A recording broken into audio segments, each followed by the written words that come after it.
Return by Cassia and Siobhan. Author note: this story will make more sense if you have read Exile first, since this story is a direct sequel to that story. Part 1. It had been several long and silent weeks that Aragorn and Legolas had been wandering in the wilds, and they had traveled a fair distance in that time. Little had been said between the two exiles. There was not much to say. Each was lost in his own thoughts. They had crossed the wastelands the day they had been banished from Mirkwood. Legolas had stayed awake that first night, silently keeping vigil over the fair woods that had been his home for a millennia, committing the layout to memory, watching as the moonlight brushed the treetops in its pale, shadowy covering. Aragorn had found him the next morning in the same place he had left the elf the night before. The dew had bejeweled the forest below them, painting it with the colors of the rising dawn. When the ranger had gently touched the elf, Legolas had started, not having noticed the man's approach. Aragorn was sure he had seen tears in the elf's eyes, but when the prince looked back at him, he could not say if it hadn't just been the morning light. Together they left the realm of Mirkwood and made their way south, with the craggy, weather-worn face of the Misty Mountains looming cold and silent on their right. Traveling up into the foothills, they were now not far from the Dimril Dale and the eastern side of the vast dwarven realm of Moria, and far away from both Mirkwood and Rivendell. Aragorn wondered how his adopted father and brothers were. He missed them, and he longed to see them again. He was concerned about what they had been told, and how they had reacted to it. Would his father reject him as Legolas had? What did he think of him now? King Thranduil had told them both that he would send messengers to all the ends of the elven territories and inform them of the banishment of the ranger and Legolas. He wondered if that news had reached Elladan and Elrohir yet. He almost smiled as he thought of their first reactions. He could hear Elladan saying he had known it would only be a matter of time. He half hoped they would seek him out. He couldn't imagine being cut off from them forever, and he still hadn't accepted the reality of his situation. Glancing over at Legolas, seated across the fire from him, he wondered how the elf was faring. The prince had barely spoken. He had simply followed the ranger away from his home, and after that first morning, to Aragorn's knowledge, he had never looked back. The man knew the elf's heart must be breaking. If it felt anything like the crushing sadness that gripped his own, he wondered how an immortal being could even begin to live with such a sentence. With a sigh, Aragorn opened his pack and grabbed a handful of nuts and berries. He ate the meager breakfast and offered some to his companion. Legolas shifted his gaze to the man and simply shook his head. The gloom that clung to the elf, like the mists which were even now burning off in the morning light, bothered the human. He had never seen the prince like this, and he didn't know how to break through to him. "You need to eat." Legolas literally jumped at the sound of the ranger's voice. "I'm not hungry, thank you." The elf turned back to watching the small glade they were encamped above. Aragorn shrugged and pulled more of the mix he had collected from his pack. He followed the prince's gaze and let his eyes rest on the peaceful meadow. His thoughts were wandering idly when he felt someone watching him. Looking back across the fire, he met Legolas's gray-blue eyes. Out of habit, he raised a handful of nuts and berries towards the elf and cocked his head to the side in question. His companion gave a slight nod, and he scooped up his pack and moved around the fire to sit next to the tall, quiet elf. The ranger pushed the edges of the pack back, revealing his cache of nuts and berries, and set the food down beside them with a smile. He ate quietly, content to sit by the fire until the earth warmed to the rising sun. In moments he could feel the elf's eyes watching him again. "What?" he said around a mouthful of berries. The elf rolled his eyes, shaking his head silently. After a few moments, Legolas looked at him again, appraising him out of the corner of his eyes. "We need to go hunting." "All right." Aragorn was more than ready to do something different for a change, anything to get his mind off the predicament they were in. "You need to eat. Legolas watched as the man's demeanor changed. I am eating. You need meat. He gazed back out to the woods, knowing the response his statement would garner. You are still growing. What? If his heart hadn't been so heavy, Legolas would have started laughing as the man choked on the bite of food he had taken. I can't believe you said that. Aragorn swallowed hard and caught his breath, glaring fiercely at the elven prince. Legolas simply shrugged and looked back out to the woods. Well, what about you? Aragorn stammered, throwing the words at his friend more harshly than he had intended. Oh, I suppose a diet of nuts and berries is good enough for an elf. Aragorn, Legolas turned towards his friend. You need to eat. I am. He held up the food he had scavenged. Aren't you hungry? I could eat. Really? The ranger sounded truly surprised. It had been the first time he had been able to draw the elf out since they had left Mirkwood. Really? Legolas raised his eyebrows and stared hard at the human. Aragorn sniggered, lightly realizing he had in fact asked the same question twice. Something about the young man always brought out the humor and the fun in the elf, and as he might, he couldn't repress the smile that tugged at his lips as he watched the human smiling at him. Legolas gave the ranger a playful shove, tipping him off balance as he gracefully stood and unslung his bow. Come on, human. The elf smiled down at the man. Let's go find something to hunt. With a huge grin, Aragorn gained his feet and followed the silent-footed elf deeper into the wooded area. It was good to see glimpses of the old Legolas back. He missed the cheerful elf. He had decided he would do whatever it took to raise the prince's spirits. As they walked stealthily through the forest, Legolas began to quietly teach the ranger about the foliage and creatures that inhabited the area. There was much that the ranger still did not know. He pointed out a dark leafy foliage. The plant resembled a fern curled in on itself, the boughs covered with soft hairy protrusions. Aragorn moved closer to the plant and reached out to touch it. Legolas grabbed his wrist, pulling him back, and whispered in his ear, It's poisonous. The dwarves in Moria have been known to crush the leaves and dip their blades in its poison. They call it Kilwondier. It only grows here. The elf froze as the sound of a twig breaking underfoot caught his hearing. Slowly, he looked over his shoulder in the direction of the noise. Soft snuffling sounds could be heard, and the tentative crush of the footfalls gave away the presence of an intruder. Aragorn turned quietly and followed Legolas as the elf crept back to the edge of the meadow they had just crossed. A small stream ran through its low point, and it was there that they spotted the source of the sound. A large buck stood at the riverside. He tested the wind with his nose, smelling the air for hints of any other animals in the vicinity. Satisfied he was safe, the huge deer lowered his head and drank from the cool stream. The ranger looked at Legolas, and the elf simply nodded, encouraging the human to make the kill. Aragorn raised his bow, notched an arrow, and let the projectile fly. The arrow went wide, missing the buck by a foot. The motion startled the deer, and it leapt for the underbrush, but not before Legolas had fired his arrow. The shaft flew straight and true, piercing the animal between the ribs and rupturing its heart. It fell to the forest floor and did not rise. Aragorn sighed in frustration at his near miss and glanced at Legolas. The elf was frowning at him. Who taught you to use a bow? My brother, Elrohir here. Aragorn had to think about it for a moment before he answered. Well, that explains a lot, the prince muttered, and shook his head in disgust, walking off towards the downed animal. What does that mean? You shoot like a female. What? Aragorn turned towards his friend and yelled at the retreating elf. Legolas stopped mid-step and looked back at the ranger, repeating himself. I said you shoot like a female, which is only to be expected. You learned from Rivendell elves and not Mirkwood elves. Aragorn rolled his eyes. Of all the arrogant, egotistical, bullhead things I have ever heard come out of your mouth, that has to top them all off. I did not mean to offend you.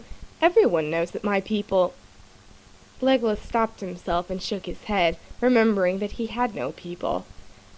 Everyone knows that the elves of Mirkwood are great hunters, renowned for their bow skills. That is all I meant.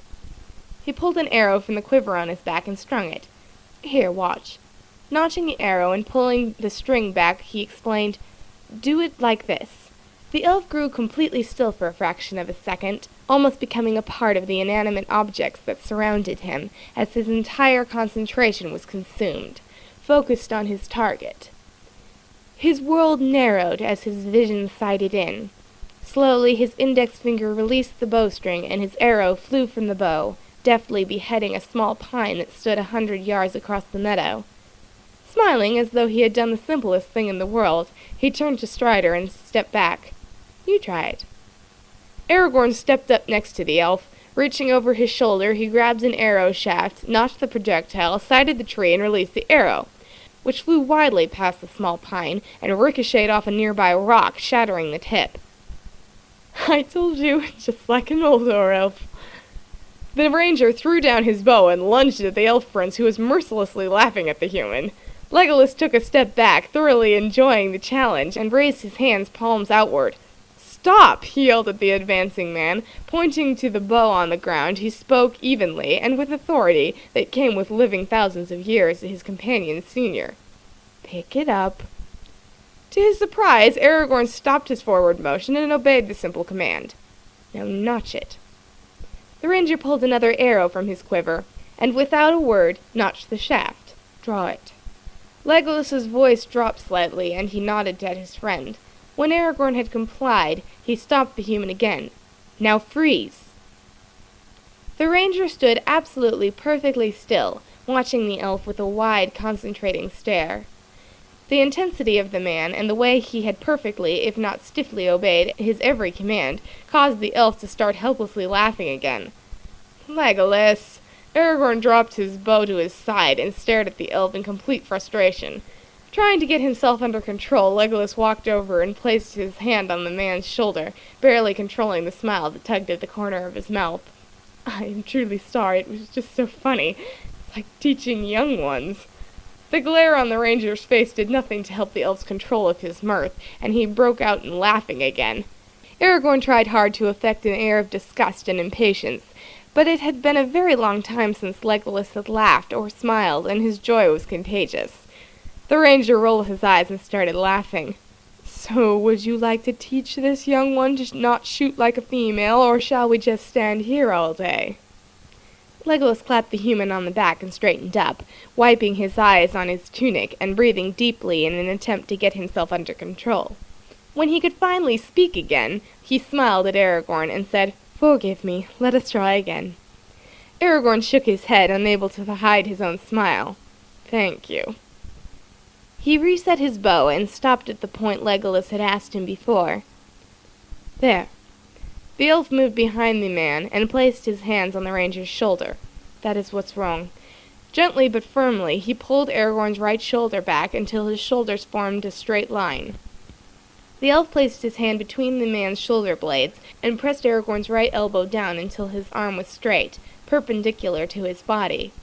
Leaning forward, Legolas sighted along Aragorn's arm. With his face so close to the Dunedain's, he spoke softly, instructing the man to sight in on the pine tree across the way. Aragorn cocked his head down, slightly leaning into his bowstring. With his fingers, the elf tipped the man's head back up. Aragorn rolled his eyes and tried again, moving his entire body as though he and the bow were one, until the broad head of the arrow just covered the tip of the pine. "Breathe in," Legolas whispered in his ear. Aragorn breathed in deeply. The tip of the arrow readjusted, offset by the slight motion of his body. "Breathe out, and do not move."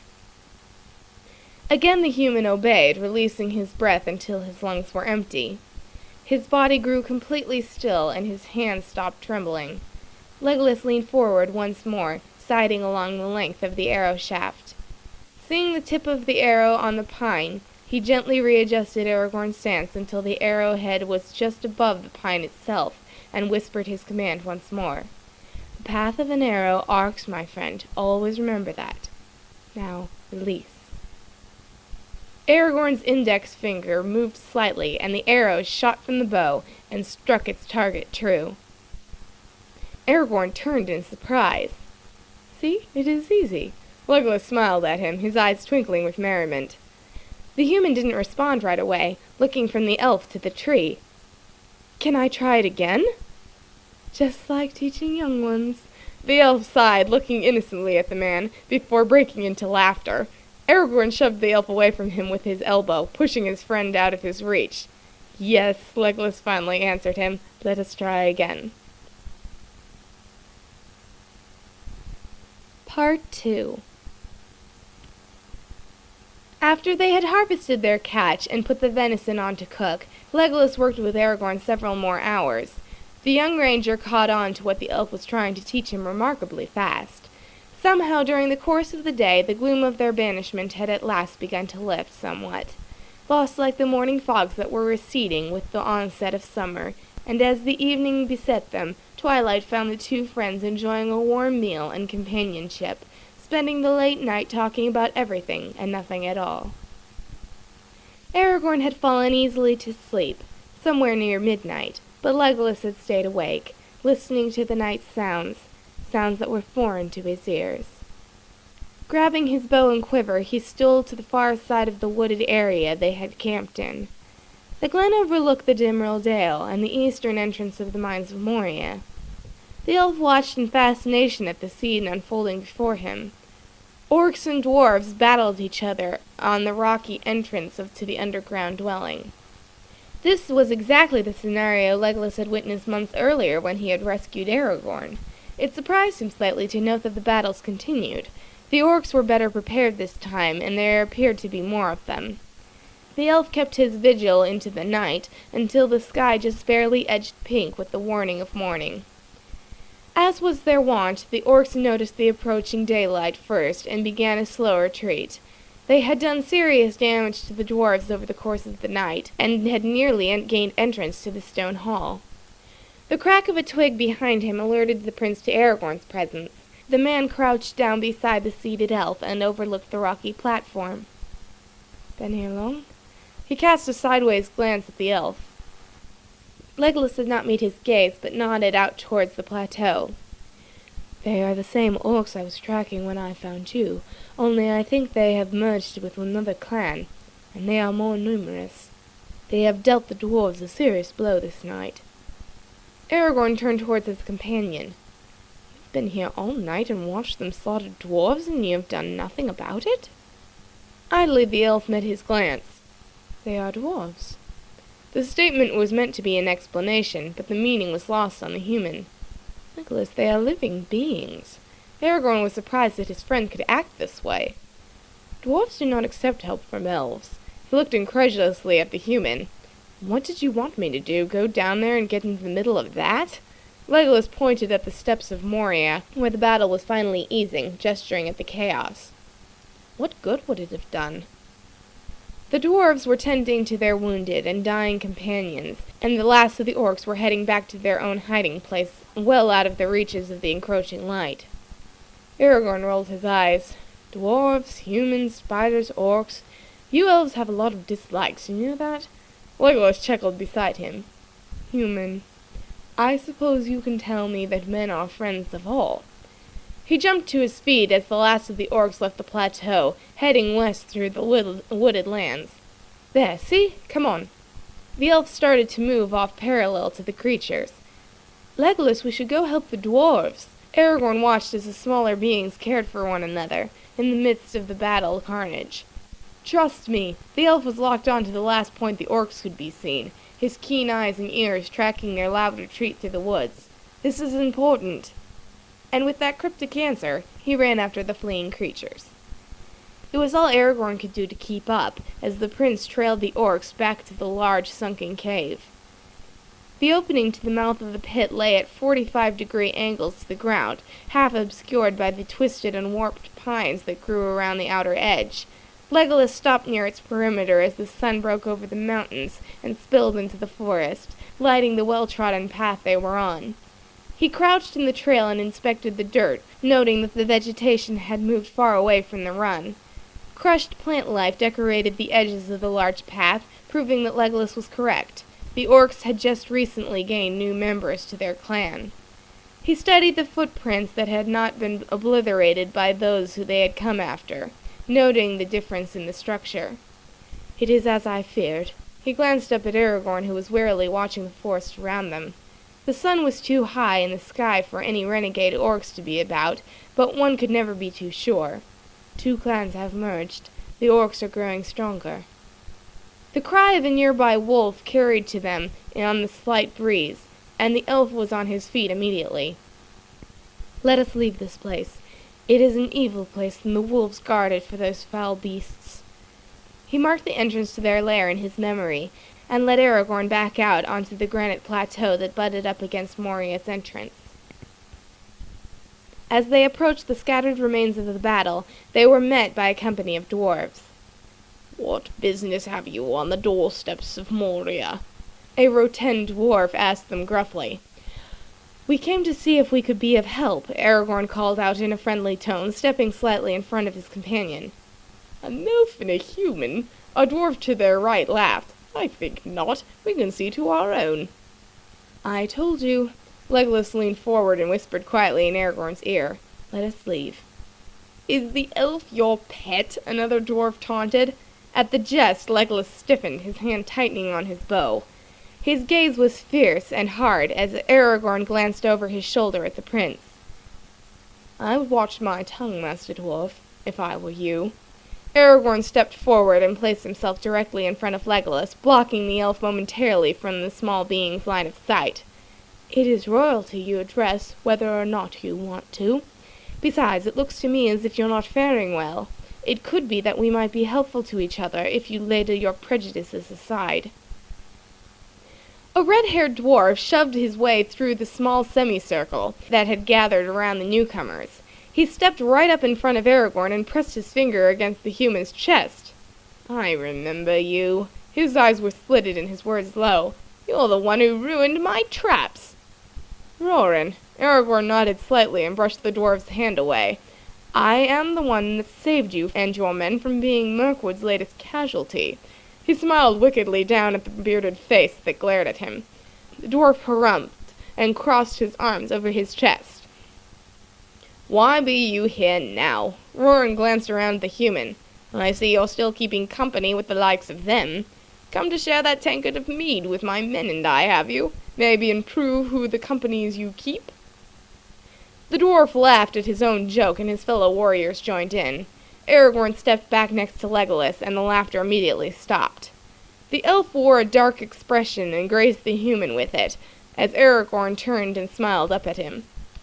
"Well, I might take you up on the mead, but we thought we could be an extra hand with the wounded. We have medicines, and you look a little light on help." He gestured at the dwarves that dotted the steps below the plateau. Rorin seemed to consider it. The man looked again at the elf, who glowered back at him and rolled his eyes.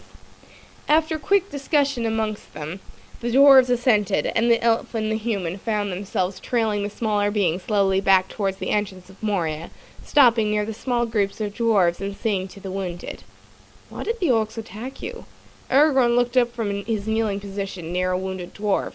Legolas was very gently binding up the small being's broken arm, and the human was surprised at the tenderness the elf exhibited, knowing how much he hated being here. "They want Moria," Rorin replied, as though the answer should be obvious. "What for?" Aragorn pressed the dwarf, not understanding. "Do tell. It's such a lovely hole in the ground. Who would not want it?" Legolas murmured softly under his breath. "Legolas!" Aragorn whispered fiercely at the elf, who only smiled wickedly back at the human, shrugging in feigned innocence. If the dwarf heard, he didn't respond to the taunt, but simply continued.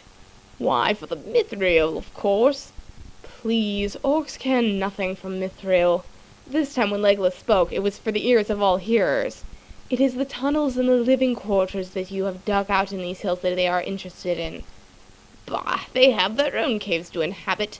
They know these hills are full of treasure." Rorin smiled proudly as they stood and moved towards another grouping of the wounded. "I think not," the elf replied, a little more harshly than he'd intended. "Orcs care very little for treasure or jewels." He lifted his eyes to take in the stone heights of the dwelling they were approaching. "But there are tales of evils that live in these hills. It is the darkness and the deeps they desire." The dwarves they were walking with stopped to look at the two unlikely companions in confusion. We will drive them out. Moria will never be taken by orcs. A small, fierce dwarf on Legolas's right challenged. They will, if you do not stop them. What do you think we've been doing every night? Roran glanced at the elf and frowned. Entertaining them only, he replied absently. Legolas had stopped on the threshold of Moria's entrance. Turning, he looked longingly out into the woods, considering his options. Aragorn stepped next to him and touched the prince on the shoulder. Legolas? With a sigh, the elf turned towards the man. Aragorn could see the deep hesitation inside his friend. Elves do not belong in caves, Strider, he quietly explained to the man. Aragorn smiled slightly. I seem to remember someone else telling me that before. You obviously didn't listen to him then. The elf returned the smile. I do not wish to enter Moria. Aragorn's demeanor turned serious, and he walked the elf back a few paces from the stone doors. If you are not certain about this, we will go. Legolas eyed the human for a moment. You have an idea, don't you? When the man nodded slightly, the elf smiled and looked away, shaking his head. I knew it. Look, we haven't been banished from being with the dwarves. Hunting is scarce this side of the Misty Mountains, and we need some supplies. I do not wish to visit men right now, and as I'm sure you don't either, and we cannot go on our own. So let's trade. With what? Legolas inquired skeptically. Information. We know where the orcs live now. Let us stay here one night, and lead them to their lair. It should be worth a meal and a warm welcome again later. You never know when we may need it again. Aragorn raised his eyebrows in question. You with me on this? Because if you aren't, we can leave now. It would rid Mirkwood of its latest orc problem. Legolas glanced back into Moria and the waiting dwarves. I've been trying to do that for months now. So? Aragorn cocked his head, smiling. Legolas pushed the human away playfully. Very well, let us go, and pray that all goes well, or I will never let you live this down. Hey, you'll get to see the fabled mines of Moria. Just what I always wanted to do. The sarcasm of the elf's voice caused the human to laugh. The dwarves, seeing Aragorn's laughter as a good sign, clapped the ranger on the back and escorted them both deep inside the cavern of Moria. Have you ever seen anything like this? Aragorn asked his companion, awed by the immensity of the carved-out caverns as they passed beneath Moria's entrance. The interior was suspended by columns that towered over their heads into the dimly lit ceiling of the room. No, nor do I have any desire to again. Legolas's eyes were huge, and it wasn't from the awe of seeing the dwarves' handiwork. He glanced around them nervously, and his hand tightened on the grip of his bow. Aragorn stepped closer to the elf, his proximity bringing the prince's gaze back to the young ranger. Stay with me, Legolas. Think of it as a palace, just a whole lot different than your father's. We'll stick close to the entrance. We don't have to go in too deep. We can stay up here with the warring parties and help out. The elf nodded slowly, and Aragorn shifted nearer to his friend, lending his support without making a scene. Legolas did not like the underground city, but he could tolerate it at a need. Aragorn tried to liken the ancient realm of the Dwarrowdelve to his father's halls, and in fact there was a certain similarity, although it was mostly lost upon the elf. Many of the Elven King's halls and chambers were in fact underground, connected by bright, airy tunnels hewn from stone that the palace rested on. Yet Legolas would never have called those pleasant places caves, although many outsiders did. They moved through the wounded dwarves, helping here and there where they could. Aragorn fetched his pack, and was able to provide such healing aids as he had, and Legolas added his own elven skill to the ranger's knowledge. Presently, an elderly-looking dwarf who had official bearing came up to them. His flowing beard was tucked into his belt, and a red hood was hanging down his back. He said nothing at first, but watched as Aragorn administered a healing salve to one of the dwarf's nasty head wounds, and Legolas helped him bind the wound up. He had apparently already been appraised of the appearance of the two strangers by one of the other dwarfs, because he showed no surprise, but bowed politely, in dwarvish fashion, once Aragorn and Legolas had risen from their work. Balin, son of Fundin, at your service, he introduced himself. Aragorn knew enough about dwarven customs to know that such a greeting required an introduction of the like kind. "Strider, Ranger of the North, at yours and your family's." Aragorn returned the greeting correctly, but could not help glancing sideways at Legolas. He had become quite comfortable with the alias that the elf had given him. "Legolas of—" The elf stopped abruptly and didn't finish his sentence. "At your service," the prince finished somewhat hurriedly.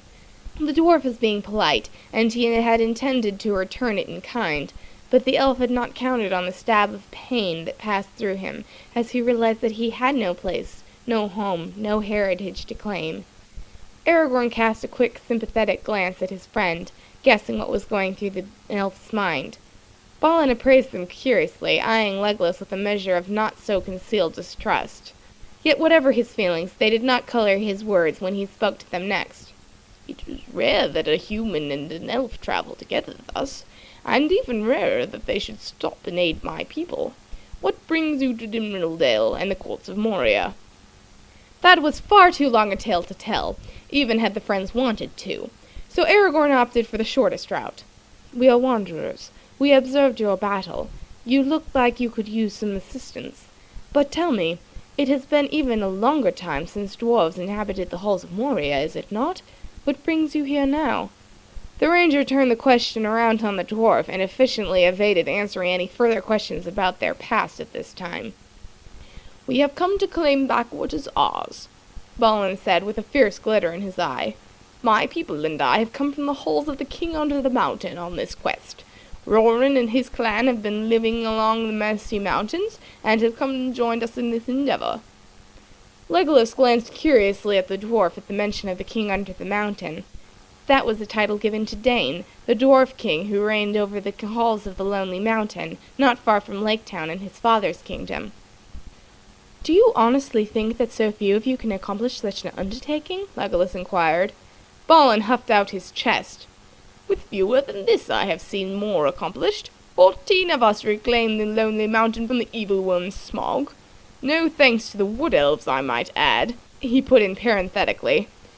Legolas may not have stated his origin, but his manner of dress and the workings of his clothes gave him away, especially since Balin had in fact seen the wood elves before, although he had no particular reason to remember them very fondly. "I'm sure that would be quite a tale to hear," Aragorn interjected quickly, wishing to head off trouble before it got started. "But right now I believe these wounded need our attention. Do you have more fresh water that I could use?" The distraction worked, and after all the dwarfs had been cared for, there ended up being only one fatality, proving that the little folk were as sturdy as their pride. A dwarf named Floy had taken an arrow wound that had killed him almost instantly.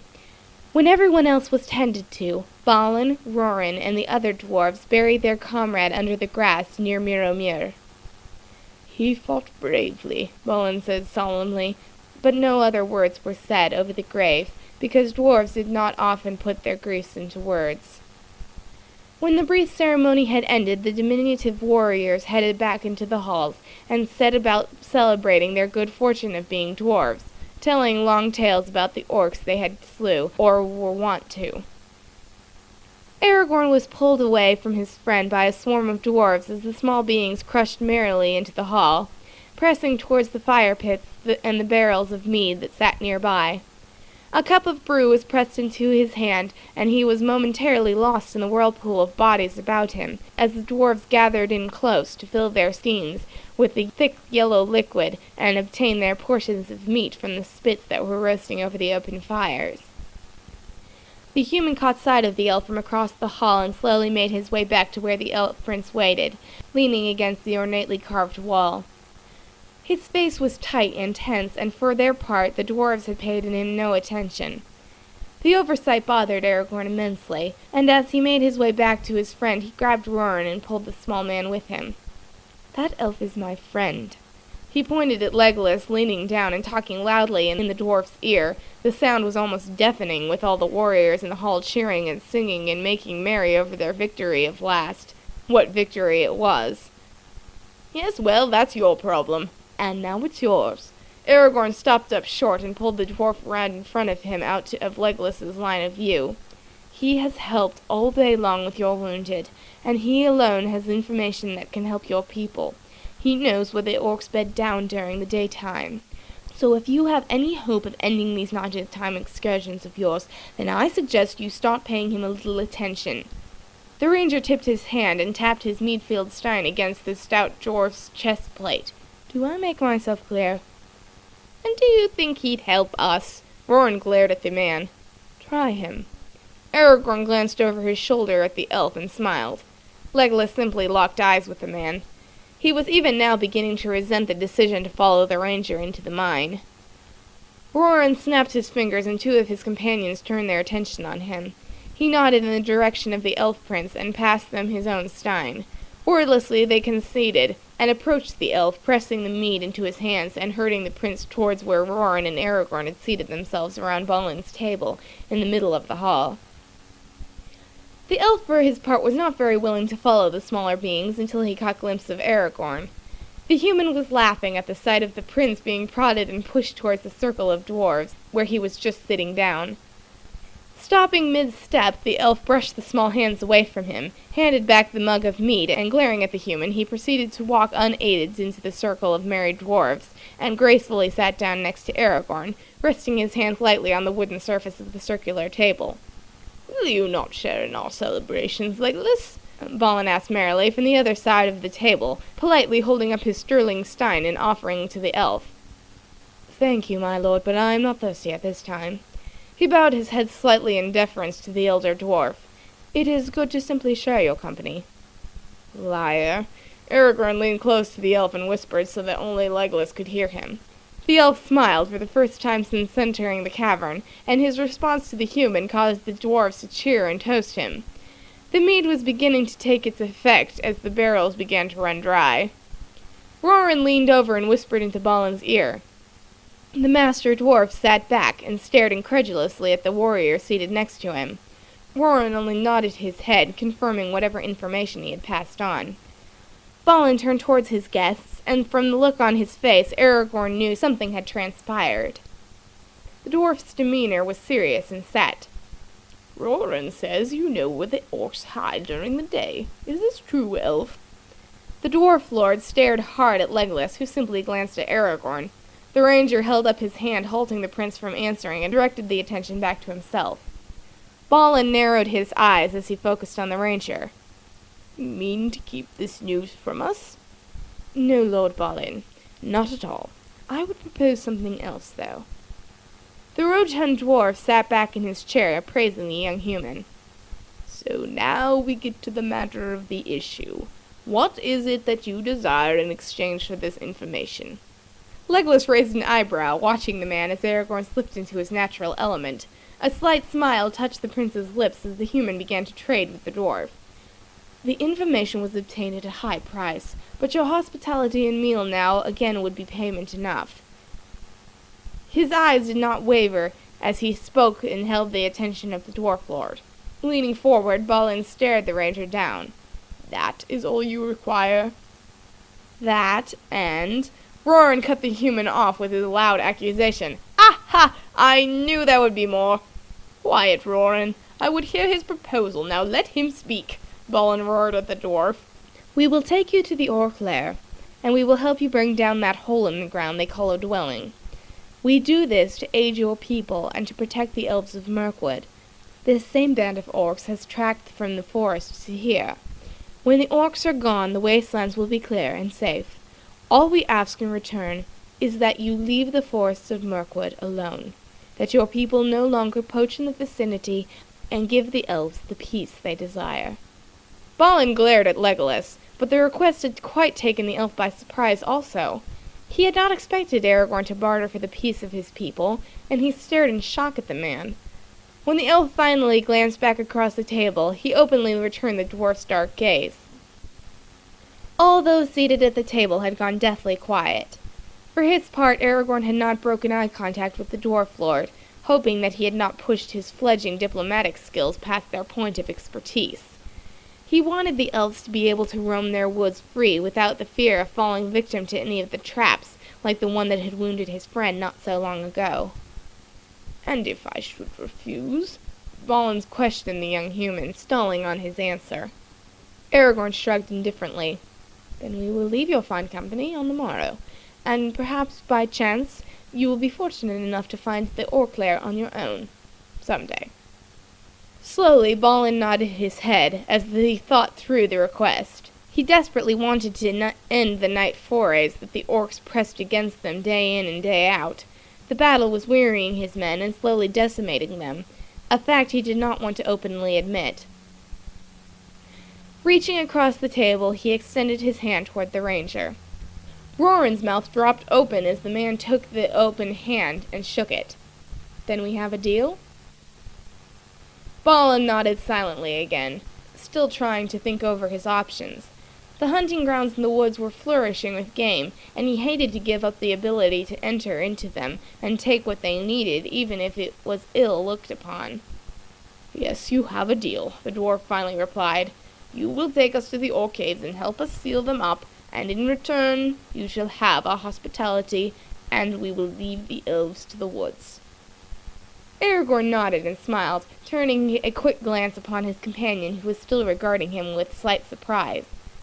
But, you can't, my lord! Roran stood to his feet in protest, his anger getting the best of him. His complaint echoed around the table. Balin regarded the dwarf with a deep frown and replied, I can, and I have, Roran Coppercryer. Now sit you down, and do not stir up the others again, or I will have you working in the deepest mithril vein we have open. Understand me, do you? He glared at the others as the dwarf obediently, if not sullenly, took his seat. I grow weary of the orcs. I am tired of seeing my companions slain by them. If we can end this, and it costs us a few venison, then so be it. The dwarf lord glanced at Legolas. You have my word, elf. My people will bother your people no more. Thank you. Legolas nodded deferentially. Well then, off to sleep with you all. Balin rose to his feet, shouting down the chaos of the hall. Today, before dusk, we will go and see an end of those orcs that harass us. Get dressed, men. Today marks our victory. Cheers and shouts shook the rock columns of the cavern as the dwarves jumped to their feet, mugs in hand, toasting their lord and the promised conquest. The large room emptied quickly from the amount of beings that it held. As the last of the stragglers were helped off to bed to sleep off their drinks, Balin turned to Legolas and Aragorn. I am afraid we are not equipped for guests, as we rarely entertain any more. Would a place by the fireside be enough for you? Aragorn bowed slightly. Yes, that it would. We would rather sleep near the fire pits by the doors, Lord Balin, if that is all right with you. The dwarf granted his permission eagerly, and pallets were brought for the companions. Aragorn positioned them near a brightly burning fire pit a few hundred yards from the great stone doors that opened onto the steppes of Moria. Legolas sat cross-legged on his mat, eyeing the human with a half-smile. Thank you for asking for a place by the door. He quietly thanked the ranger, as the young man lay down on his bed and rolled over to face the elf. I know how you hate caves, Aragorn chuckled. Did you always have in mind to barter with the dwarves for the safety and peace of my... Legolas caught himself mid-sentence, for the elves of Mirkwood. The ranger smiled at him sadly. No, I had it in mind to do it for your people. And with that explanation, he turned over on his back and closed his eyes. Go to sleep, my friend. It's going to be a long day, he murmured. The elf shook his head, watching as the man placed his forearm across his eyes to block out the late morning light. Thank you, Aragorn, he whispered, but the ranger had already fallen asleep and was breathing deeply. Legolas leaned back against the wall and kept watch over his companion as he slept, his eyes straying over to the forest beyond as he wondered if anyone back in Mirkwood would ever know that the man that they had deemed an outcast had just bartered for their peace. Part 3. The sun had barely ridden 3/4 of the way through the sky when Legolas shook his friend awake. What is it? Aragorn slowly woke as the hall filled with dwarves assembling to hunt down the orcs, armed with double-headed axes and wicked-looking serrated swords. Legolas smiled down into the dark silver-streaked eyes. Let's go hunt some orc." Aragorn chuckled as he came fully awake, grabbing his sword and cloak, and readily accepted the hand up as Legolas pulled him to his feet. "What time is it?" The elf stepped to the doorway of the cavern and gazed into the waning light. "Later than I would have cared for. We should have started out nearly an hour ago." Balin stepped up next to the elf prince and gazed up at him. "What say you, elf? Ready to lead us out?" Legolas glanced over the dwarf's head and quirked his eyebrow at the human, garnering a brilliant smile as the man nodded his head in agreement. "Yes, Master Elf, lead us out," Aragorn quipped, motioning with his hand at the legion of dwarves waiting for the word behind him. "Your army waits." The prince rolled his eyes and addressed the dwarf king. "Lord Balin, if you and your warriors would follow me, I will take you to the orc's lair." Turning to the assembled dwarves, Balin called them to attention, his deep voice echoing through the large cavern. "Today we stop the orcs." He waited until the shouts had died down. "We will follow the elf. He knows where they bed down. Be on your guard, men. I have no want to lose any more of you than I already have. We have Mithril to return to, and mine." The roar of 100 axes' handles slamming on the cave floor in a rhythmic unison deafened the human, and he turned to Legolas with a smile, motioning for the elf to start walking out of the hall. Legolas turned and gracefully exited Moria to cheers of the dwarves who raced after him. Aragorn easily stepped aside as the small beings flooded out of the gateway onto the steps following his companion. Casually, the human brought up the rear, guiding the stray dwarves back onto the path that he and Legolas had previously taken as they trekked the orcs to their lair. By the time the entourage had gained the small dark glade, the afternoon sun had slipped below the trees and evening was quickly approaching. Legolas led them silently up to the front of the cave. His senses were alert and keen. He was slightly on edge. It was later than he had wished to be here. The orcs would be preparing to leave the cavern soon. They would need to act quickly or lose the opportunity. The elf cautioned the warriors to silence as they entered the dark trampled glade. Aragorn gained Legolas' side and edged close to the elf. "It will be dusk soon. We have come late." "I know." The elf shifted warily, glancing into the gloom of the cavern. He bent down near the dwarf lord and spoke quietly to him. "This is their lair. We need to bring the cave mouth down. Can your men do it?" Balin eyed the opening. With years of skill, he gazed back into the wooded area that covered the sides of the down-sloping tunnel before he answered. "Aye, we can. My warriors are experts, and this will not be difficult." "How long will it take you?" Aragorn edged in, glancing quickly back at the cavern himself. He had picked up on Legolas's unease, and anxiety filled his own chest. "Not long." The dwarf lord turned and motioned silently to half of his contingent, directing them to the top and sides of the cave. The rest of the dwarfs fanned out around the perimeter, some taking up guard, while others began to mark trees near the lair, starting their companions on the work of bringing the giant foliage down. Several dwarfs had gained the top of the ugly access, and using the pick sides of their broad-headed axes, they began to loosen the rocky formation that structurally kept the cave open and intact, working deftly with the stone. Aragorn was surprised at the stealth with which the small compact beings moved and carried out their tasks, but with the soundings of the metal on stone and wood reverberating through the dale, there was no masking their presence now. Legolas stood at the side of the darkened shaft, listening intently for any sounds that might alert him to the approach of orcs. Aragorn had climbed the rocky side of the tunnel and worked with the dwarves to loosen the structural integrity of the opening. He learned quickly as the warriors pointed out natural stress cracks in the granite that would be used to their advantage, and the unbalanced weight from the stones that had naturally formed around the lip. Precise blows increased the stressed fractures, and pressure placed on the unbalanced formations easily put the cave at risk of collapse. No matter how fortified the tunnel was inside, it would not withstand the external damage the dwarves were wreaking. Warriors to the sides of the maw were quickly cutting through the bases of the twisted pines and surrounded the orc's lair. Aragorn took note that the wicked serrated swords the dwarves had brought along were being put to use to saw 3/4 of the way through the large trees. It wouldn't take much to topple the giant pines on either side of the cave, crushing it beneath them. Their work was almost finished, and the light in the glade was nearly gone when the first of the orcs realized their plight and began to counter-assault. The air in front of the cave was rent with a volley of arrows as the beasts inside took the war home to the dwarves. "Legolas!" Aragorn heard the sound and turned quickly toward his friend, shouting at the elf as the arrows filled the air around the prince. Several shafts cut close to Legolas, one just barely grazing the elf's tunic as he ducked, crouching low to the ground. A dwarf to his right was not so lucky, taking a direct hit. The small being crashed to the ground, dead.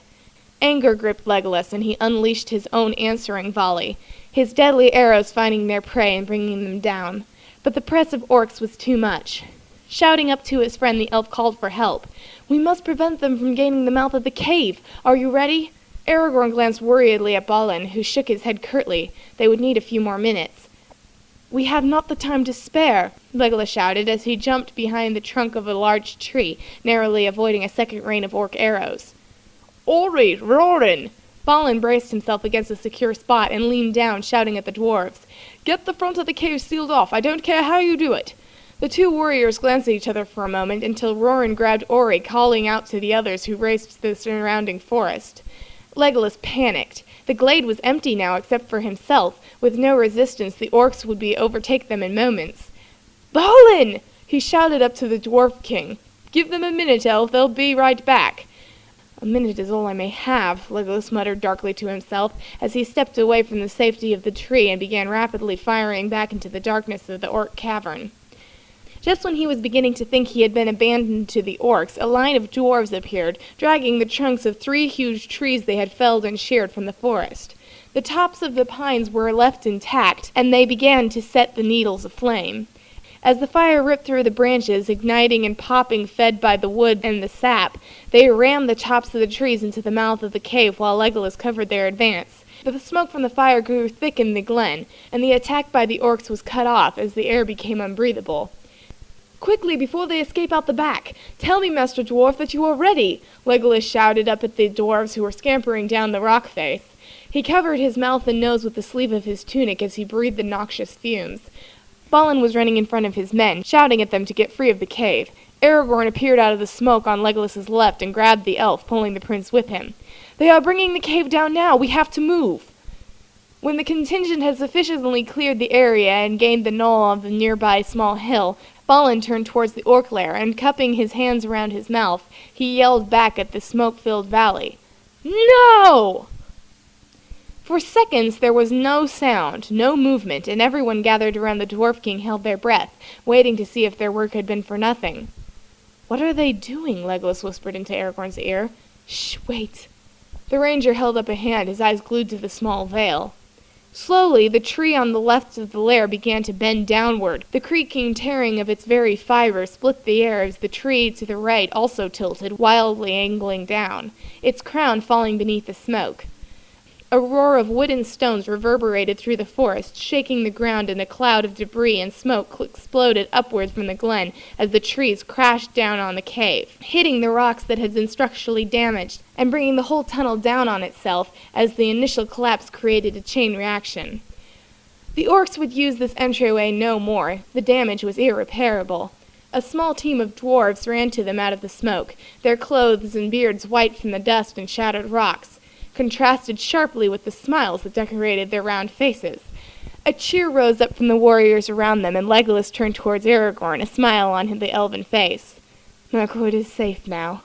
The ranger smiled back. "For a bit, anyway. I am sure there is a back door to that thing." "Perhaps. But now they are free from the orcs. And the dwarves." He said the last softly, wistfully, and only the ranger heard his words. When Balin approached them, he swiftly guarded his features and turned to congratulate the small king. Unbeknownst to the warriors, 2 orcs were watching them from the cover of the trees.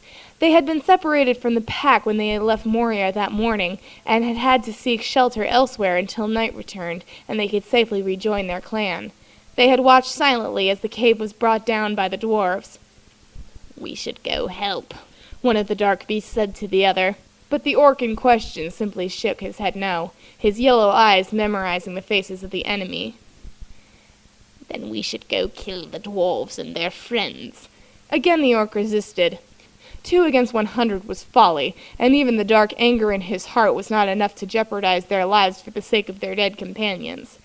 "Throgl, we cannot just stay here. We cannot get home now," the first orc whined at the other.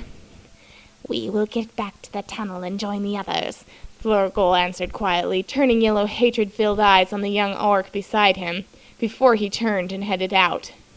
"It will take all the time to get there, and even then we may not have enough time," the first warned again. "Then we best leave now. Shut up or stay behind. I care not." Throgl watched as the human and elf descended the small hill, heading back towards the mines of Moria in the company of the diminutive warriors. The combination of beings was puzzling to the dark mind. He would remember them. Oh yes, he would remember them all. The party in the halls of Moria that night was unparalleled by those in attendance, and everyone swore it was better than any they could ever remember under Moria's halls. The dwarves celebrated their victory well through the night, with Balin bringing up the best of the mead he had stored away, and the finest fruits and meats the storehouse held. Legolas and Aragorn had simply watched the wild celebration for the most part, keeping to themselves as their hosts indulged in gluttony and self-congratulation. In all, only 3 dwarves had lost their lives in the skirmish, and though their loss was terribly felt, the mood was nothing less than an abandonment to good cheer. Aragorn had decided that the only things dwarves did better than mine Mithril was celebrate. Legolas laughed at his observation as they watched the revelry slowly begin to wind down and the celebration begin to break up, finding their way back to their own places to rest for a while. Balin found them as they headed for their pallets, ready for a few hours' sleep. "Would you like to see a Mithril vein close up? They just uncovered a nice one to the east, I am informed." The dwarf lord offered magnanimously, his face rosy from the mead he had imbibed, and his countenance light with mirth. It was an honor to be bestowed on few. Aragorn turned back to the king and answered brightly, matching the dwarf's smile. "Why, yes, we would love to." To his surprise, his voice was overridden by that of Legolas, who spoke at the exact same time. "Thank you, but no, we will pass." The smile slipped from Balin's face, and he looked in confusion between the 2 friends. Aragorn stared at Legolas, smiling, and questioned the elf quietly through gritted teeth. "Legolas—" The elf glowered at the human before turning to Balin, graciously accepting the king's offer. "We would love to. Please lead the way." When the ranger beside him choked back a laugh, he glared once more at the young man. Aragorn whispered under his breath, knowing full well the elf could hear him. "You're a horrible liar. I'll have to show you how to do that better sometime." Legolas stared at the ranger through narrowed eyes, sarcasm etched on across his features. "Just what I always wanted to learn." It took all the human's control to not burst out laughing. In an attempt to still his compulsions, he focused on the dwarf lord who had stepped away from them and commandeered the help of 2 minor dwarves. "This is Rill and Rulra," Balin introduced the miners. "They will lead you to the tunnel that the Mithril runs through. I must see to a small matter regarding empty mead barrels, and I will join you shortly." The dwarf king laughed good-naturedly at his own joke as he shoved the 2 guides in front of them. "Go on now, boys, give them a good tour." Rill and Rulra nodded and headed off to the far side of the hall, talking all the way to the 2 friends about the great vein of Mithril that had just been uncovered just that morning while the warriors were out. Legolas stepped around the ranger to follow their host, smacking the young human upside the head as he did so. He had no wish to go any further into this dank hole than it was absolutely necessary, and now his friend had accepted a guided tour into the very bowels of Moria itself, exactly where he did not want to be. Aragorn couldn't stifle the laughter as he ran to catch up with the elf when they had recovered from the light blow. They followed the dwarves deep down into the depths of Moria, toward the areas where the mines were located. They had passed up and turned onto so many branches and adjoining tunnels that Aragorn had easily lost his way a bit ago. He noticed that Legolas had become more edgy and jumpy the farther they went. "We're almost there." Rill cast a look over his shoulder at the 2 friends. "He has said that now 7 times, Legolas muttered darkly. "If he says it once more, I will put an arrow in him." Trying to lighten his friend's mood, he teased the elf lightly. "Oh, come on, Legolas. How many of your people can say that they've seen Mithril veins? You'll be the only one. Just think of it." "My people brag about never seeing Mithril veins, human." Legolas ignored the man who paced alongside him. "Our dealings with Mithril are as crafters, not delvers. In fact, it is with great pride that they can say they have never seen the inside of a cave any deeper than our own holes." You have got to get out more." Aragorn dodged behind the elf as the prince turned on him. Legolas merely shook his head as the ranger jumped back from him. He had intended to retort a barb, but a strange sound cut him off, reverberating oddly through the tunnel. It sounded familiar in a way that Legolas could not quite pinpoint. When the memory slammed into his awareness, it was too late. A low rumble and a trembling of the earth beneath their feet was the only warning they had. It was not enough. Suddenly the air was filled with dust, and great chunks of the roof of the tunnel were falling around them as the walls buckled and compressed spasmodically inward as if clapped together by invisible hands. Legolas, standing in the mouth of the shaft, jumped forward a pace, narrowly avoiding a boulder that could have crushed him. A second falling missile that the elf could not avoid struck his shoulder and drove him to one knee. "Legolas!" Aragorn shouted in concern when he saw his friend fall. "Legolas!"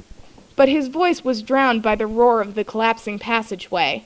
Suddenly the ground beneath Aragorn's feet dropped away sharply, and he fell forward as if a carpet had been yanked out from under him. The drop was too abrupt for him to try and catch himself, and the young human found himself half tumbling, half sliding down and backward. Chaos reigned supreme for the 3 breathless moments that it took for the tunnel to completely come down on itself. Then there was a sudden, eerie silence, broken only by the soft sounds of the small rocks rolling and settling into their new positions. Legolas choked on a thick dust that clogged the air, coughing as he tried to clear his lungs. His left shoulder was on fire, and moving his arm was painful. He doubted anything had been broken, but it was certainly not moving properly. Several sprained at the very least, he guessed. Rising to his feet and hugging his injured arm to his chest with a small hiss of pain, the elf blinked against the dust and grit in the air, seeking some sign of his friend. "Aragorn!" he called, turning slowly around and attempting to pierce the gloom with his keen eyesight. There was no answer. "Aragorn!" Legolas's call picked up a tone of urgency. As the dust finally began to settle, Legolas could see what had happened to the tunnel. Simply speaking, there was no tunnel anymore. Instead, there was a twisted, mangled heap of splintered support beams, ruined masonry, jagged boulders, and broken stone. Aragorn was nowhere to be seen. Icy panic gripped the elf prince's heart as he picked his way carefully across the boulder-strewn floor to where the collapsed tunnel had sealed itself off. Searching the mound quickly, Legolas tugged at the rocks with his good hand. The boulders shifted and settled, making whatever headway he could hope to have absolutely futile. There was no way of digging through this. The entire mouth of the tunnel had come down and was sitting under the weight of hundreds of thousands of pounds of stone and earth that hung over the elf's head. Legolas repressed a shudder, and Aragorn wondered why he did not like caves. What was there to like, feeling that you had a mountain sitting on your head, one that could obviously crush you at a moment's notice? The prince had been caught in a cave-in before, very long ago, and almost did not survive the experience, and now Aragorn was lost somewhere in the ruin. The 2 young dwarves who had been waiting for them in the larger chamber picked themselves quickly up off the ground, having been knocked to their feet by the shaking of the collapse. Legolas turned to them quickly. "Go get help! Now!" Rill and Rora obeyed immediately, running off towards the long stair at the far side of the room, their faces filled with grave concern. Legolas fought back the rising fear that clutched at his heart when he considered his friend's fate. Placing his hand on the twisted, lifeless rock that blocked his path, he willed the young ranger to have somehow survived this experience. "Aragorn!" he called desperately. "Strider, can you hear me?" His voice echoed hollowly in the empty, cavernous hall behind him, but there was no response from beyond the rubble. Part 4. I too once passed through the Dimrill Gate, but although I also came out again, the memory is very evil. I do not wish to enter Moria a second time. Aragorn, Fellowship of the Ring. Legolas sank forward against the rocks, letting his forehead fall forward to rest against their rough, cold surface. "Aragorn," he whispered quietly, pain both physical and emotional stealing his breath away from him. Suddenly a faint sound made the elf's head come up, and he listened intently. There, There it was again, clearer this time. Hope filled him once more as he was able to distinguish the sound for what it was. A voice calling his own name. Aragorn! Legolas called back, but without the benefit of elven hearing, Aragorn did not seem to be able to hear his friend as clearly as Legolas could now hear him. Aragorn's fall had ended in near pitch darkness. His head throbbed and his ribs ached. He could see nothing, but he could feel the rocks that blocked his way. With a sick feeling he remembered seeing Legolas's fall, and called his friend's name repeatedly. He quickly found that trying to dig his way out was just as useless as Legolas's attempts to dig his way in. There was no moving this mass of stone that had fallen between them. When the ringing in his ears had finally begun to clear, he was able to hear his friend's voice, faint and almost impossibly far away to his human hearing, but definitely there. Aragorn felt a dizzying wave of relief sweep through him upon finding that Legolas was in fact still alive and breathing. "Aragorn, are you all right? Where are you?" Legolas's voice filtered faintly through to him. The elf had to repeat the question several times before the ranger was actually able to make it out. "I think so," Aragorn called back, knowing that Legolas could probably hear him a lot better than he could hear Legolas. It was true. Legolas now had no trouble hearing Aragorn's words, and they seemed to him to only slightly muffled, as if they were standing on opposite sides of a mere wall, instead of opposite sides of 5 tons of stone. "I'm alone in the dark," Aragorn shouted back, his voice laced with a certain amount of dry humor at his friend's rather useless question. "I can't see a thing, and there's about 1,000,000 pounds of rock in front of me. Other than that, I have no—" He stopped abruptly. Inexplicably, Aragorn found that he was beginning to be able to see the stones under his hands, and it was not because his eyes were adjusting to the dark. Wait, it's not so dark now. Turning quickly, the young man saw torchlight approaching swiftly from up the passage behind him. For an instant it crossed his mind that the tunnel he found himself in now was not the same one he had been in earlier. The walls were rougher and clumsily hewn, not like the dwarf work they had seen here. A moment later those thoughts were banished from importance, when the twisting torchlight rounded the corner, and he was able to see from whence it originated. The young ranger's eyes widened slightly, and a cold chill shot up his spine, as more than 24 orcs and goblins spilled around the corner. They pulled up short when they saw the human, and the jumble of stones behind him. "And I'm not alone, but I think I'm in trouble." The last part was spoken softer, but Legolas's sharp ears still caught it, and the elf stiffened, able to hear the tone of apprehensive fear in his friend's voice. Aragorn drew his sword quickly, clenching the hilt tightly in his hand.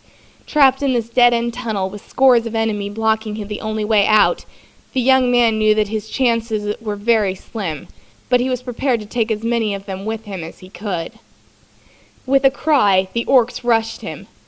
"Aragorn, what's happening? What's wrong?" Legolas called, but his friend did not reply, and the elf heard a more frightening sound answer his question instead. The horrible sound of orc voices, many of them, and then the metallic clang of weapon meeting weapon. Helpless frustration swept through Legolas as he realized what was happening. It was impossibly infuriating to know his friend was fighting for his life not more than 50 yards away, and he was powerless to help. Grim determination burned in Aragorn's eyes as he turned, twisted, parried, and spun to keep up with the wicked pace of the assault his attackers launched at him. He slew orc after orc, but more just kept coming, hedging him in, leaving him no room to maneuver. The acrid taste of fear bit at the back of his throat, although he tried to deny its presence. Bringing his sword up, he caught an orc on the long blade, felling the ugly beast.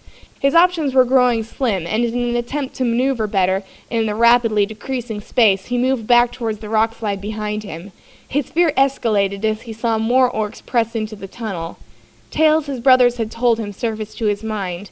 He remembered the unspeakable things they had recounted upon finding their mother trapped in an orc lair. Their warnings echoed freshly in his mind. "Never be caught by the orcs. We may not be able to reach you in time."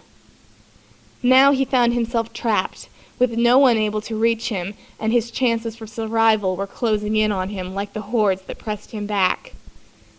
Unable to watch his footing, Aragorn stepped on a small boulder, catching the rock with the side of his boot, causing him to lose his balance. A goblin rushed him, and the ranger threw himself at the oncoming creature, but the misstep was fatal, and he twisted painfully as his ankle buckled underneath him. His enemy took advantage of the slip in his concentration and tackled the human. Aragorn fell under the attack of the goblin and was pinned in place by the beast's weight. His enemies cheered and rushed him as another goblin joined the first and pulled the human to his feet. The two goblins threw Aragorn roughly onto the ground on his face, kicking the young man's shoulder viciously. They flipped him onto his back.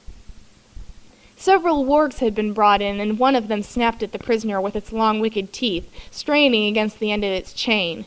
Aragorn couldn't help flinching and trying to jerk further away from the beast. The orcs found this immensely amusing and held their captive still, pinning him down on his back and laughing. "Stubborn little thing," they jeered. "Make nice tender food for our pets, The orc holding the warg's leash let the beast surge forward. The warg pounced on Aragorn, its claws catching and tearing the young man's tunic, its gleaming fangs and dripping mouth snapping and snarling only a few inches away from his face. Aragorn could not keep the terror out of his expression as he tried desperately to scoot further back, away from the wolf-like creature, but his captors did not allow him to do so. They laughed harshly at his fear, letting their hold slip a little on the creatures in restraint, giving the warg even closer access to their frightened prisoner. Aragorn's heart hammered in his chest as he pulled his head as far back as he was allowed, feeling the hot, rancid breath of the snarling creature on his chest brush against his face as the warg strained against his leash to get at him. For all Aragorn knew, they truly intended to feed him to the wargs, and that was not the end he would have chosen. "He's too scrawny to make a decent meal," the orc holding the warg's collar jeered cruelly, finally pulling the beast back away from their prisoner's prostrate form. It wasn't exactly true, but the orcs did not intend to kill their captive just yet. They had merely been playing with him. Dragging Aragorn to his knees, they held his arms at his side. A vicious kick in his stomach doubled the young man over, and his long dark hair hung in strands about his face as he sought to regain his breath.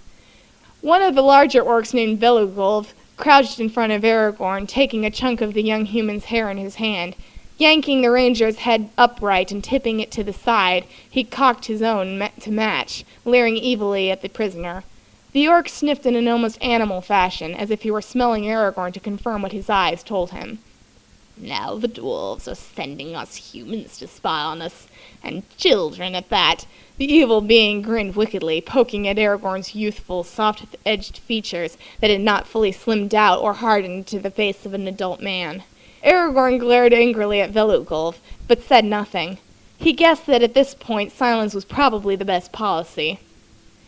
"What are you looking for down here, little rat?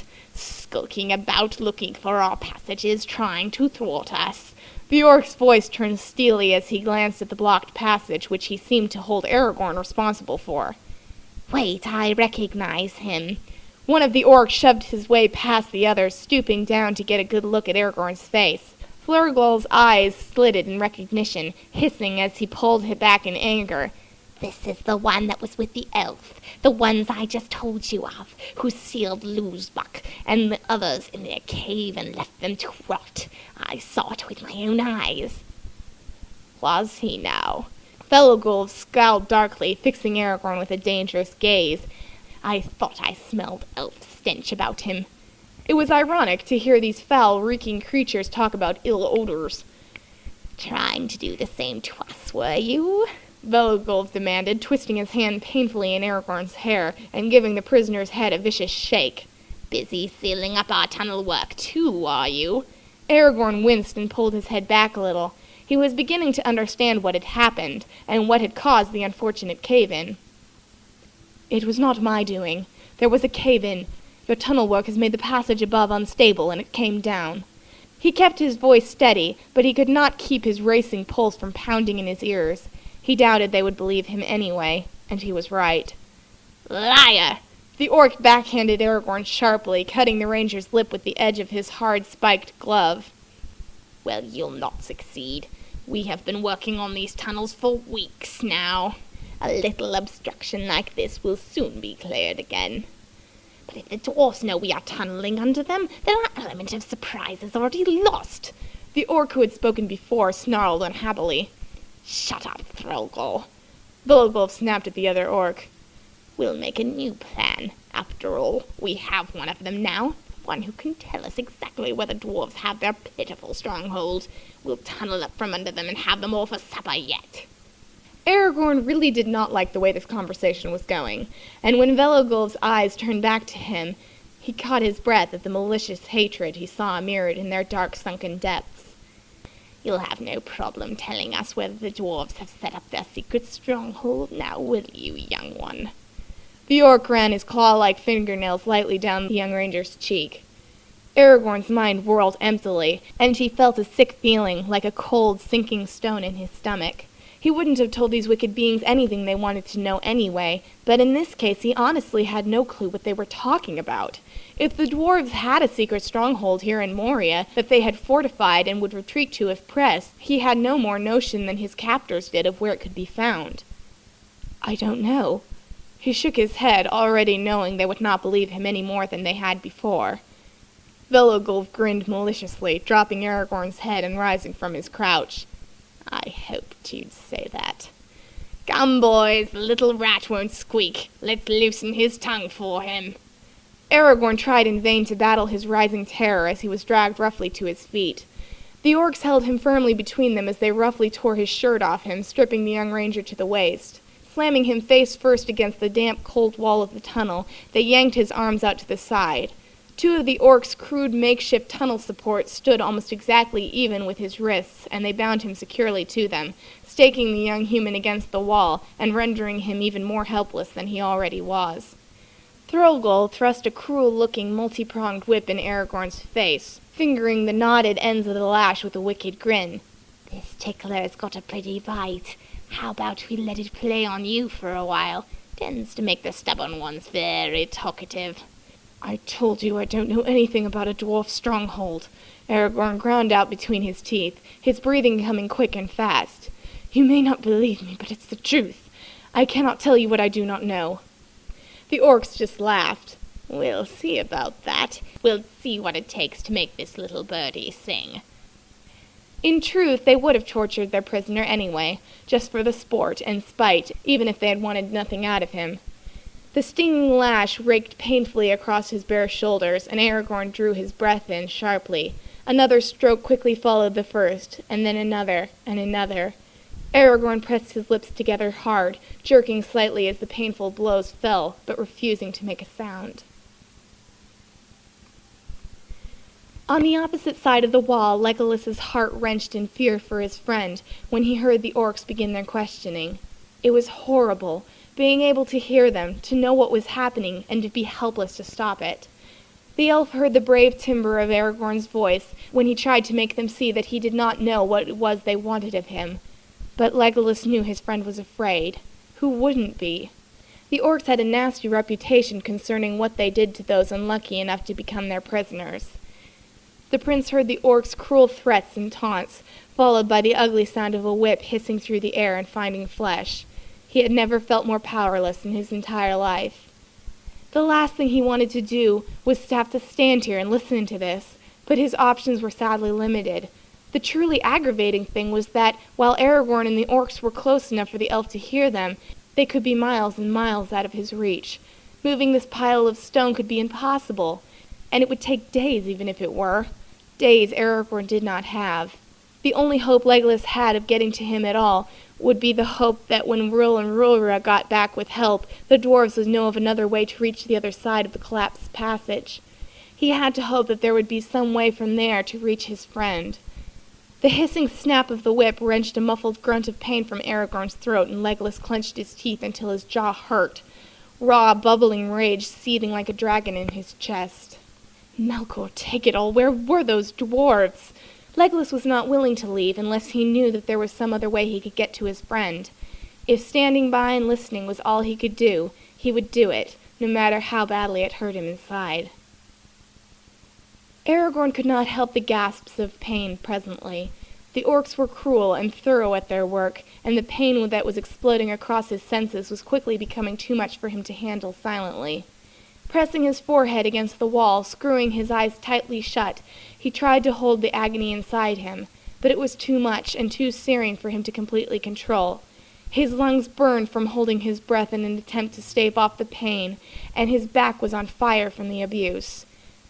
The young ranger felt a keen wave of burning shame sweep over him when the pain finally wrenched a choked cry from his lips. He wanted to be stronger than this. He did not want to give any quarter to his tormentors, but his body betrayed him, and he could not help crying out in pain as they continued to whip him mercilessly. The orcs laughed and jeered at him, delighted that they had finally broken through his stoic silence. Aragorn refused to listen to their cruel taunts and evil jokes. He didn't need their condemnation. He had plenty of his own for himself. Legolas slammed the side of his good fist against the pitiless rock that separated them, passionately hating his own helplessness. Aragorn's cries went straight through him, nearly driving the elf insane. If he could have torn through the earth that separated them, he would have, but there was nothing he could do. Nothing. Tears of frustration and heartache glistened unshed in the elf's eyes. He swore silently to himself that if he ever got his hands on the orcs that were doing this to his friend, they were going to pay a terrible price for their cruelty. Aragorn's chest was heaving with silent sobs he could not hold back when Thorgil finally let the blood-stained lash fall to his side.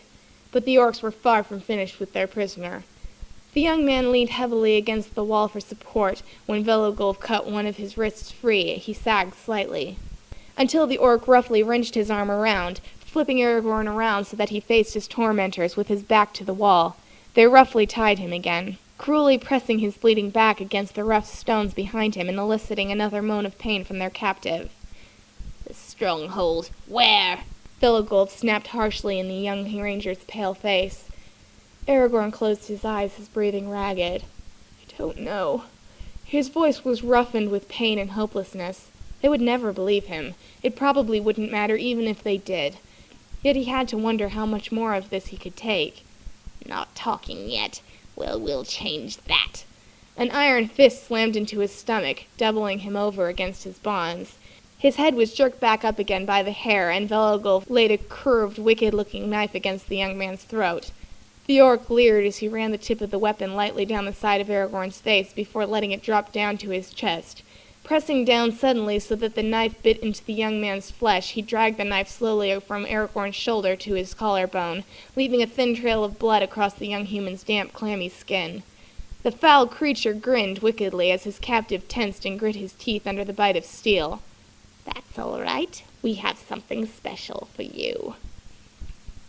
Velogulf rattled off a command in the black tongue that Aragorn did not understand, but by the gleeful reaction from the other orcs, he guessed it meant something bad. A few moments later, Thorgil uncorked a small black bottle and pressed it against Aragorn's lips, fairly shoving the neck of the vial into his mouth. The small taste Aragorn got was stomach-turning, and he was certain that if they wanted him to take it, he did not want to. Turning his head away, he clenched his jaw shut, refusing to drink the evil potion. Of course, the orcs did not take kindly to that at all. Thorgil grabbed Aragorn's head and held it while Velogulf forced the bottle to his lips once more. Suddenly socking the young ranger in the midsection, he purposefully knocked the air out of the prisoner's lungs. Reflexively, Aragorn gasped for breath, and when he opened his mouth, Velogulf tipped the bottle, forcing him to drink it in order to breathe. Aragorn coughed and choked helplessly on the hideously foul liquid, and felt it burn all the way down to his stomach. The orc stepped back, waiting for the poison they had administered to take effect. It did a few moments later. Sharp pain lanced through Aragorn, doubling him over from the intensity of it. The poison raced through his system, wreaking havoc on his already weakened body. He retched miserably, but his body refused to expel the nasty toxin. His captors laughed evilly. Aragorn's head spun as every nerve in his body felt like it had been set on fire. He trembled softly, uncontrollably, extreme nausea washing over him again and again. The horrid concoction was not fatal and would not kill him, but at that moment Aragorn almost wished it would. The little rat doesn't like our brew, Velogulf snarled with evil amusement. Well, we've got more where that came from. You want a second dose, or do you want to tell us where your skulking dwarf friends are hiding themselves? Aragorn's head lolled against the wall beside him, his breath coming quick and uneven between clenched teeth, but he did not attempt to answer. There was no point. All right, then. Belogolf and Thorogol forced another dose into him, and Aragorn quickly discovered that no matter how badly he thought he hurt before, it was 100 times worse now. When the orc started to beat him, the young human had no strength left to deny expression to his pain. His captors toyed with him, taking turns pummeling their prisoner and enjoying making him scream. Legolas pressed his eyes tightly shut, sinking to his knees by the wall and resisting the urge to press his hands against his ears to block out the sounds of his friend's pain. Hot fury burned inside the elf, mingled with crushing pain and self-condemnation.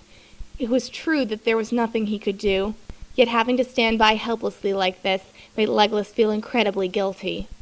He wished he could reach Aragorn, wished he could give him strength if he could not give him aid. Darkness pressed down on him as he knelt there alone in the empty vastness that was Moria, with only the painful cries of his young friend to keep him company. He had not felt so incredibly wretched or hopeless in a very long time, and he was sure that Aragorn was feeling much worse. If he could not give him anything else, Legolas wished he could at least try to give his friend hope, give him the knowledge that he had not been forgotten. Taking a deep breath in an attempt to calm his own rapid breathing, Legolas began singing softly in the darkness, slowly letting his voice rise and hoping that it might somehow reach Aragorn through his pain with the only thing Legolas had to offer, however slim it may be, hope. Alboroth, Githoniel, Silverrun, Penamiriel,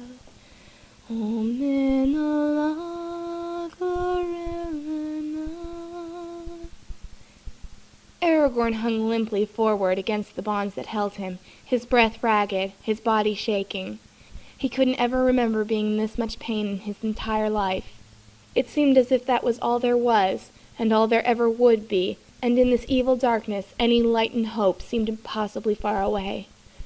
The dark drug they had given him sought to wind itself around his heart and poison him with despair, attempting to break his spirit. Another fist slammed into his side, his vision hazed yellow. He wished he would pass out, but he did not.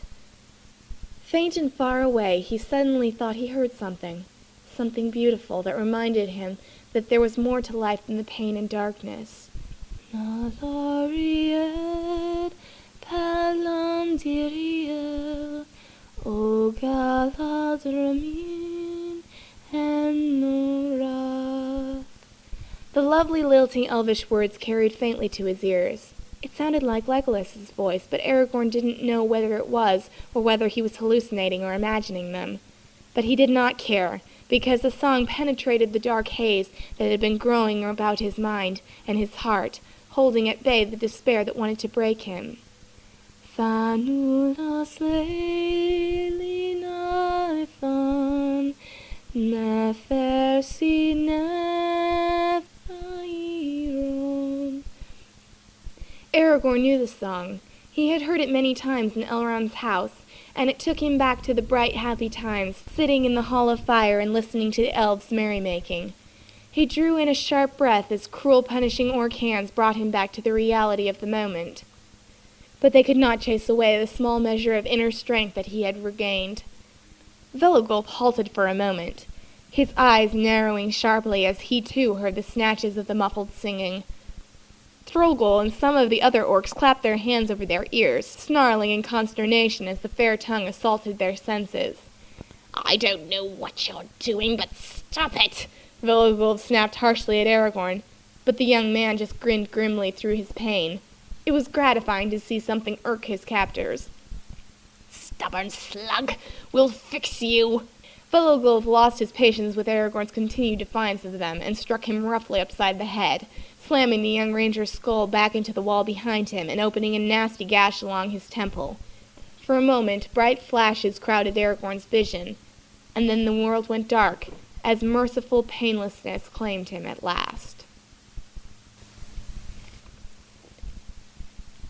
Part 5. Legolas had thought that nothing could be more disturbing than listening to his friend cry in pain, yet when the screams suddenly stopped, Legolas found that the silence was worse. What had the orcs done? Was Aragorn dead or merely unconscious? The uncertainty was horrible. He pressed himself against the rock wall and tried to hear any sound of the ranger, any hint that his friend was still alive. He could hear the orcs arguing with one another. They seemed to be debating what to do with Aragorn, but he couldn't make out if the human was alive.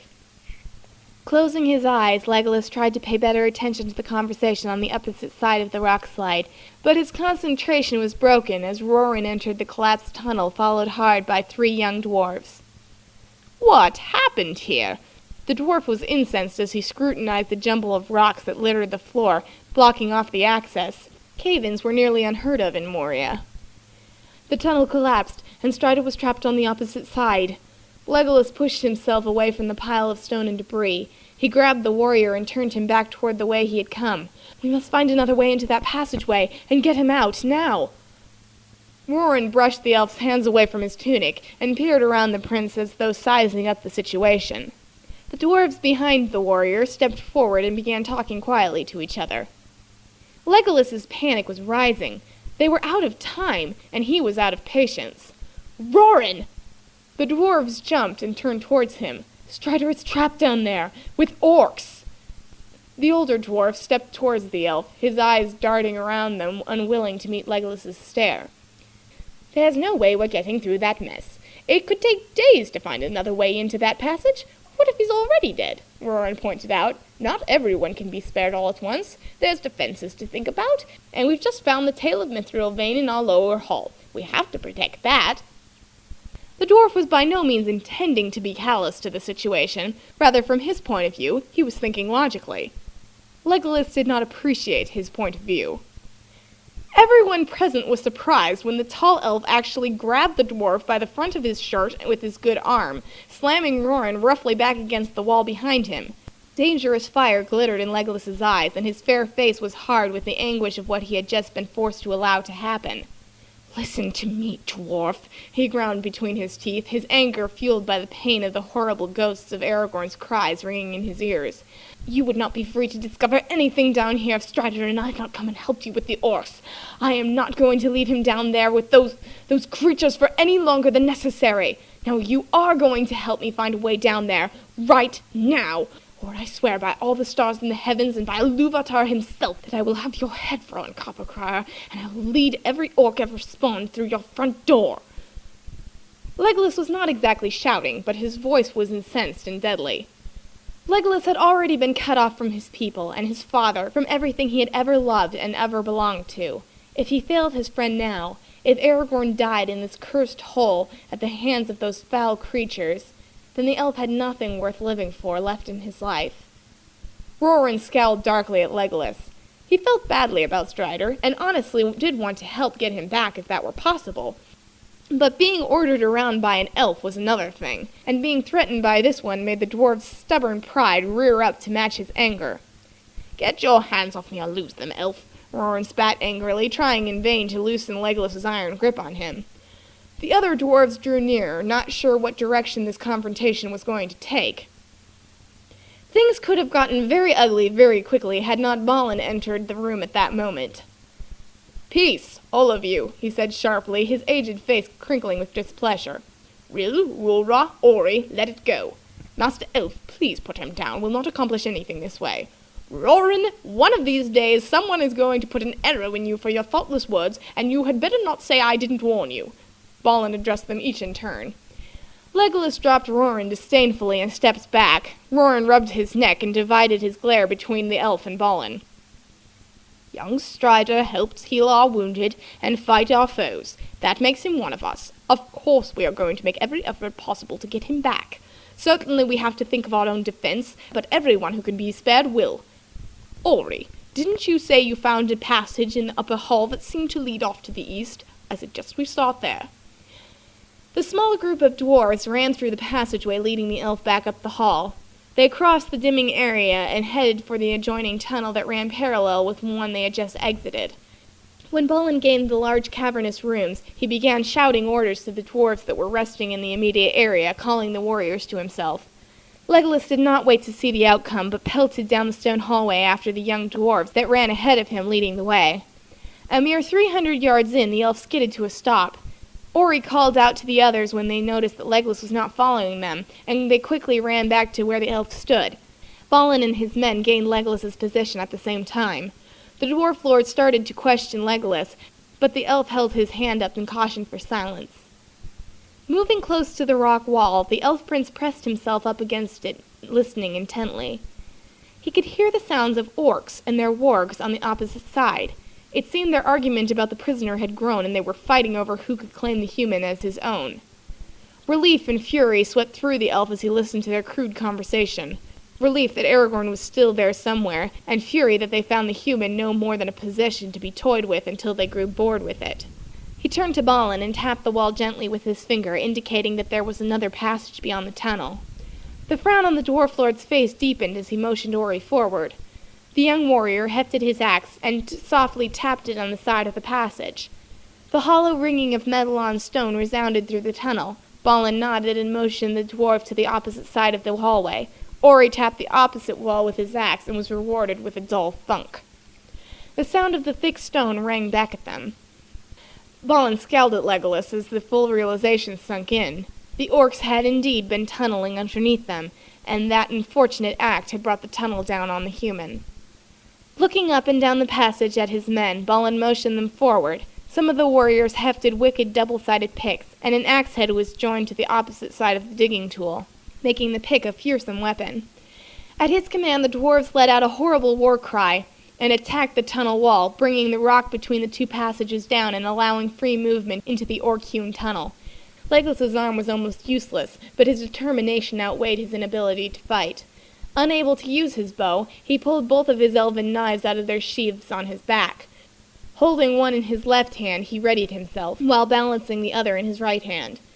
As soon as the wall was crumbling on the other side, he threw the blade into the dust cloud. An orc scream resounded, and the elf leapt into the pile of debris on the floor, slashing his way into the enemy ranks on the opposite side.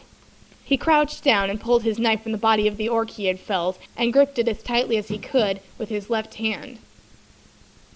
The crush of the enemy about him was more than he had expected, and he spun quickly, thrusting his blade into a press of orcs that surrounded him. His aim was true, and his movements fast and graceful, even in battle. The beasts near him dropped to the floor on top of each other as he felled them. Legolas chanced to glance up the tunnel and caught sight of Ori. The small dwarf was battling a rather large orc, and the goblin had sighted in on the preoccupied warrior. Legolas balanced himself and threw his knife straight into the goblin, cleaving through the creature's helmet and dropping the beast immediately. Ori killed the orc that stood in his way and turned wide eyes upon the elf, mouthing a silent thank you. Legolas only had time to nod before he was seized from behind. Without thinking, he leaned hard forward, using the enemy's momentum. He threw his attacker off his back. But the blade of the orc's sword caught the elf across the chest as the orc fell, opening a nasty gash through Legolas's tunic. The deep crimson stain ran from his sternum to the side of his ribs, and the bite from the steel almost stole the elf's breath away. Stepping on the orc's throat, he grabbed the creature's own twisted sword and buried it into the beast's chest. A sound to his left was all the warning he had. Legolas pulled the wicked blade from the orc's chest and thrust it behind him, impaling an attacking goblin. He pushed the creature away from him, leaving the unwieldy weapon buried in the goblin's abdomen, and spun towards the open end of the tunnel. The fighting was lessening, but the break in the wave of orcs would only be momentary. He sought out Balin and called to the dwarf lord, "Seal the tunnel behind us, or there will be more." Balin nodded and shouted to his men, pointing toward the passageway. In moments the dwarves had brought down the tunnel, pulling the crudely placed struts from the side of the ill-hewn walls. With the roar of twisting steel and falling rock, the hull collapsed, sealing the orcs from ever using this access again. Silence hung thick in the air for a brief moment as the rocks settled onto one another. Legolas stood in the swirling dust cloud, his chest heaving as he drew ragged breaths into his starved lungs. His hand unconsciously touched his burning ribs where the orc blade had grazed him. The cut was not deep, but it felt like it was on fire, and Legolas's hand came away from his tunic bloody. He bit back the reaction to the wound and searched wildly around him. Everywhere underfoot there lay orc and goblin bodies, but he had seen nothing of the human. He picked his way carefully to the back of the orc tunnel where the cave-in had first occurred. A few dwarves were slowly standing from the chaos of battle, and torches were being handed into the partial tunnel so the survivors could see better. Legolas's sharp eyes caught a glimpse of the young man in the dim lighting, and his heart stopped for a brief second as the shadowy outline of the man could just barely be seen. "Strider!" The elf stepped over the bodies of fallen orcs and ran to the back of the dead-end tunnel, where the ranger was still tied between the crude struts, forgotten by his tormentors when the dwarves broke through the passageway. The human was unconscious and slumped forward, his weight hanging from his wrists where they were bound by the rough orc ropes. His head hung forward, and his face was obscured by strands of hair that had fallen across his features, concealing the wicked gash on his temple and the bruises forming on his cheeks. Legolas was almost afraid to touch the man, afraid they had been too late, and that the human was already dead. He didn't know how he would react if Aragorn died. Very gently he slid his hands along the side of the human's face and slowly tipped the ranger's head up. The elf could feel his friend's pulse beating beneath his fingertips as he bent down and looked into the unconscious face. The ranger's broken lip and the bruises on his face reignited the elf's fury, and as the blood from the gash in Aragorn's temple dripped onto his fingers, he lost the last shreds of his calm demeanor. Legolas shouted over his shoulder at the dwarfs as he leaned into the man, trying to shift the human's weight off his wrists. "Come over here and help me now!" His voice betrayed his fears, trembling slightly as he yelled at the small warriors. "Balin, help me!" He pulled Aragorn forward, letting the man's head rest on his shoulder, and lifted him slightly. The jarring motion lanced pain through the human, and Aragorn awoke. He was being held by someone, and the person was shouting orders. It sounded oddly like Legolas, but that was impossible. Aragorn watched as though from a place far away as the dwarf lord rushed towards him, followed by Rorin and a company of warriors. "Legolas." When Aragorn spoke, the word was soft and choked. The poisons he had ingested were still wreaking havoc with his system, and he felt as if he were going to throw up, though he knew it would be impossible. "Strider!" Relief washed through Legolas as he held the man against him, ignoring the pain shooting through his shoulder and trying to support the young man's weight as the dwarves cut his bindings loose. The ranger fell forward, unable to stop himself. Slowly the elf lowered the man to the rocky floor, laying him on his side, careful of the wounds on his back, cradling Aragorn's head in his hands. The ranger cried out as his body spasmed from the pain, and he curled in on himself, wrapping his arms protectively around his midsection, trying to stave off the sick feeling that swept through his awareness. "Strider, what is it? What's wrong?" Legolas leaned over the man, trying to get him to relax. "You must tell me, or I can't help you." "You can't help him." Legolas turned towards Balin and stared at the dwarf. Rorin was handing the king a small black vial, his face scrunched up at the reeking smell that wafted from the empty bottle. "Diffafil." He passed the container to the elf, who jerked away from the foul stench, holding the vial at arm's length. "Is it poisonous?" "Yes." Balin frowned as he watched the human writhe in pain. "And no." "Speak plainly, Master Dwarf, my patience is thin." Balin chose to ignore the elf. Instead, he pulled Rorin in close and whispered instructions to the dwarf. The small warrior nodded repeatedly at the requests and darted back through the tunnel out of sight. Crouching down near Aragorn, Moria's lord gently touched the human's forehead, nodding in assent of his own predictions. The human was losing consciousness again, and that was a mercy in itself. He turned his attention to Legolas and explained. "Diffafil is a lichen that grows in the lower caves near the water supply. It is an evil algae. When mixed with water, it becomes a poison to the system and causes intense pain and high fever. Left to itself, it will kill its victim, and that only over a period of time. We have had whole clans poisoned in this fashion before we ever discovered the antidote." The small dwarf rocked back on his heels and motioned more of his warriors forward. "I thought we'd cleared all of it from the area, but perhaps the orcs have found a supply of it near their dwelling and learned its potency." He stood to his feet as the warriors gained their position and surrounded the ranger. Legolas was easily brushed aside, and the dwarf lord took hold of his arm and led him out of the way as the small men lifted Aragorn between them and began to move out of the tunnel, carrying him carefully to the higher passageways. "And the antidote?" Legolas winced as his own wounds begged for attention. He ignored the signals his body was sending him and walked with the king towards the adjoining tunnel. "The antidote is a mushroom, of all things." The king laughed at the absurdity of it. "One fungus curing another. We find it on the steps, and when dried and crushed, it can be served as a tea that counteracts the moss. It has the other healing properties too. We use it frequently. Remind me to send some with you should you decide to take your leave of us." They exited the orc tunnel and a team of dwarves swarmed into the area. The tunnel would be collapsed and sealed, so further intrusions would not be possible from this section of the mountain. Already measures were being taken to find any other orc tunnels that may run beneath or parallel to the dwarves' own passages. Cave-ins were very rare, and the dwarves went to great lengths to see that such things never happened. The events of the day were disturbing and could not be allowed to persist. "Yes, but Strider?" Legolas winced and stumbled. The dwarf lord reached out casually and grabbed the elf by his good arm, steadying him as they walked. "Roran has gone to see that the tea is prepared. Your friend will recover just fine. Give him a day and he will be back to normal, I guarantee it. He feels worse than he is at the moment. The lacerations to his back concern me more." Mellon cast a secretive glance at the elf. "However, it is you I'm a little bit more worried about at present." Legolas stiffened slightly at the attention. "I'm fine. I would see to Strider, though." The Dwarf King nodded. "When you reach the main hall, we will find a place for you and the human to stay until you are well. You can see him there. All of our medicines and comforts are at your disposal." Legolas nodded in gratitude as he stepped into the main hall and was ushered into the corner of the massive living area. "Thank you, my lord." He found Aragorn lying on his stomach on a padded mat.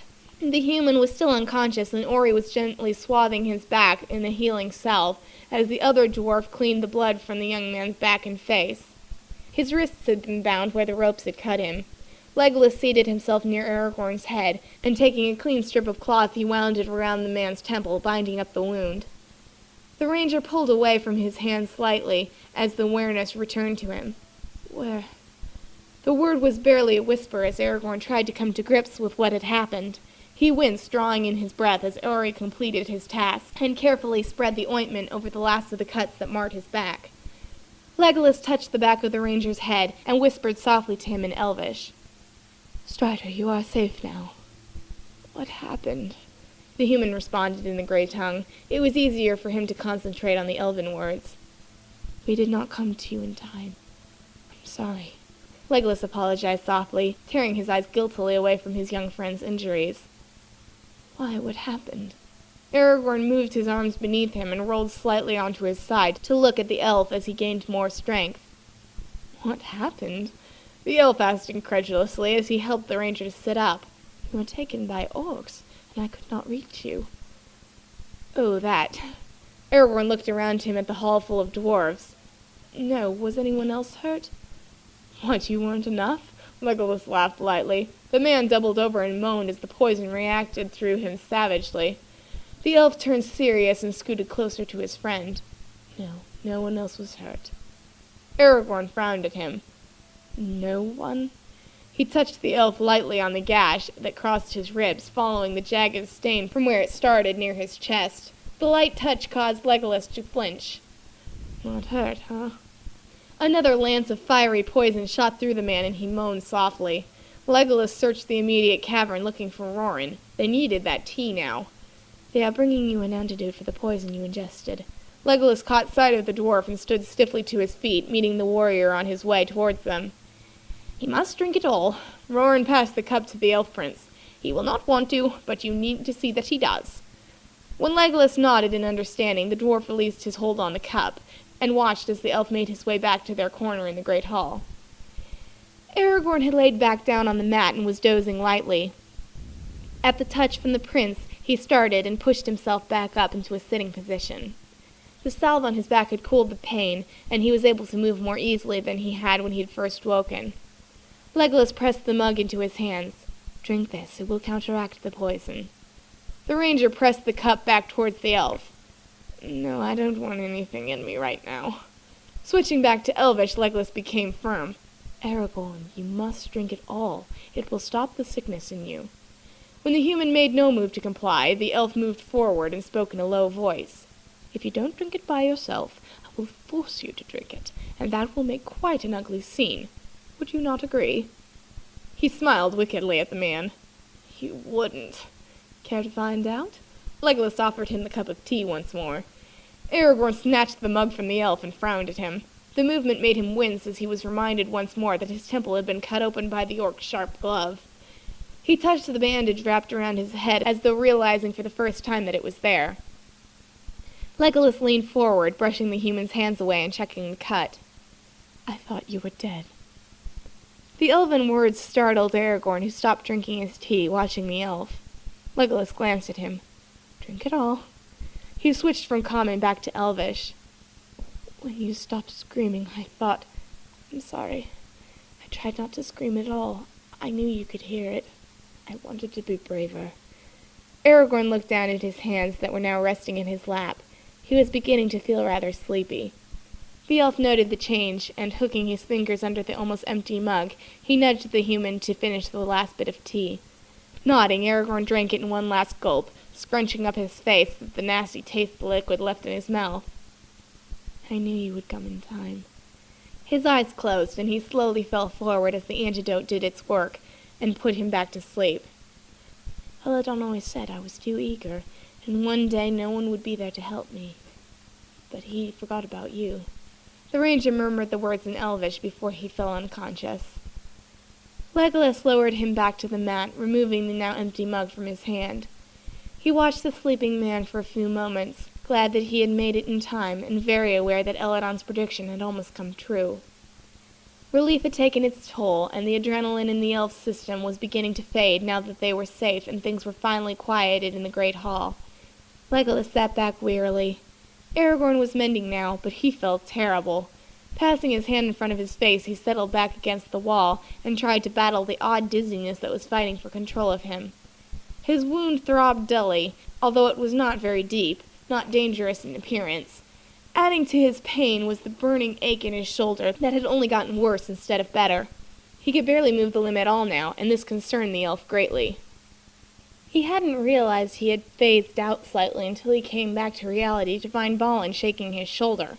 The elf winced and pulled away. "Legolas," Balin's face was concerned, "you do not look well. You have seen to Strider, but no one has seen to you." "I will be all right." Legolas brushed his concern aside. His temples ached, and the dwarf's voice seemed unnaturally loud in his throbbing head. He just wanted them to go away and leave him alone. Although he usually slept with his eyes open, the elf was finding the dim light to be irritatingly bright, so he shut them and hoped Balin would leave. "You can't move your left arm at all, can you?" Balin shook his head, not at all deterred by the elf's put-off. He had seen the elf's difficulty fighting earlier, and had to admit to being candidly impressed that Legolas had done so incredibly well against the orcs with only one truly functional arm, when the other was so obviously causing him great pain. There may be more to this elf than he gave him credit for. At least the dwarf had to give him points for loyalty. The dedication he had shown to his injured friend was admirable. "I just need to rest." Legolas opened one eye and then shut it again. "You'll need more than that." Balin poked Legolas's injured shoulder none too gently with one short, stubby finger. The elf inhaled sharply and pulled back, leveling the smaller being with an irritated glare. "Are you attempting to make my life miserable, or is this just a side benefit?" The elf said crossly. The ache in his body and the pain in his shoulder was doing nothing to improve his mood. Balin chuckled. "All I'm trying to do, Master Elf, is possibly save your arm and fingers. 10 to 1 that shoulder is dislocated." Legolas resisted the urge to moan softly. He had been afraid of that himself, but he didn't want to think about it, didn't want to have to deal with that on top of everything else. First he had been too concerned with finding Aragorn, and now he felt so very bad that he despised the thought of having to put his shoulder back into place, which he knew would be very painful. "You can be too proud to accept our help if you want, and let it be, but it's not going to be right by itself, and you'll be lucky if you don't permanently damage your hand control if you let it go much longer," the dwarf pointed out bluntly. "Even an elf should know better." The last part was not stated with any venom, and if he had been in a better disposition, Legolas might have taken it for the jest it was. Legolas spared Balin a baleful glare, but he knew the dwarf was right, and that was not something that he liked admitting, and in truth he did know better, and he was just feeling so strangely. With a sigh, the elf prince finally conceded the point to the dwarf. "All right then, do as you must."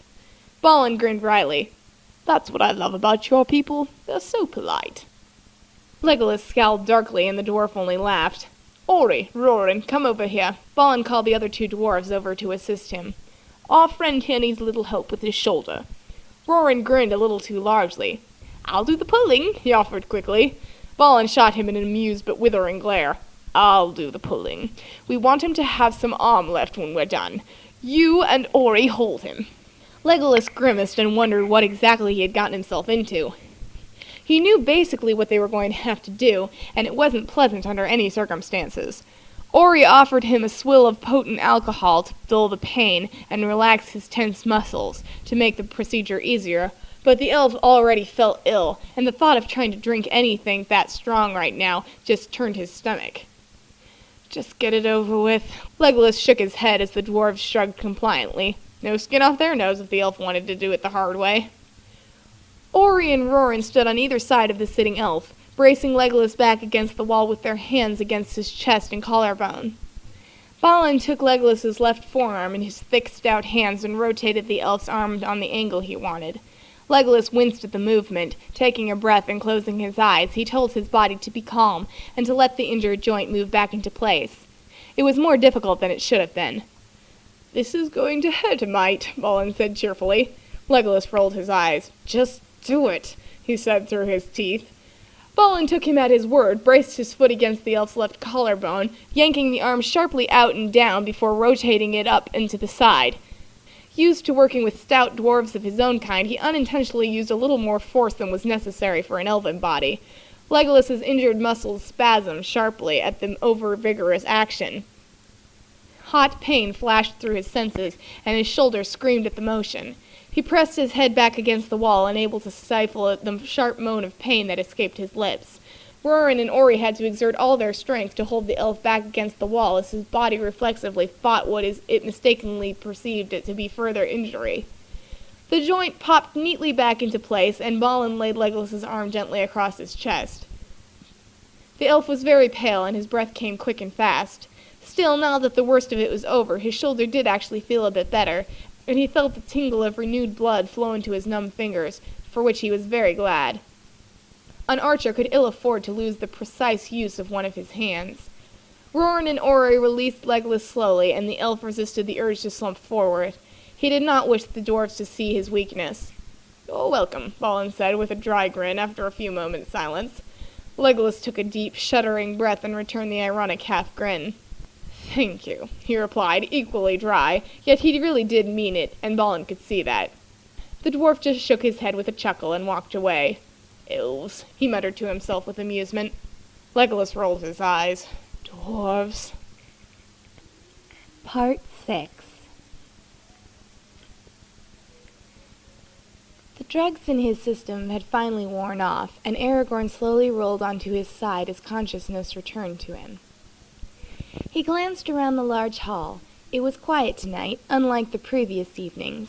There were no orcs to battle, and the dwarves had all retired to their rooms to rest. Only a few warriors kept guard over the gates. A fire crackled in the huge fire pit, dimly lighting the large hall. The ranger placed his hands beneath him and started to rise when he caught sight of Legolas and stopped, freezing in place. The elf was seated nearby, leaning against the wall, his left arm clutched to his chest. But it was the fact that the elf's eyes were closed that startled Aragorn.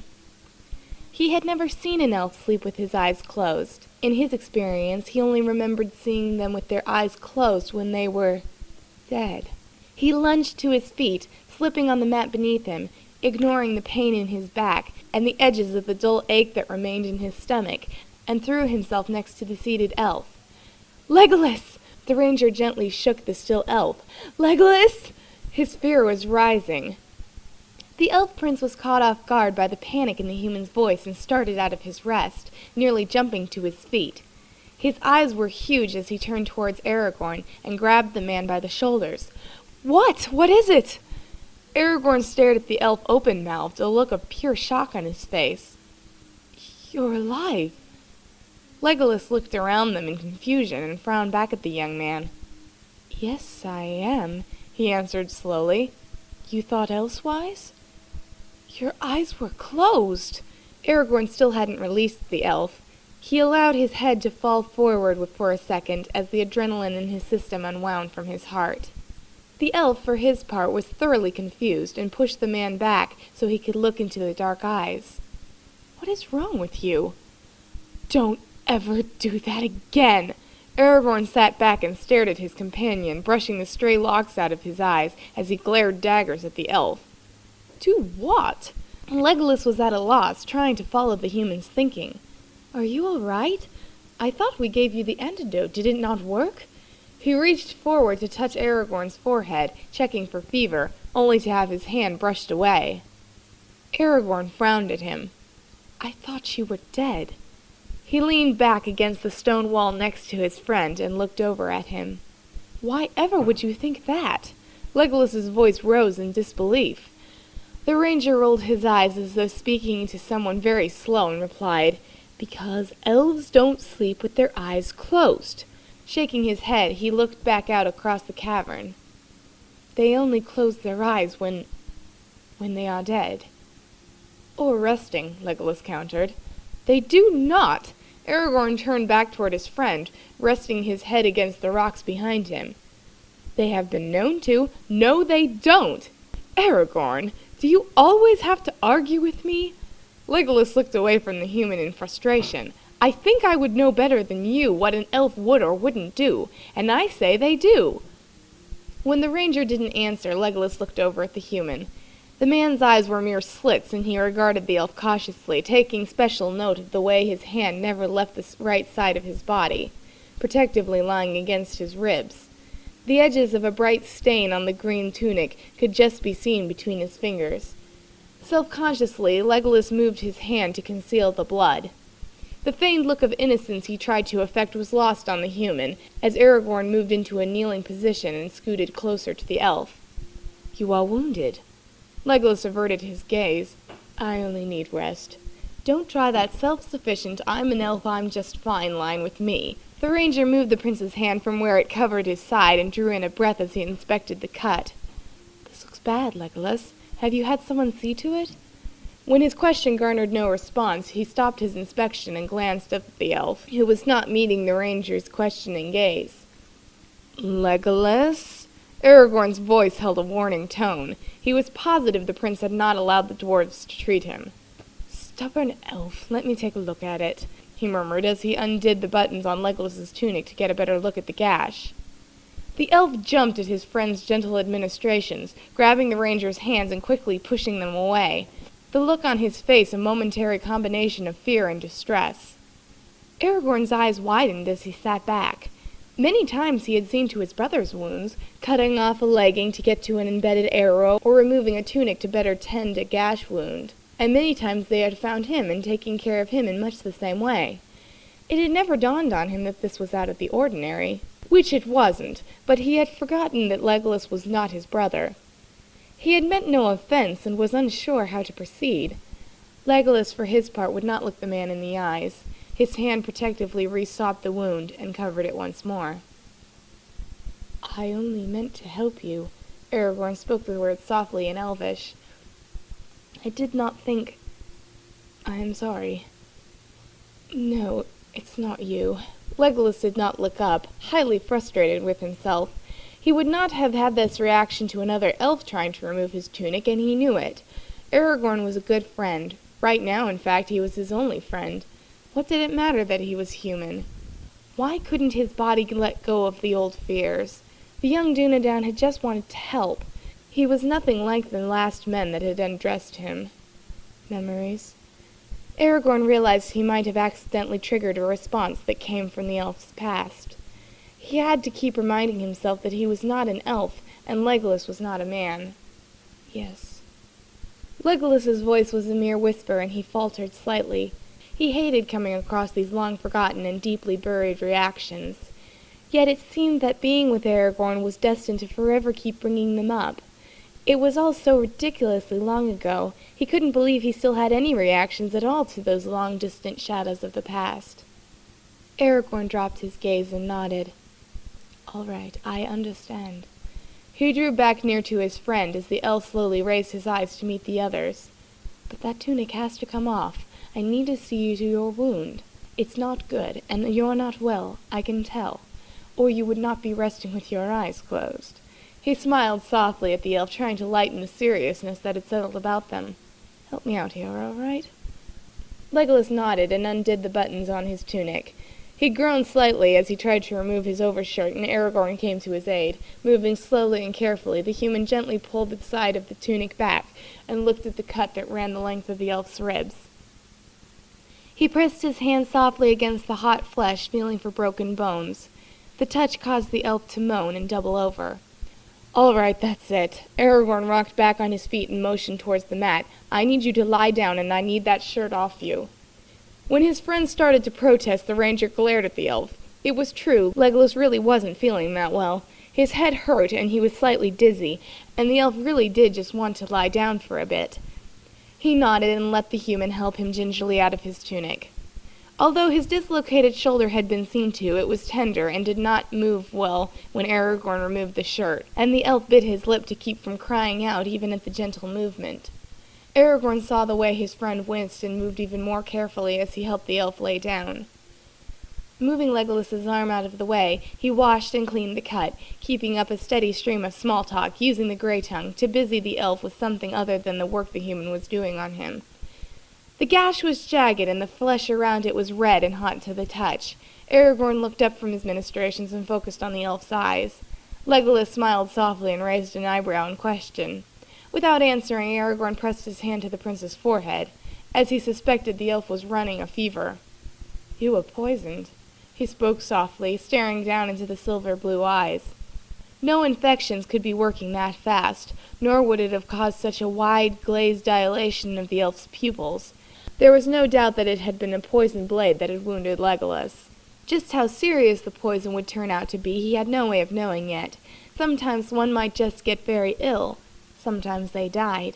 Yet he held out the hope that it was not the most deadly kind, since after several hours Legolas was in fact still alive.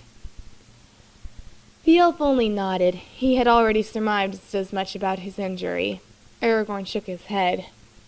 "Why don't you let anyone help you?" "Dwarves?" Legolas laughed at his own joke. The ranger deflected the humor. "It's not funny, elf." But he smiled even as he spoke, turning to retrieve an ointment from his pack. "I don't know if this will help or not, but it will take the sting out of the cut," the young ranger said. "Good, because it burns." Legolas draped his arm over his face, covering his eyes to block out the light of the fire. Aragorn bent down and stared at the elf. "Just don't close your eyes," he teased, his smile widening. "Get on with it, human." Legolas swatted at the young ranger as the man ducked quickly out of the way. "Tomorrow we'll see if the dwarves have anything that will work better." He gently rubbed the ointment over the wound and covered the cut with a clean cloth. Carefully grabbing Legolas's arm by the wrist, he placed the elf's hand over the bandage and stared down at his friend. "I think it will be enough, though." The ranger grabbed his coat and draped it over the prone elf, tucking the edges in around him. Legolas nodded and conceded what they had both feared. "It was an orc blade, Aragorn," he said softly. "If there was poison on it, it is poison from the depth of the Morgul world. There are few medicines that can heal such. Well, perhaps the dwarves know something we do not." Aragorn looked out across the hall, hoping in his heart that he was telling the truth, and knowing deep inside that he was wrong. King Thranduil gazed at the leaping flames in the fireplace with unseeing eyes. Much of his time was spent thus lately, and his courtiers had begun to become worried about their liege. The elven king no longer took part in feasts or hunts. Indeed, he barely left his chambers, and seemed disinterested in the affairs of state. Thranduil was pulling back from life, and no matter what his friends and subjects tried, they could not bring him back. Thranduil jerked when a hand was laid on his shoulder, and he looked up quickly. Ranian knelt respectfully, then rose again. "Your Majesty?" The younger elf could tell by the momentary look in the king's eyes that for an instant, roused suddenly from his faraway thoughts, Thranduil had half thought, half wished that Ranian was someone else. It was not too hard to guess who. "What is it, Ranian?" Thranduil turned his gaze back to the fire. He looked so surprisingly old for an elf lately, and his health had begun to take a turn for the ill. "Your Majesty, there has been another incident of a hunting party being harassed by spiders." The elf warrior explained his visit. "None were harmed, but this is the third time it has happened in less than a week." If our warriors can't defend themselves from a few spiders, we have fallen low indeed, Thranduil said darkly, still not bothering to spare the younger elf a second glance. This has never happened before, your majesty. Ranian shook his head, reining in his frustration. Something is going on. The spiders are becoming increasingly bold, and I have seen wargs wandering in the woods not 5 miles from here. Evil stirs, my lord. We must take measures against it. Do as you think is right. Thranduil waved him off wearily. Ranian tried to remain diplomatic, despite his own irritation with Thranduil's unconcerned approach to the situation. Sire, everyone has a different opinion of how to handle this, and what it means. We have had no official word on the matter for over a week now. The people are fractioning, my lord, and the resulting disunity is making the problem worse. If they fraction, and it is their own folly. I can do naught about it. No one had ever heard the king so despondent. The people need their king, sire. Ranian's impatience got the better of him, and he spoke more harshly than he had intended. They need leadership, not a ruler who hides in his chambers and nurses his private wounds. Thranduil's eyes flashed as he turned his gaze up towards the impetuous younger elf. He would have spoken, but Ranian pressed on. I know you miss Legolas. I miss him too. But do not sacrifice the kingdom for your grief. What know you of my grief? Thranduil rose out of his chair, glaring dangerously at the elf warrior before him. Ranian knew that the words he spoke were dangerous, but he did not hold back his thoughts. I know that it is destroying you, and our land. The old laws are flawed. Do not cling to that which will be our undoing. It is not too late. Call him back, your majesty. Lift the curse you have placed upon your son's head. It is what your heart desires, is it not? You know not of what you speak, Ranian, Thranduil said sharply, his face flushed with anger. I cannot undo what has been done. Cannot, or will not, your majesty, the younger elf asked bluntly, folding his arms. He walked a dangerous line, but it was a chance he was willing to take. Legolas forced this on me, Ranian. It is not my choosing, the Elven King said somewhat bitterly. He knew what it meant and chose to betray me anyway. He did not betray you. Ranian defended his friend, as he had been burning to defend him since this horrible sentence had been passed down, and Legolas was taken away without a chance for Ranian and Trellin or the prince's other friends to have even said goodbye. He defied a law that is old and out of date. Which would you fault him for more, for disregarding an antiquated law, or for allowing a man who was later proved to be innocent to be murdered in cold blood? Thranduil glared at Ranian darkly. I know you were Legolas's friend. For that reason alone I will pardon your words to me now. The king spoke very slowly and very clearly. But understand this. My son is dead to me. His name is not to be spoken again in my hearing, and you will watch your tongue. The king's words broke off into a coughing fit, and the elf leaned wearily against the back of the chair he had previously been seated in, seeming more drained and ill-looking than ever. Ranian clenched his fists tightly at his side. Then your stiff neck will drive us all to ruin. I say to you, Legolas hurt your pride, not your heart. He had intentionally justified the king's orders, but he was angry enough that he did not care. Surprisingly, the king did not flare at this, but looked wearily up at the younger elf, fixing him with a gaze of such crushing, immeasurable sadness that Ranian actually had to blink to keep his emotions clear. That, Ranian, is where you would be wrong, Thranduil said quietly. Ranian was surprised to see the incredible pain that was reflected in the elder elf's eyes. He realized with a start that King Thranduil's heart truly was breaking over what had happened, and with it, it was taking his health and his energy. Forgive me, my lord, Ranian apologized softly, bowing his head. I spoke out of turn. Thranduil wavered slightly on his feet. You may go, he dismissed the warrior. Yes, your majesty. But the spiders.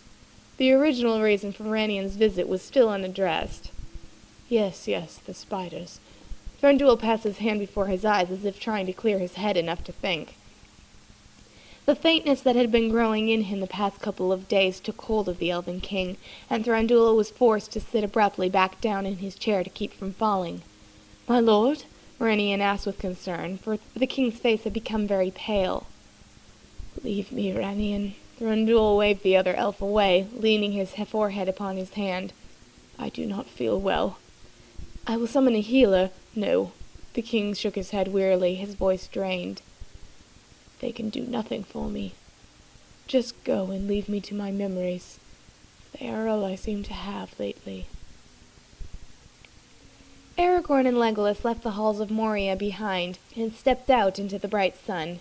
It seemed like forever since they had felt its warm rays brush against them, and Aragorn turned his face towards the orb set high in the sky, closing his eyes against its harsh light. The young ranger breathed in deeply and smiled before turning his attention back to the small cache of supplies that the dwarfs were carrying out to them.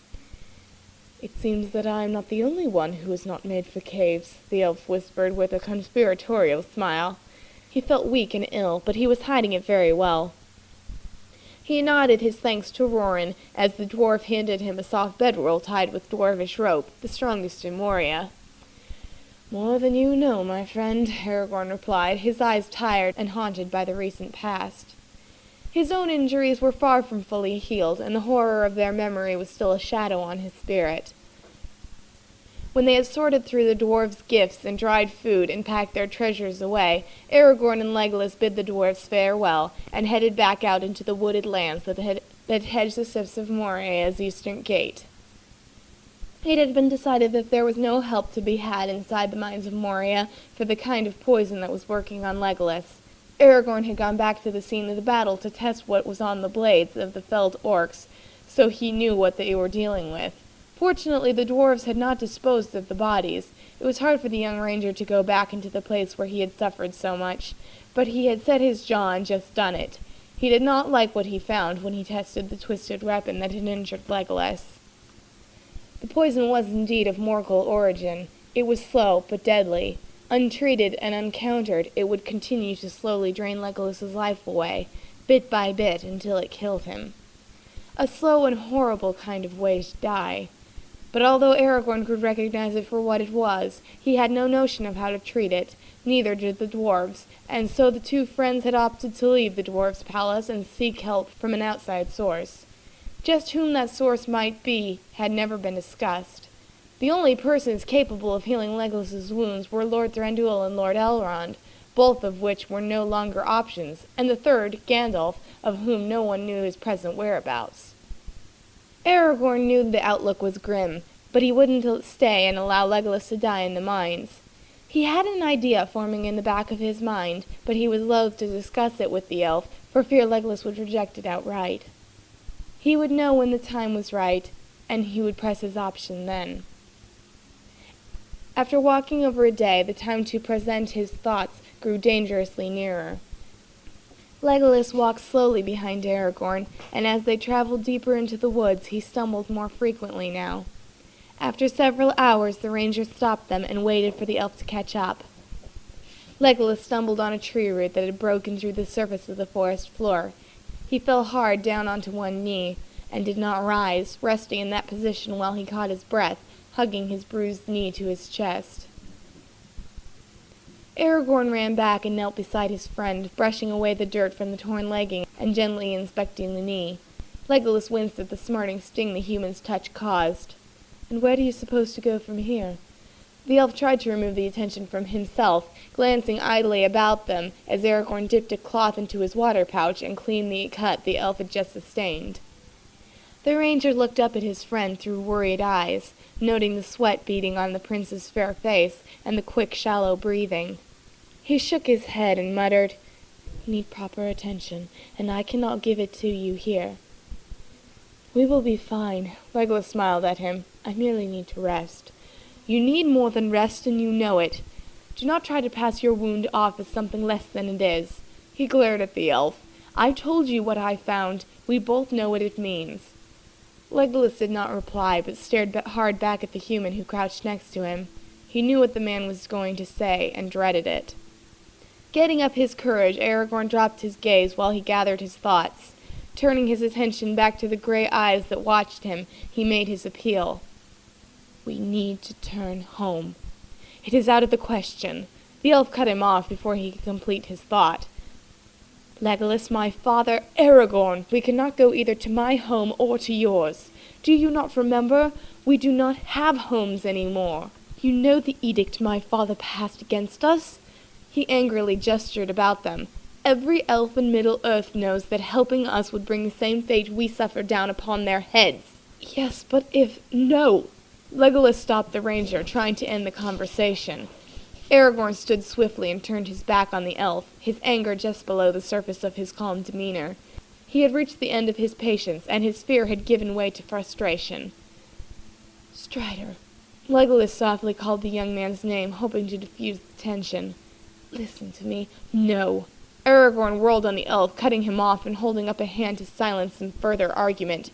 You may be older, and you may be wiser, but right now I will live to the end of this week, and you will not. Either you come with me to Rivendell, or I will take you there by force. A small smile graced the elf's lips as he faced down the threat. And how exactly do you think you will force me to go? Aragorn looked around them as if trying to find an answer in the woods that surrounded him. He took a step nearer the elf and leaned down towards him. The ranger's voice was low and serious. I'll use the warfare technique on you that Illidan taught me, and I'll drag you there if I have to. Not on me, you won't.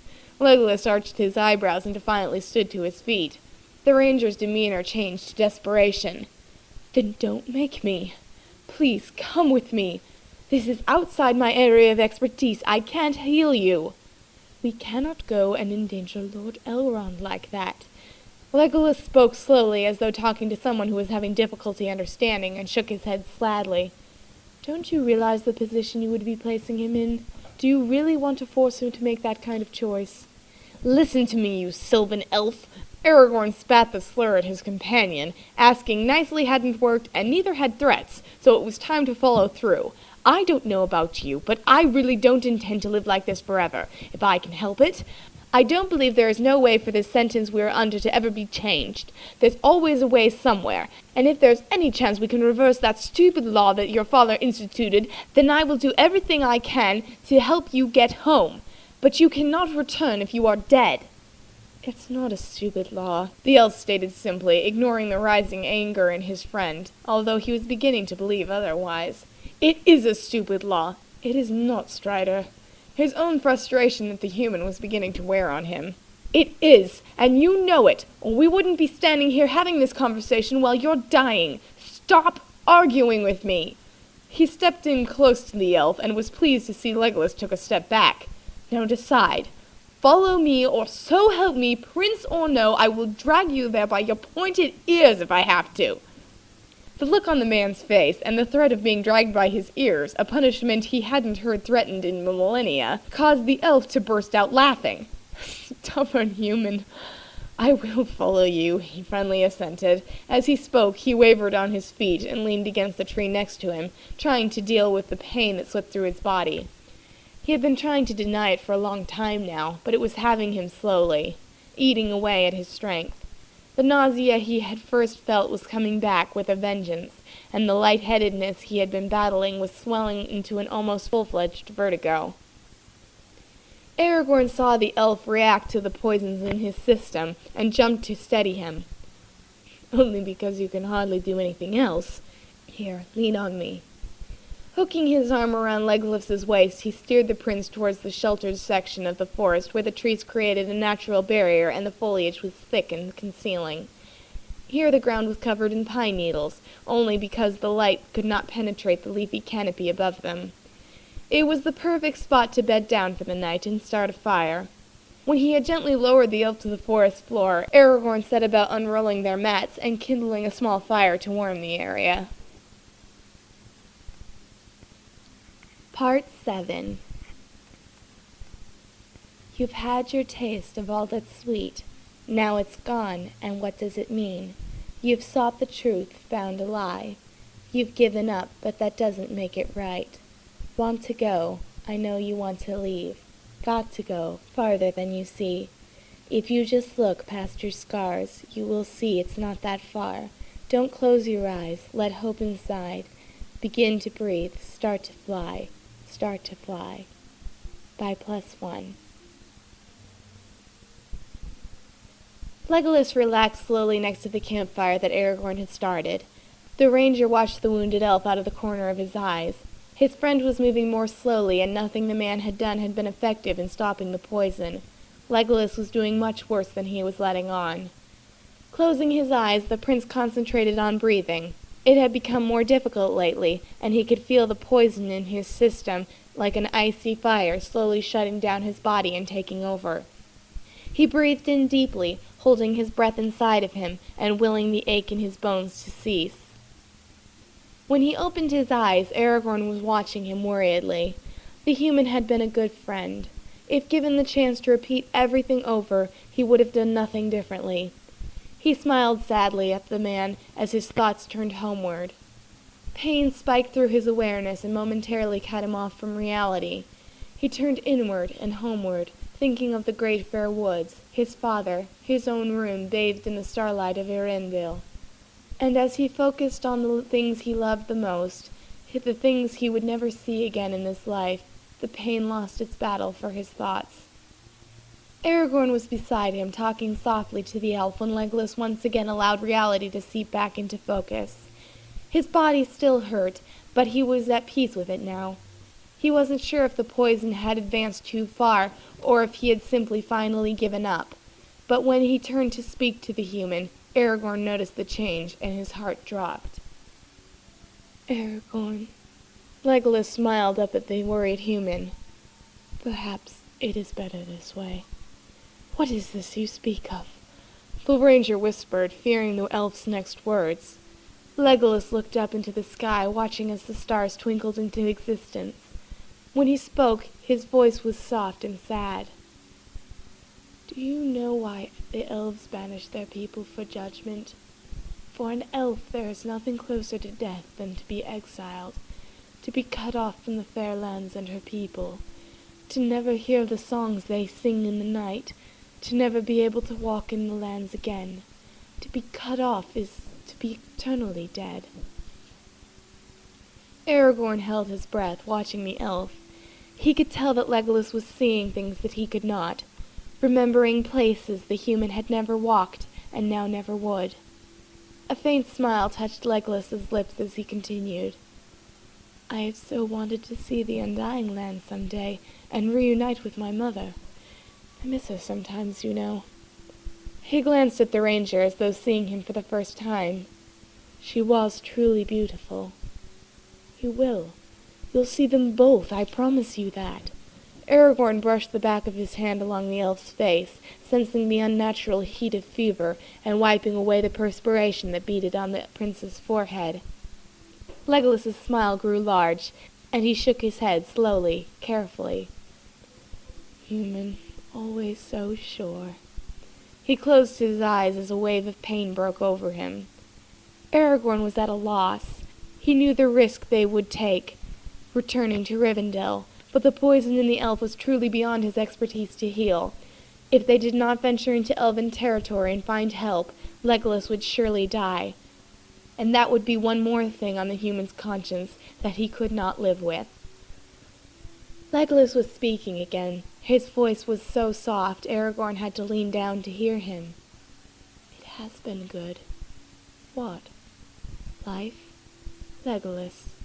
Aragorn tried to swallow around the lump that had formed in his throat.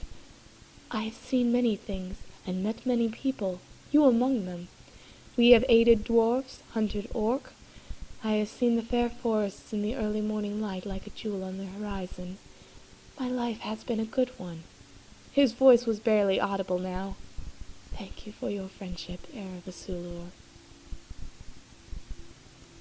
"Legolas?" The elf relaxed and closed his eyes.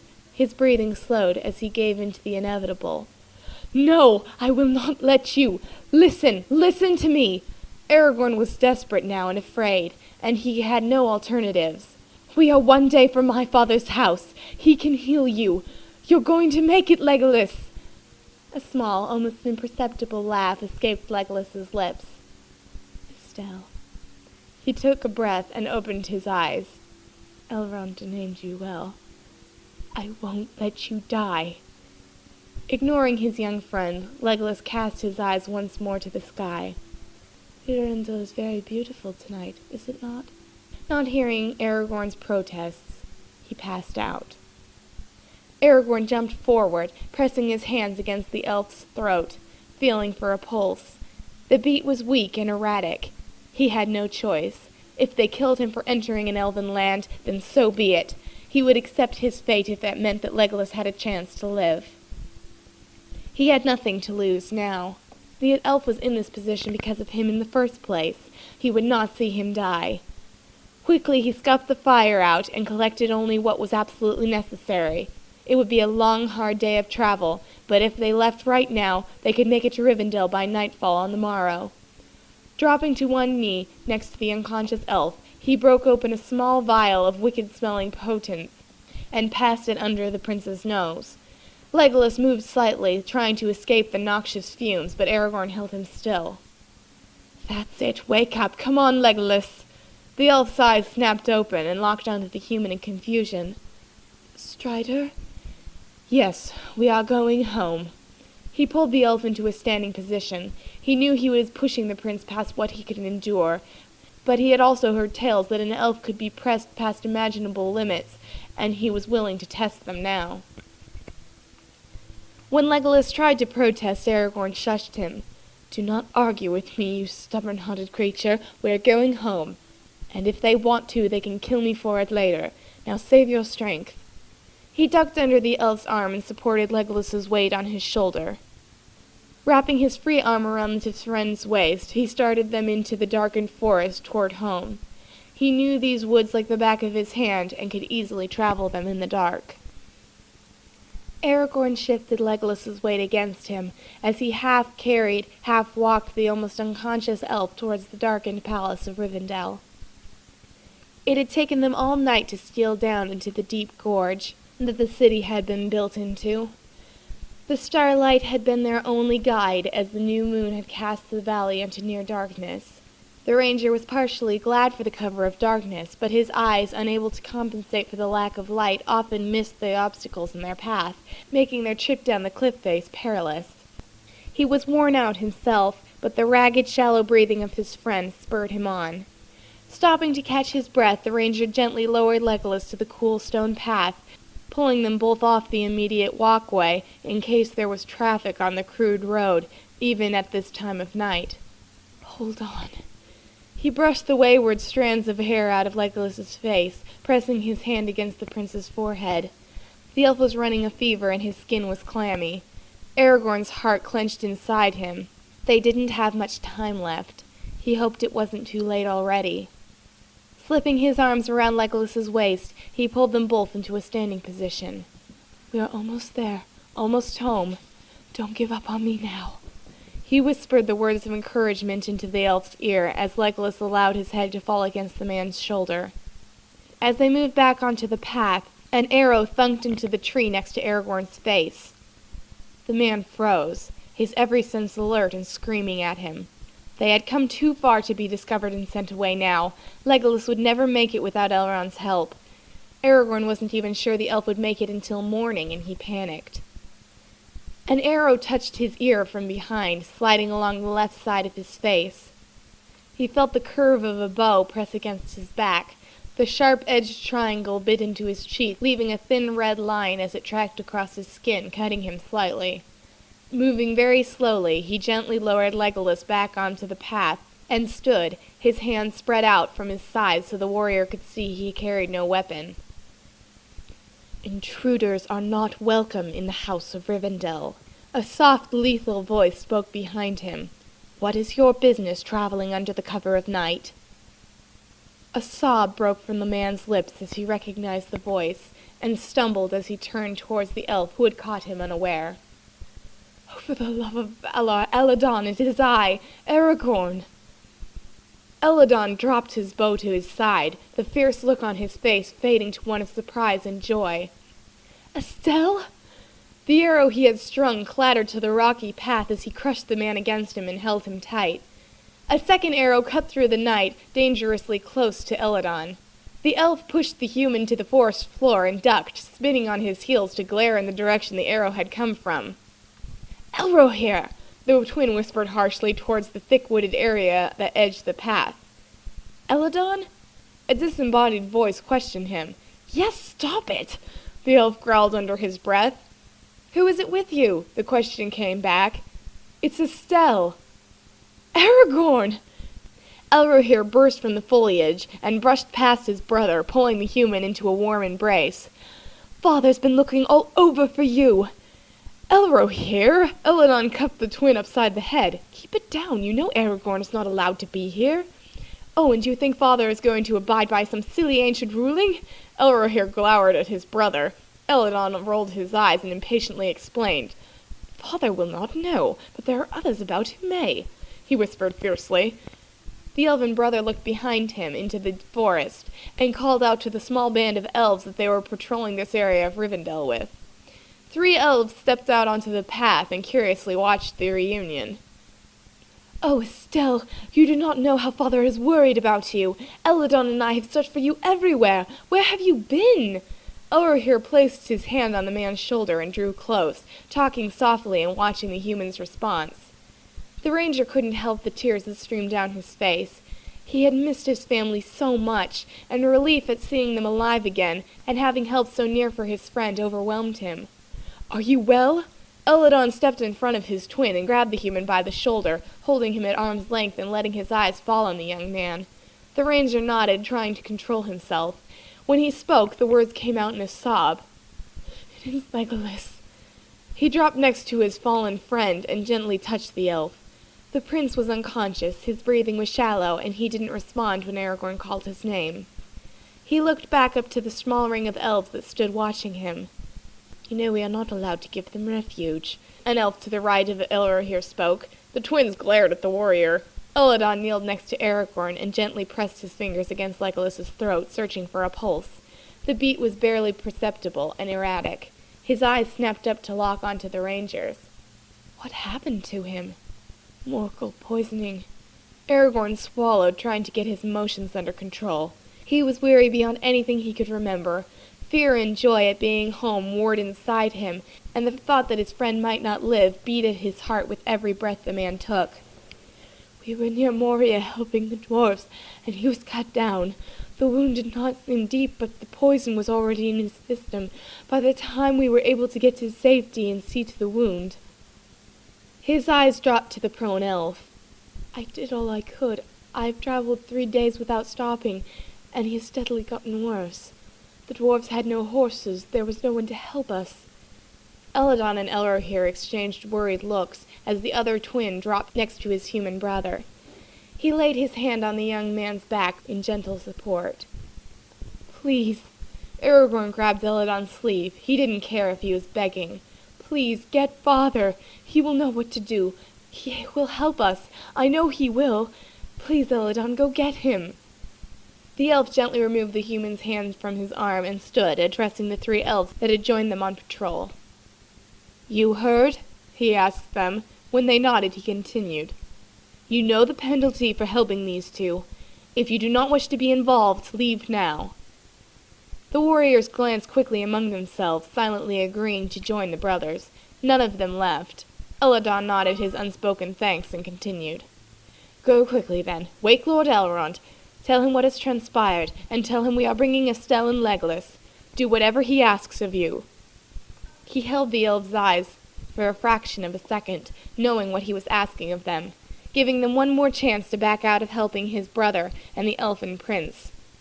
When no one spoke, he nodded curtly. "Go now." The warriors quickly disappeared into the night, swiftly heading towards the elven lord's chambers. "Come, Aragorn." Eladon pulled the ranger to his feet and moved him out of the way. "We need to get Legolas in, and quickly, before anyone sees that you have returned." Eladon and Elrohir easily lifted the prince between them and carried him towards Elrond's rooms. Aragorn followed numbly in their wake, hoping they would be in time. Elrond stood inside the entranceway to his private apartments at Rivendell. He had dressed quickly, wrapping himself in a velvet burgundy robe that tied about the waist with a silver cord, and waited anxiously for his sons to make it to his rooms.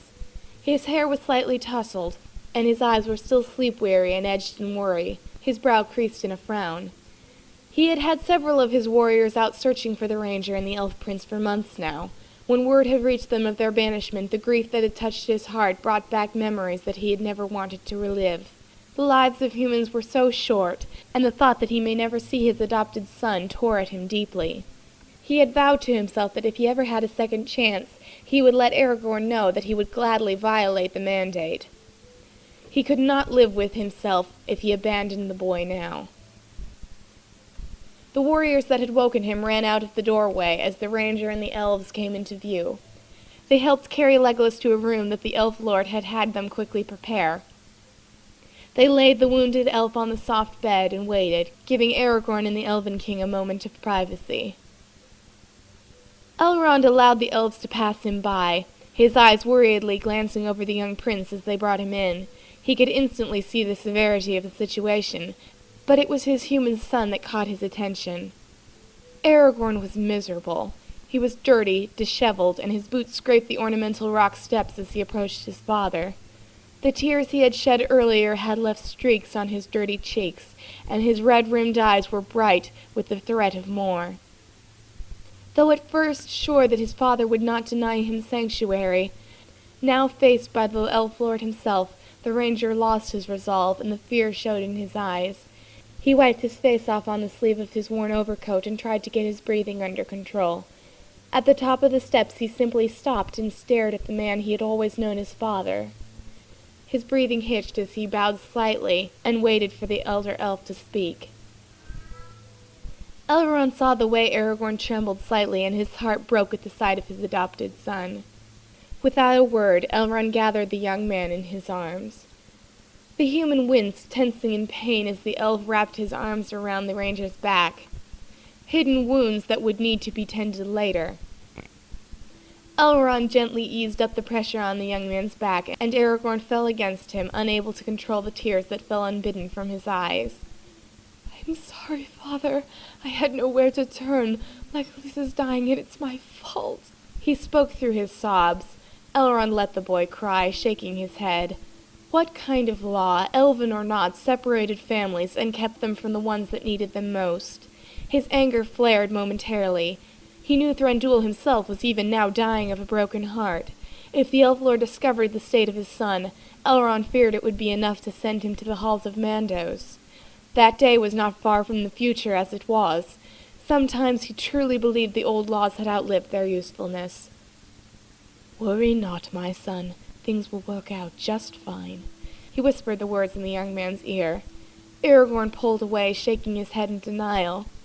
"No, they won't banish you for helping us." Elrond's laughter was light and easy, and there was no condescension in it. "Banish me? Not likely." He touched the human's face with his hand, staring into the tired, teary eyes, and continued, "Though the ruling is an elvish one, I do not recognize it.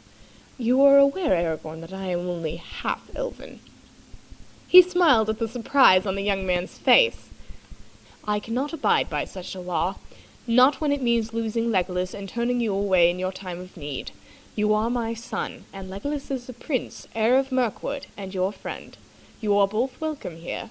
I will not turn you away or turn my back on you, no matter who says I must. As long as I draw breath, you are mine, and no man or elf will tell me that I cannot give you refuge."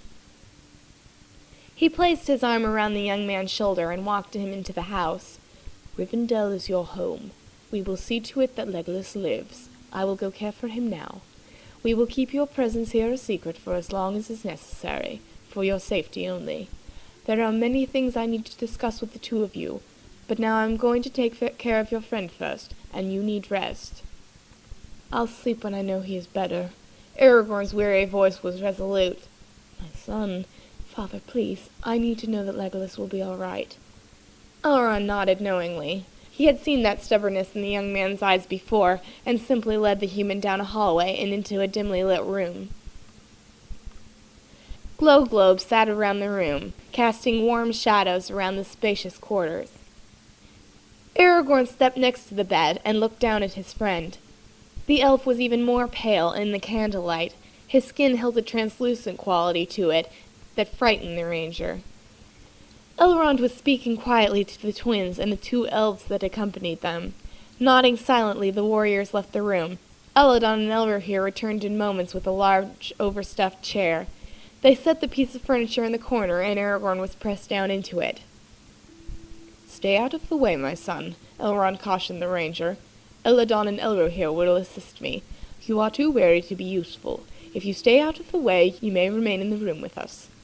Aragorn nodded and relaxed into the warmth and softness of the chair as Elrond gently began to unbutton the prince's shirt, quietly instructing the twins on how best to assist him. As much as the young human wanted to stay awake, his sleep-weary mind would not let him, and within moments, knowing he was safe and Legolas in good hands, he was fast asleep. Elrond glanced over at the still form and smiled. Following his father's gaze, Elrond took note of his human brother and quietly covered the man with a thick blanket.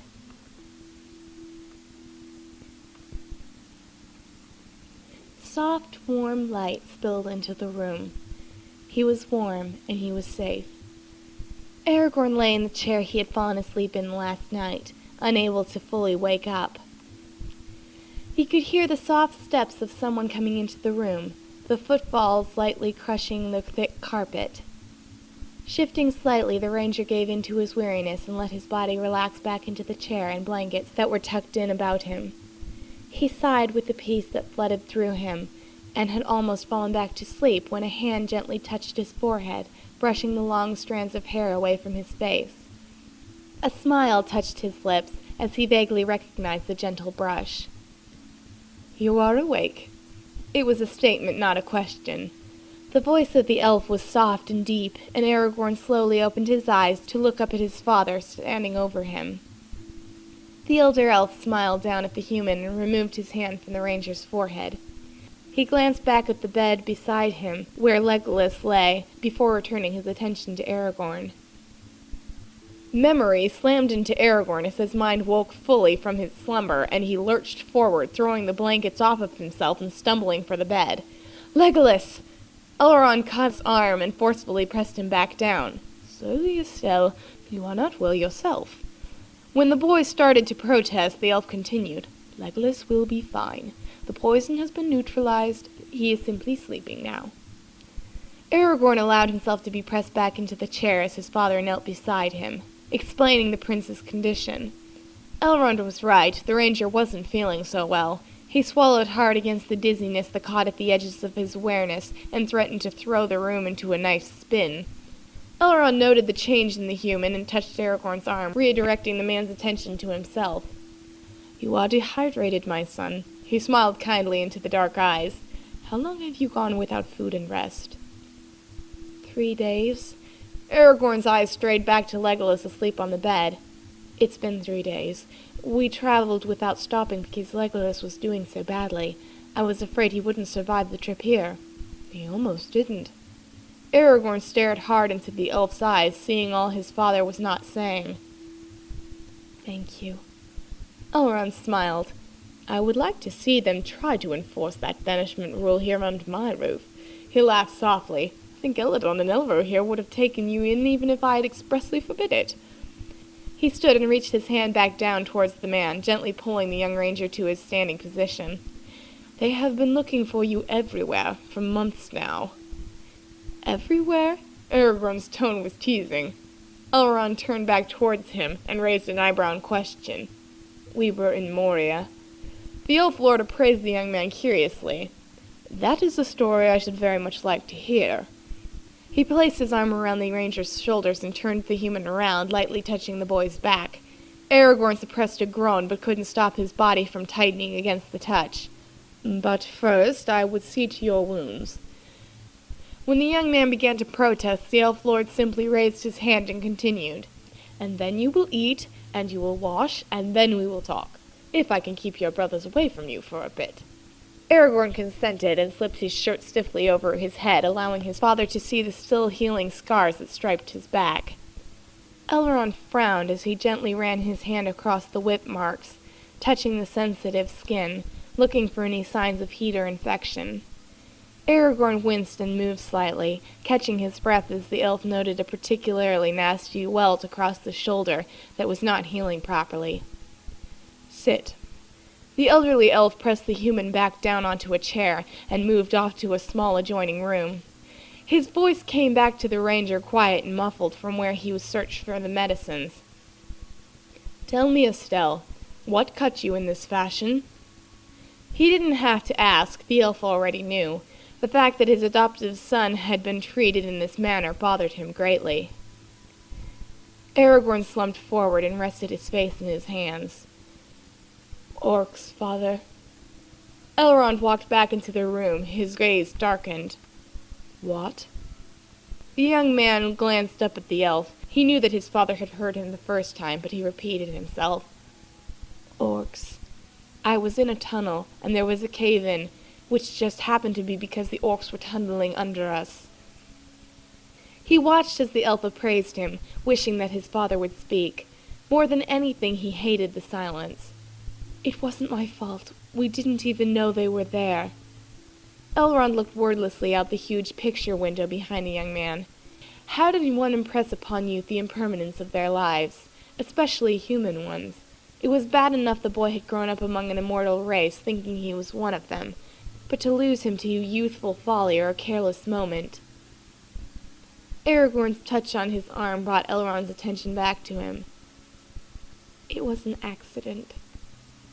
The elf opened the small box of ointment he held in his hands, his gaze softening, and pushed the boy's head forward and down so he could better reach the gash.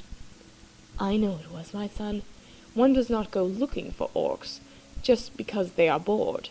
He smiled ruefully at his own joke. Aragorn sniggered at the jest. He drew in a sharp hiss of pain as his father lathered the ointment onto his wound. "What is that stuff?" "It is good for you, that's what it is. It will stop any poisons there may have been on the whip that it did this." "I should think if there was a poison on it, father, I would know by now," Aragorn responded lightly. "Do not be so sure of yourself, Estelle. Some poisons are meant to not be found. All poisons do not work the same, and this cut is not healing." Elrond shook his head when the young man winced again, as he laid a clean bandage across the whip cut.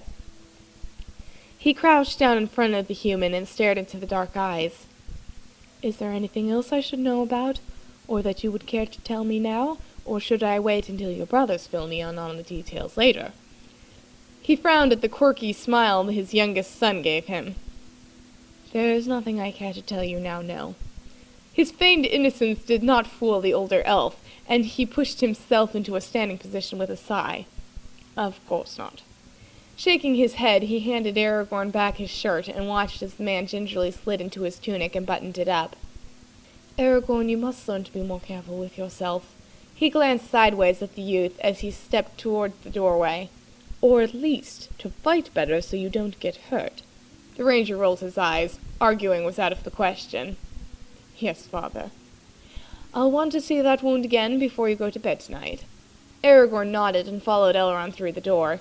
The sounds of the twins echoed happily in the hallway as they walked towards the dining hall. Aragorn glanced over his shoulder quickly before he turned into the hall, catching sight of his friend. The elf looked much better in the morning light. He was glad that they had reached his father in time. Yes, he would eat, and he would wash, and he would explain to his family everything that had transpired. But when it was time to rest, he was returning to this room. He wanted to be near when Legolas awoke. Waking in an elven house was sure to startle the prince, and the ranger did not want anyone tending his friend that might give the elf cause to fear. Part 8. Legolas woke slowly. Wherever he was, it felt good to be here, and that in itself was a foreign feeling. Opening his eyes, he slowly allowed them to focus on his surroundings. Someone entered the room, and he turned to see who it was. The sight of the elf that walked up to his bed actually caused the prince to flinch and move away from the hand that reached out to him. Fear at seeing one of his own was an odd feeling, and the panic escalated slightly. He couldn't remember where he was, or how he'd gotten here. His thoughts were fuzzy, and he dimly remembered Aragorn's telling him that they were home, but he knew that could not be. "Peace, Prince Legolas." The attendant spoke softly to him as he changed out the water pitcher and rested it on the nightstand near the bed. You are safe here." Where was here? Legolas looked wildly around the room until his eyes lighted on the form of Aragorn, curled up in an armchair in the corner of the quarters. The sound of the elf speaking brought the ranger awake, and he jumped to his feet clumsily as he saw his friend was conscious. Seeing Legolas's confusion and fear, he dismissed the attendant and sat easily on the edge of the bed, kneeling over his friend and smiling. "Where are we?" Legolas asked, confusion evident in his slightly bleary eyes. "We are in my home now," Aragorn assured, pressing the back of his hand lightly against Legolas's forehead, testing his friend's temperature. Aragorn, what have you done? Legolas's panic heightened. Do you not know what you have brought down on your family? We cannot be here. He tried to sit up, but Aragorn pressed him firmly back down. The ranger started to respond when a deep voice in the doorway interrupted them both. "My son did what was best, and what was right." Elrond walked into the room and approached the bed. "My lord." Legolas closed his eyes and nodded his head in respect. "Prince Legolas, you are safe here in Rivendell," Elrond said quietly. "Know you not the edict my father has proclaimed on myself and your son?" Legolas asked slowly, swallowing back the unbidden lump of pain that appeared in his throat. Elrond smiled, stifling a laugh, and carefully responded. "And remember you not that I am only half-elven, and therefore do not keep a strict account of every elven ruling," he continued to explain when he saw the surprise and confusion in the young prince's eyes. "Your father is a good king, Legolas, and I do not support the contradicting of his rulings. However, if I were the one to turn away the joy of his heart and allow you to die, do you not think that that in itself would garner the king's wrath more than if I disobeyed his edict?" "I am sorry you have been put in this position, my lord," Legolas apologized, letting himself sink back against the pillows. He still felt incredibly weak from his ordeal. "Well, I am not." The elder elf smiled at Aragorn. "I have had warriors out looking for you both over these past months." He stared seriously back down at the elf. "There is much you must know. Things are not well in your fair woods, and it is high time Mirkwood's prince returned to her." "Please, Lord Elrond, speak plainly, for I would hear of word from my home, even if it is ill tidings that you speak." Legolas eased himself upright with the help of Aragorn, his gaze never leaving the elven lord. Elrond nodded, but Aragorn interrupted. "Perhaps you should rest. We can talk about this later." He looked worriedly across at his father. "No, Aragorn, I would know now."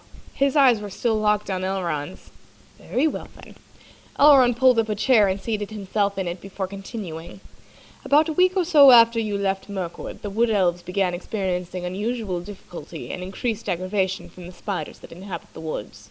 The fell beasts started harassing hunting parties and encroaching even closer to your people's realm." Legolas's brows knit in confusion and surprise. "Attacking hunting parties? That is almost unheard of. Spiders are evil, but they have never made so bold as to go up against any great number of us at the same time." "Nevertheless, they have now." Elrond shook his head gravely. "For a while the problem was a nuisance only, but now it has become a very real threat. The spiders have massed, and seem to be guided by a single purpose, which makes them dangerous.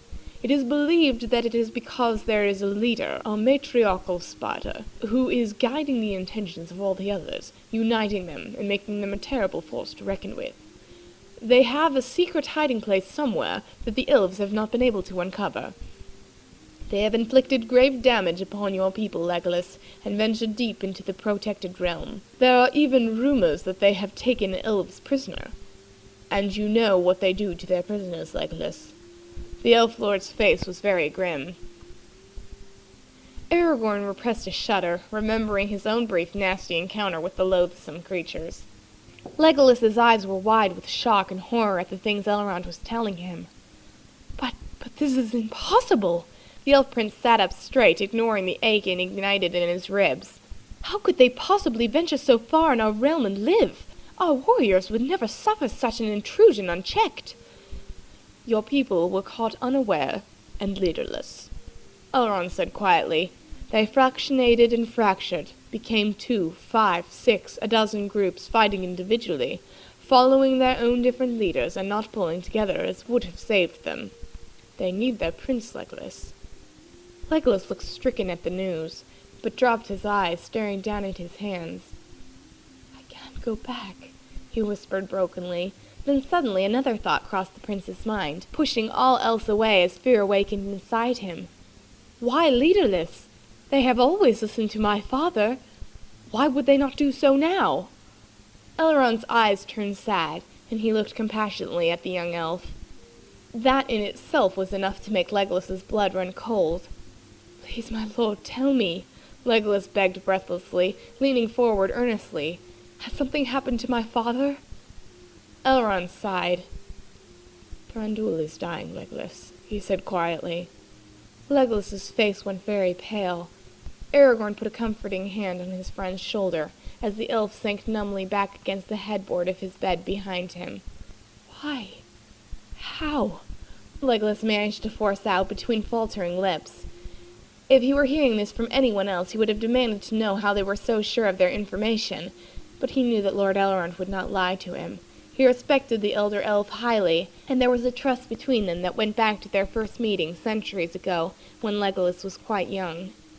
"Of a broken heart, I fear," Elrond said gravely, wishing he could have spared the younger elf this pain, but knowing he could not. "He has retreated from the world, and did not attempt to check the situation with the spiders when it was in its early stages. His grief has finally claimed his health, and he is simply letting go of life. With him falters and dies much of the power that has safeguarded and kept the kingdom orderly. The royal house has more power over those woods than they realize. Now that both the remaining members have forsaken it, the realm falls into shadow." Legolas dropped his head into his hands, covering his face as he tried to process the incredible guilt and sorrow exploding in his heart. "It's my fault," he whispered hoarsely. "My father's dying, my people are decimated, and it's my fault." He didn't know how he could live with that. He couldn't. Aragorn squeezed Legolas's shoulder tightly, but did not know what to say. He looked in anguish to Elrond for help. "Nay." Elrond shook his head, tipping Legolas's head up gently. "Take not blame that does not belong to you." Legolas nodded slowly, pulling himself together. He was not entirely convinced that it wasn't his fault, but wallowing in guilt was not going to help anything. Elrond continued when he saw Legolas was ready to hear more. "I offered to send such help to them as I could, but they would have none of it. I fear our relationships have never been very clear with your people, and they did not seem to want anyone to have a claim of them." He shook his head at their stubborn folly. "Besides, there was no general consensus. One group might agree, but another would not. There was no working with the situation." Legolas understood. He knew how difficult his people could be sometimes. Your friend Ranian was trying to unite them, but they would not all follow him. He is not their prince, Legolas. You are. The last word we had from them was a week ago. The tidings were all ill. We have heard naught since. Elrond finished his grim tale at last. Legolas's eyes were full of pain, but determined. "I have to go back," he said, decidedly, swinging his legs over the edge of the bed and pushing back the covers.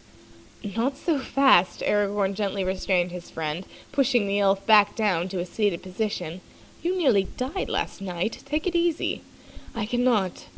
Legolas shook his head, urgency flowing through him. "It may already be too late." "It is wise to have a plan before one acts," Elrond interjected sagely.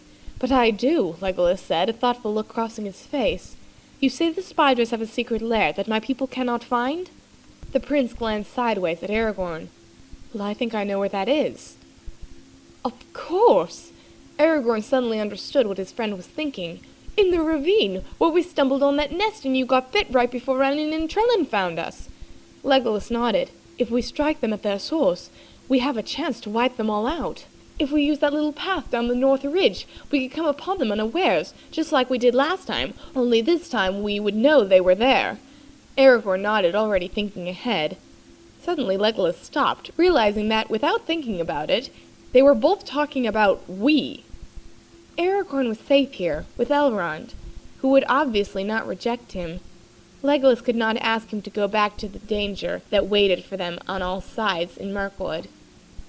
"Aragorn," he said softly, I do not ask you to go back with me. They are not your people or your concern, and to go there means risking our own deaths, for breaking the terms of our banishment.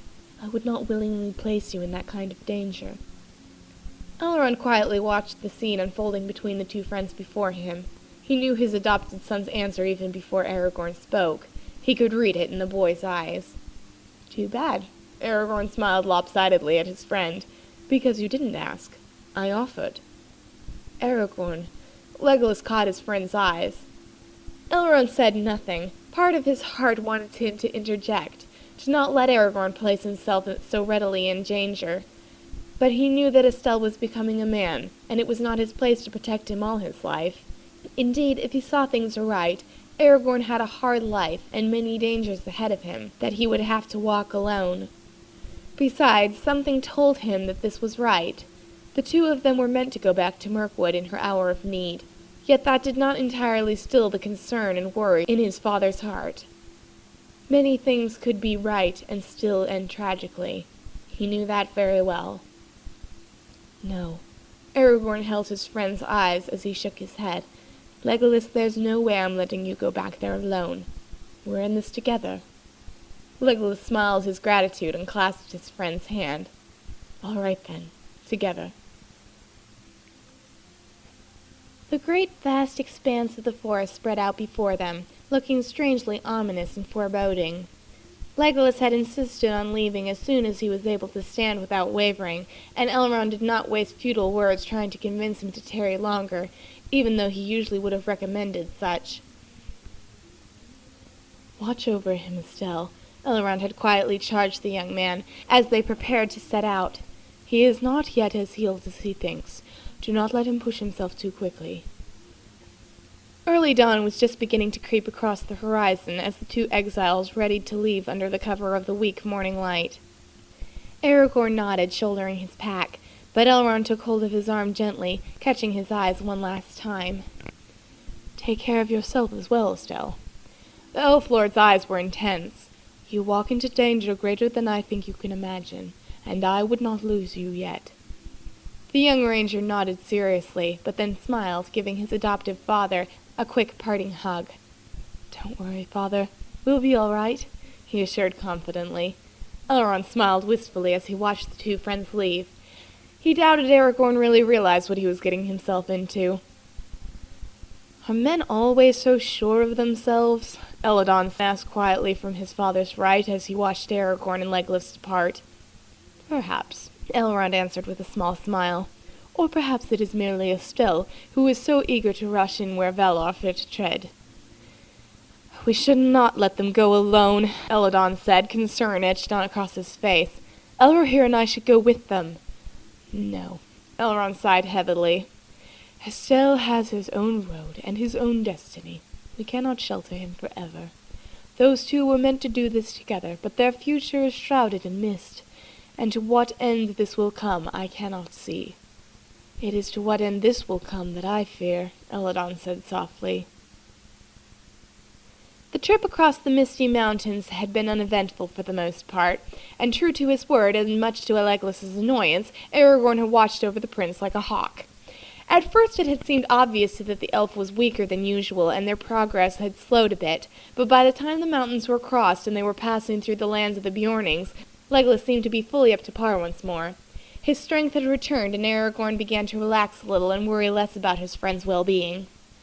And now they faced Mirkwood at last, stretching out before them as far as the eye could see, both to the north and south. When they reached the first fringe of trees, Legolas paused a moment, gazing into the familiar woods he had thought he would never see again. Aragorn said nothing, but stood quietly behind the elf, offering his silent support. Legolas unslung his bow and turned back to Aragorn. "Once we pass under these trees, there is no turning back, Estelle." There was obviously no doubt in the prince's mind as to his course of action, but he offered his friend one last chance to back out now. Aragorn gripped the hilt of his sword in its scabbard. "Then what are we waiting for?" Legolas smiled and turned back to the woods as the two friends delved into the shadows of the trees. It took them a little more time traveling to reach the area where they had stumbled upon the spider's nest before, and the trip was both dark and disturbing. Shadow was indeed taking over the wood, and the presence of the elves was barely felt. Even Aragorn could feel the change, although he could not explain it. He had thought that the dark parts of Mirkwood couldn't have gotten any more frightening, but now he found that he was wrong. To Legolas, the change was sharp and acridly clear, like a slap of cold water in the face. The trees moaned unhappily, and it seemed the cobwebs and spider trails were everywhere. With the power of the wood elves receding and failing, there was nothing to halt the frank evil that wanted control of the forest. Legolas clenched his bow tightly, his heart burning angrily at what he could see happening around them. By the time they reached the deep ravine, both of them were on the edge and wary. Finding the same trail they had accidentally taken several months earlier, the elven ranger picked their way cautiously down the narrow path, descending into the very heart of the spider's lair. The atmosphere of the ravine had grown darker and more foreboding since their last visit here, and the two friends moved silently through the choking, tangled brush. When they heard voices ahead, Legolas motioned for Aragorn to halt, and they both dropped down behind a fallen tree, scanning the area. Two large spiders were clinging to a tree branch a little ways off, and a third was hanging down on its thread. The voices they heard were shrill and ugly-sounding, and obviously did not belong to any elves. There seemed to be some kind of argument going on, and the two friends listened quietly. "It's not fair, I tell you. Tara keeps them all down there in her private underground burrow, so she can have the first pick," one voice whined angrily. "If it wasn't for her, we wouldn't have gotten this far in the first place. Quit complaining," the second said with irritation. It took Aragorn several moments to realize who was speaking, and when he did, it came as something of a shock. He glanced at Legolas, and then back at the arguing spiders, and inclined his head questioningly. Legolas put his finger to his lips, not really understanding his friend's surprise. Of course, he knew that the spiders could speak, and were not the mindless creatures they looked, but it was news to Aragorn. The young ranger began to get a better idea of just how all this was able to come to pass. The spiders were not like wargs, or other foul beasts that were evil, but ruled only by instinct and chance. No, they were more like orcs, because they could think, reason, and plan their loathsome deeds. And apparently the one they called Tarek, who was probably the same beast that Elrond had referred to as the Mother Spider, was the mastermind of this invasion into elf territory and the claiming of the woods. The spiders were still talking. "We haven't had elf in this abundance in some time. They'll be good when they've hung a bit." Another laughed cruelly. "Yes, but I think my favorite part is the way they struggle when they start to wake up, until you put them out again, as if their pitiful attempts would do any good." The spiders cackled evilly. That was about as much as Legolas cared to hear. Jumping to his feet, he let 3 arrows fly in rapid succession, and all 3 spiders fell dead before they knew what had hit them. There was a scuttle of legs as other spiders, hidden in the trees further away, saw what happened and raced off to sound the alarm. Aragorn sprang up beside the prince and drew his sword. It was only a matter of time now until every spider in the place knew where they were. But this time the two friends were prepared, and this time they had a plan. Sure enough, a few moments later, the first wave of spiders came rushing through the treetops towards them. If it were possible, it seemed that the spiders, emboldened by their recent success, were even more aggressive than they had been the last time Aragorn and Legolas had encountered them. Yet their boldness also made them more reckless. The prince and the ranger felled creature after creature, slowly giving back towards the canyon wall, but intentionally drawing as much of the attention to themselves as possible. There were more spiders this time than there had been last time, and it took almost all their combined skills to keep ahead of the angry black swarm. When they reached the path leading out of the ravine, the two of them turned and ran, with nearly the entire contingent of spiders following them. The beasts pursued eagerly, thinking that their prey fled before them. They had no intention of letting the two warriors go alive. After all, they had been to their secret nest. They knew their location. Aragorn and Legolas raced up the path and into the woods as fast as they could go, both of them shooting backwards as they ran to pick off any spiders that were getting too close.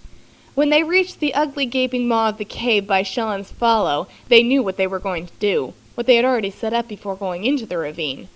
Still, Aragorn glanced worriedly at Legolas. This was the most dangerous part of their plan, and he knew how Legolas felt about this cave. But it had been Legolas's idea, so he had to trust that the elf was able to handle it.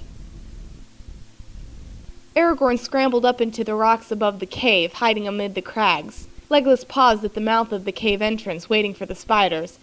It only took about half a minute for the spiders to gain their location and see the elf.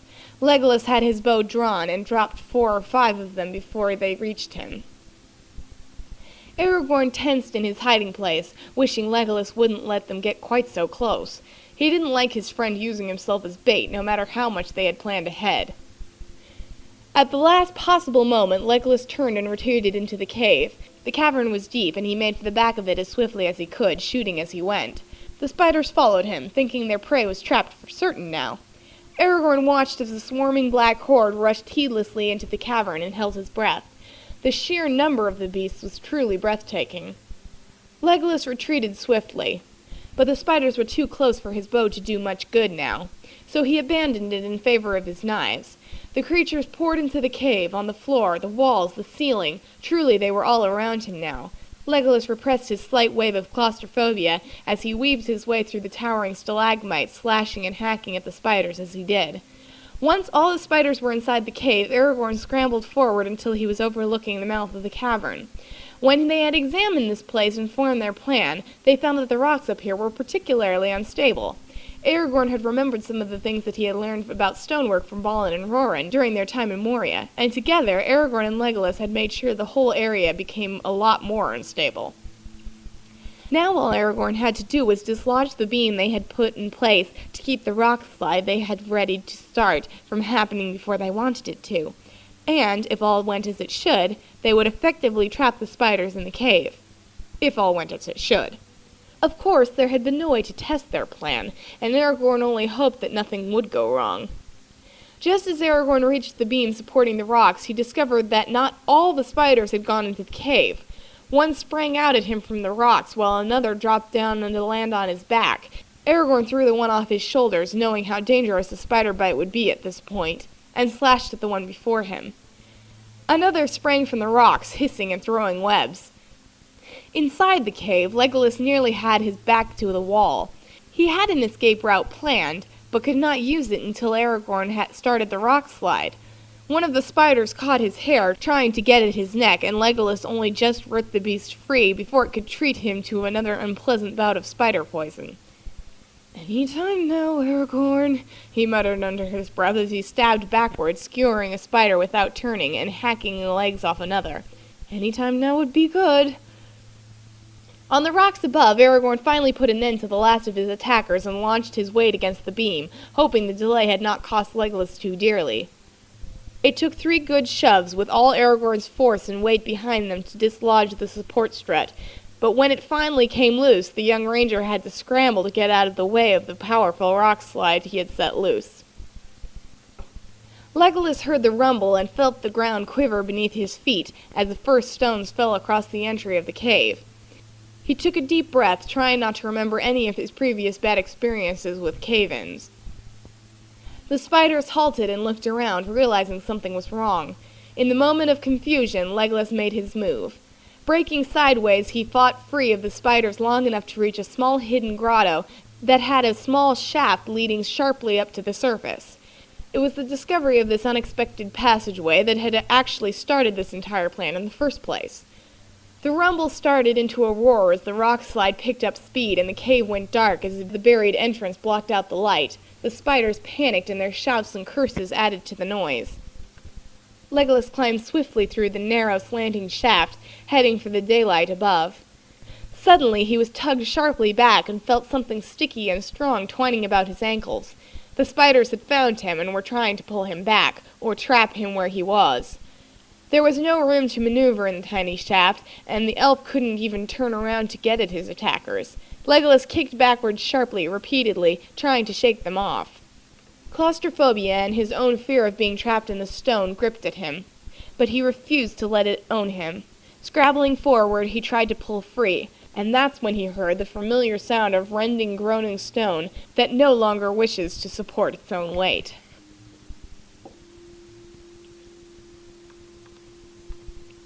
Part 9.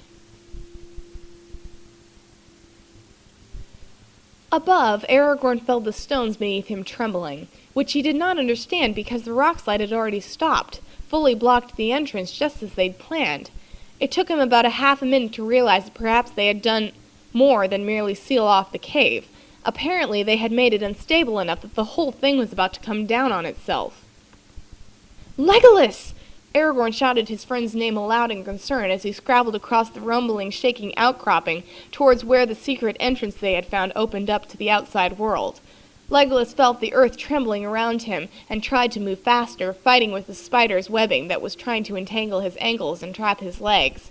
He couldn't help remembering his past experience with cave-ins now, in Moria, in Dorlan, and Aragorn wondered why he hated caves. "Legolas!" He heard Aragorn's voice calling to him up the tiny passage. The ranger's head appeared as he looked in and saw Legolas. Quickly, Aragorn hung down into the shaft, scrambling part way in, despite Legolas's warnings to get out. Grabbing his friend's hands, Aragorn pulled backwards, helping the elf break free of the spider's webs, and scramble out of the hole just moments before it and everything else came down. The two friends backed up a little distance, breathing hard. "Well, that was unexpected," Aragorn said, leaning forward and resting his hands on his knees as he caught his breath. "Just as well I never liked that cave," Legolas remarked as he cleared the last of the spider web off his boots.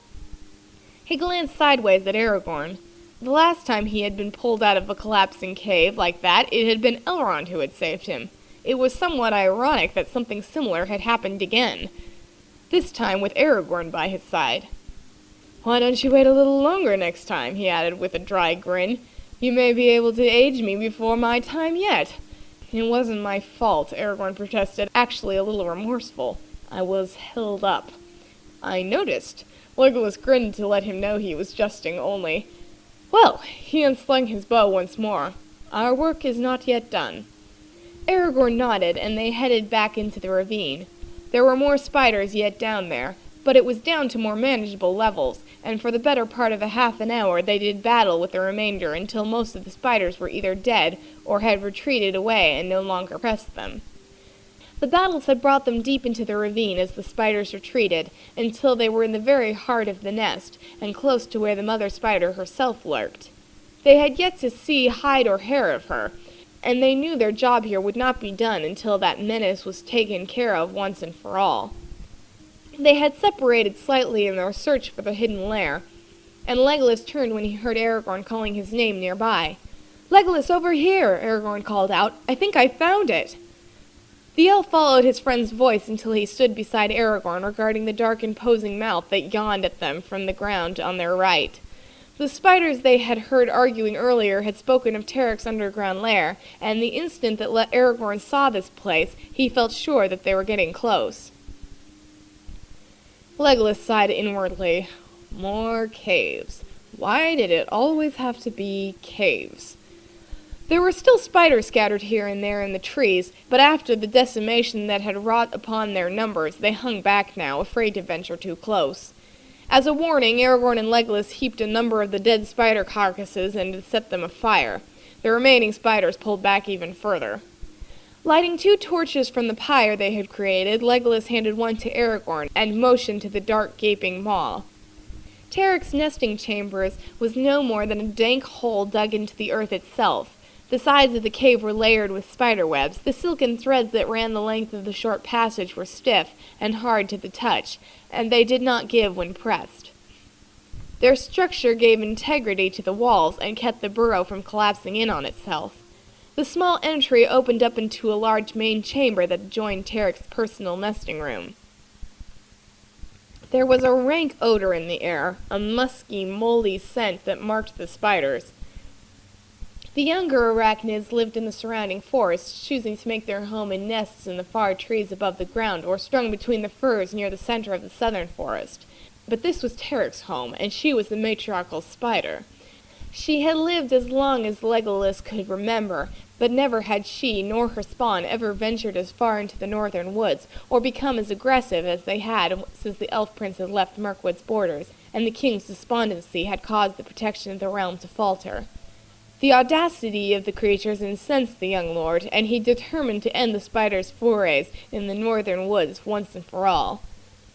Elrond had made mention that some of the elves had been taken by the spiders of late, and the argument they had heard earlier between the spiders seemed to concur that notion. That in itself was unacceptable, and Legolas hoped they would not be too late. As they stole into the nesting chamber, he was faced with the brutality of his answer. "What are these?" Aragorn whispered to Legolas as he stepped into the main chamber of Tarek's lair. He held up his torch before him, illuminating dozens of white oblong shapes hung from the ceiling, attached to the top of the room by a single thick silken thread. As the ranger approached the one nearest him, he could tell that they were actually spider silk, spun tightly around tall objects. But what they encased was a mystery to him. He turned towards Legolas as he heard the elf gasp. The prince stood in the entrance to the spider's burrow, his face a mask of horror. Slowly he met the ranger's eyes, and his voice was haunted when he spoke. "They are cocoons." Leaning forward, Aragorn touched the lacy white shape in front of him, pressing his palm against its outer casing. He could barely feel heat emanating from it. As the meaning sunk in, he stared wide-eyed at his friend. "They are alive!" "They are elves." Legolas thrust his torch into the wall near him. It stuck fast in the hard webbing that lined the room. Slipping his knife from its casing, he gently ran the blade perpendicular to the heavy strands. They separated with a distinct popping sound. Aragorn imitated the prince, carefully drawing his sword up the side of one of the cocoons he faced. As the webbing fell away, he could barely make out the image of an elf inside the casing. Something was familiar about his long, serene face, and with a start he recognized the warrior trapped inside. "Legolas, it is Ranian!" He resheathed his sword and tore at the tendrils of spider weaving, breaking them away from the elf's face as Legolas ran to his side. Aragorn forced his way in the cocoon and gently wrapped his hands around Ranian's neck, pressing his fingers against the warm flesh, feeling for a pulse. He found it, slow and steady, but definitely there. "He lives!" Aragorn turned to the prince. "Get him out! Now!" Legolas ripped at the sticky net that enfolded his friend, and between the two of them they freed the warrior in minutes. Aragorn helped the elf prince gently lay the unconscious warrior on the dirt floor. "Will he be all right?" "Yes." Legolas was quickly looking over the elf for any wounds or broken bones. A small bite mark on the warrior's neck indicated the point where he had been injected with the spider's poison. "Remember what Trellin told you. The poison does not kill, only puts one into a deep sleep. He'll wake soon."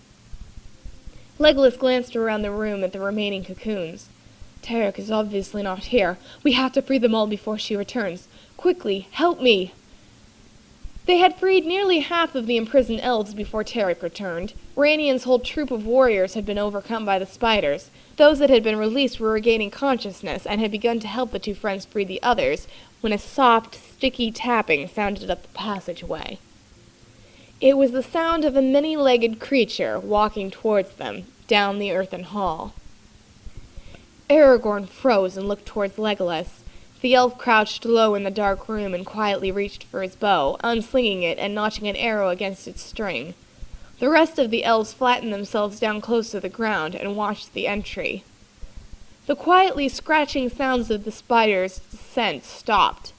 The silence was more intolerable than the sound of the insects approaching, and it took all Aragorn's nerve to wait patiently. Slowly, Tarek's luminous eyes came into view. The bulk of her body was still hidden in the passageway. She was aware of the intruders in her chambers, and she could see that the meal she had saved for later no longer waited for her as she eyed the elves stirring quietly on the floor as they woke from her poison. Her keen sense of smell caught the hints of a different scent. Not elf, not dwarf, not anything she had come into contact with before. In her tiny, evil mind, she associated the smell with the death of her children outside, and with the violation of her private nesting. Rage built within her dark heart. Gathering her legs beneath her, she sprung into the room. Aragorn was caught by surprise as the large black projectile that was Tarek launched herself at him. He ducked at the last possible moment, barely hearing Legolas's shouts of warning. On instinct, he raised his sword in his hand and thrust it in the black creature. The blade bit into her soft underbelly of the monstrous insect, and she fell with a piercing shriek to the floor. It was hard to see in the dim lighting that the two torches afforded, but Legolas reacted to the dark shape, releasing his arrows at the evil creature. However, Tarek hadn't lived as long as she had without encountering elves before. Her reflexes, though somewhat slowed by the blow Aragorn had dealt her, were still inhumanly quick, and she skittered sideways, narrowly avoiding the broadhead. A wicked hiss emanated from the arachnid as Legolas restrung his bow. Not waiting on the elf, the spider scurried to the back of the room and entered the darkened antechamber. Aragorn straightened slowly from where he was crouched down.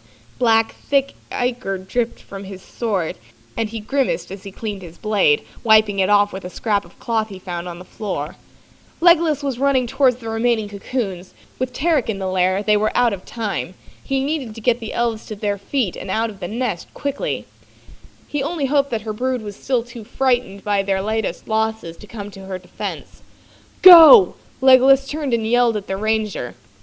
"Find Tarek! Kill her! If we destroy this nest, the fledglings will be scattered and easier to kill. We'll free the last of the elves." Ranian and Trellin joined the prince, shouting orders at all their men as they worked hard to shake off the effects of their spider poison and help free their companions, and began to herd the waking elves out of the nest to safety. "Be careful," Aragorn warned them as he ran into the darkened cave the spider had retreated to. He looked wildly around him. He knew Tarek was hidden in the inner room somewhere, and the ranger had the odd sensation that this was where she would put up a fight. He waved his torch slowly around the room, peering into the oddly cut-out corners, trying to see through the labyrinth of spider silk that covered every inch of the cave. The room was pitch black, and the dim firelight did not penetrate well as it refracted off the silvery threads that hung about him. The skitter of rocks behind him caused the ranger to jump and look back towards the entrance of the lair. His momentary inattention was all Tarek needed. Silently she slid down a length of web. Reaching down with multi-jointed legs, she hooked her claw-tipped foot around the human's neck and jerked him off the floor. The stranglehold caught Aragorn by surprise, and he dropped the torch he held. It clattered to the earthen floor and sputtered. He tried to pry Tarek's foot from his throat, but the small barbs in the insect's sticky footpad dug into his neck. The barbed tip pierced just below his collarbone as he kicked, struggling to free himself, and he cried out at the inflicted pain.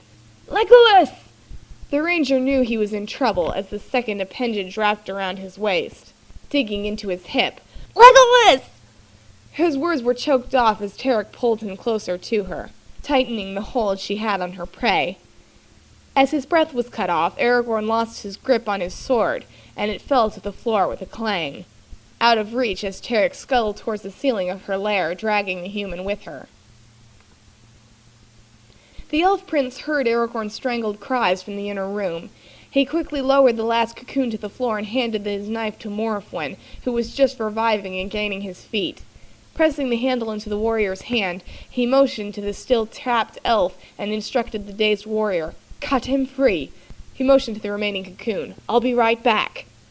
Legolas ran into the darkened room, his bow in hand and strung. But there was no one to be seen. The cave was completely empty except for the torch that Aragorn had dropped. It lay in the middle of the lair, still burning in the dark denseness of the webbing that coated every wall of the hollowed-out burrow. Picking up the torch, the elf weaved the firebrand around the interior of the room. The soft light caught the blade of Aragorn's sword embedded in the thick web to Legolas's right. Reshouldering his bow, the elf retrieved his friend's weapon. There was no other entrance or exit from the room, and he knew he had seen Aragorn enter. His panic heightened with every second. A soft struggling echoed from above him, and he heard the sounds of labored breathing. The elf thrust the torch over his head and peered into the vaulted space of the inside of Tarek's burrow. "Aragorn?" Help! The answer was choked and whispered. It was getting harder to breathe with Tarek's leg wrapped around his throat, and the ranger was starting to see yellow spots dancing in front of his eyes. He could hear the distinct quiet sounds of her prehensile jaws as she drew him closer to her mouth. Legolas barely caught sight of Aragorn dangling from the spider's grasp. feet above his head. With a lunge, he threw the torch into the silky threads to the left of the spider's position. The webbing burst into flames, the fiery tendrils swiftly spreading from where the torch had struck in the natural netting. Tarek screamed and released her hold on Aragorn. The human fell to the cavern floor and lay motionless for several seconds as he gulped air into his oxygen-starved lungs. In moments, the room was on fire, and sparks rained down around the two companions as the spider silk ignited, exploding with the heated touch and eating up the supply of oxygen in the earthen cave. Legolas leaned down and dragged Aragorn to his feet. "Now, Strider, we must leave!" he shouted to the human over the roar of the flames. Staggering to his feet, the ranger was forcefully pushed out of the nest by the elf as the intricate webbing overhead came crashing down on the very spot where they had stood. The elves in the outer chamber that had been released were just gaining their feet, their senses returning to them slowly as Aragorn and Legolas were thrown from the inner room by the heat of the blast. Aragorn curled into a ball when he hit the ground, covering his head with his hands as the flames blew out over their heads. The screams of fear from the retreating elves sounded in his ears, and were echoed in the unearthly shriek of Tarek. The huge arachnid leaped into the doorway that separated the adjoining rooms. She reared up on her back legs, her screams of rage spiking fear through the human. He rolled onto his back, trying to get away from the horrific creature as she advanced on him. He had no weapons to fight her off, and was still attempting to force air back into his lungs. Tarek screamed in rage, towering over the gasping, prostrate human who had once escaped her already.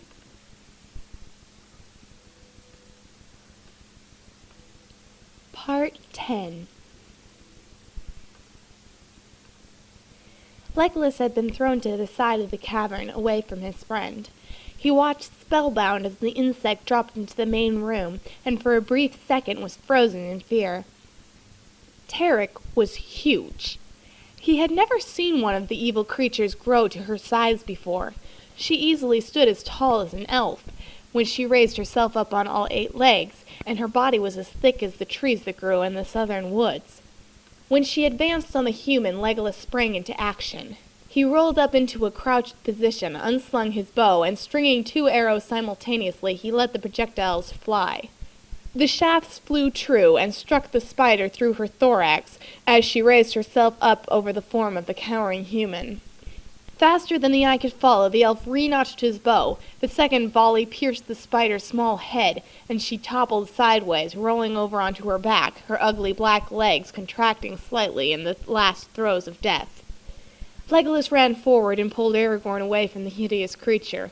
The fire from the inner lair was spreading, creeping across the ceiling into the main chamber like a living being, consuming the silvery prison cell that had held so many of Legolas's people trapped. The elf ran his hand quickly over the human's throat, feeling the tiny cuts for any barbs that the spider might have left behind. The young ranger's eyes were huge as he stared at the elf. Legolas nodded in reassurance. "You're all right." Nodding numbly in reply, Aragorn glanced back at the advancing fire. The elf prince shoved the human's sword into his hand and grabbed the man by the coat, dragging him towards the entrance to the burrow. "We have to get out of here. It's all going to come down." Aragorn ran with the elf for the front of the cave. They gained the open ground as the passageway behind them collapsed, sending sparks of fire into the trees surrounding the destroying nest. The webs of the spiders near Tarek's lair quickly caught fire and spread through the canopy, filling the immediate area with soot and smoke. Legolas choked on the thick air as they led the freed elves out of the dark woods. Aragorn caught glimpses of Tarek's brood in the upper reaches of the tree, but the spiders were heading further south, away from the perceived threat of the elves, and in hopes of finding a new nesting ground amidst the empty towers of Dol Guldur in the Blacklands where the elves never ventured.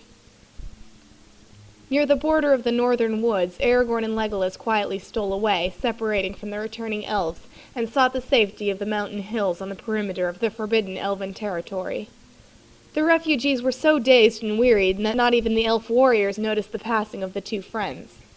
Once under the familiar woods, they were able to find their own way home and staggered on without their rescuers. From a short distance away, the 2 hooded and cloaked figures stood atop a thickly wooded hill and watched the returning elves slowly make their way back towards their homes. A number of them were wounded, although on the whole it was nothing worse than the hefty doses of spider poison. They would survive, but they would not feel well for some time. The palace itself had been turned into a temporary house of healing for the worst cases that had been accumulating during the long battle with the spiders, and many of the wounded were being brought thither now.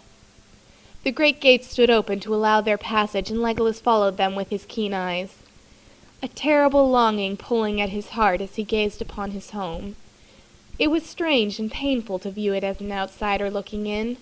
Even more painful was knowing that somewhere in there his father lay at death's door, and yet if he ventured anywhere near the king, his own life was forfeit. Aragorn clutched his sword lightly but warily at his side, glancing at his friend out of the corner of his eye and wondering how the prince must be feeling at the same time so close and yet so far from his home. He tried to catch a glimpse of Legolas's eyes, but the low hoods that they had donned to conceal their identity hid all but his friend's tense mouth and jawline. Still, the ranger felt that he could read some of the emotions Legolas must surely be feeling. The young man remembered his own feelings and fears when they had entered Rivendell, and he had even had the comfort of feeling at least halfway sure that Elrond would not turn him away. Yet it was Legolas's father that had pronounced this doom upon them, and death awaited if they ventured nearer. Look. Legolas gestured quietly to the ranger at his side. There are so many going in, they do not watch the gate very closely. There will be many in the halls as well. One more could pass unnoticed. Aragorn knew what Legolas was thinking. Indeed, he suspected that the elf had been considering it since they first returned to Mirkwood. Legolas, Aragorn said seriously, his eyes searching his friend's. You know they'll kill you if you're caught in there. His voice was quiet. He was not actually trying to dissuade the elf, but he felt compelled to point out the consequences. Legolas nodded without hesitation. He was well aware of that. I know, but it is a risk I will take. Aragorn. He shook his head slowly, his eyes filled with sorrow and pain. He is my father, and he is dying. I would speak to him again, at least one last time, even if my life is the price I pay. Would you do less if it was Elrond who was dying? Aragorn sheathed his sword resolutely. He knew he would have done the same thing in Legolas's position. All right then, let's go. No, Strider. Legolas stopped his friend with a raised hand. Not this time. This is something I must do alone. But you might need help, Aragorn protested. He did not want his friend to go in there by himself, knowing what he faced. I've come with you thus far. I know the risks. I've already chosen them. I will stay by your side. Aragorn. Legolas's eyes were serious and firm. You are a dear friend, dearer than a brother. But this is not your home. These are not your people, and it is not your father who is dying. There are some places where even you cannot follow me, Strider. I must go alone. I'm not afraid to die, Legolas, Aragorn said quietly, although he could already see in the elf's clear, sad eyes that this was an argument he was not going to win. I know you're not my friend. Legolas squeezed Aragorn's shoulder tightly. But it is not yet your time. You have too much life in front of you to think about death, young one. The elf grinned softly, because he knew that it always irked Aragorn when he called him that. Yet it was true. Legolas turned and began to descend the slope, and Aragorn had the horrible sinking feeling that he was never going to see his friend again. Legolas!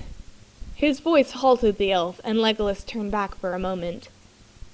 May your heart find peace, Aragorn bid the prince, wishing he could find the words he really wanted to say.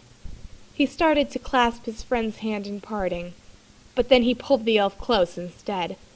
Legolas wrapped his arm around the young ranger's shoulders, returning his farewell embrace. Nemarie, Aragorn.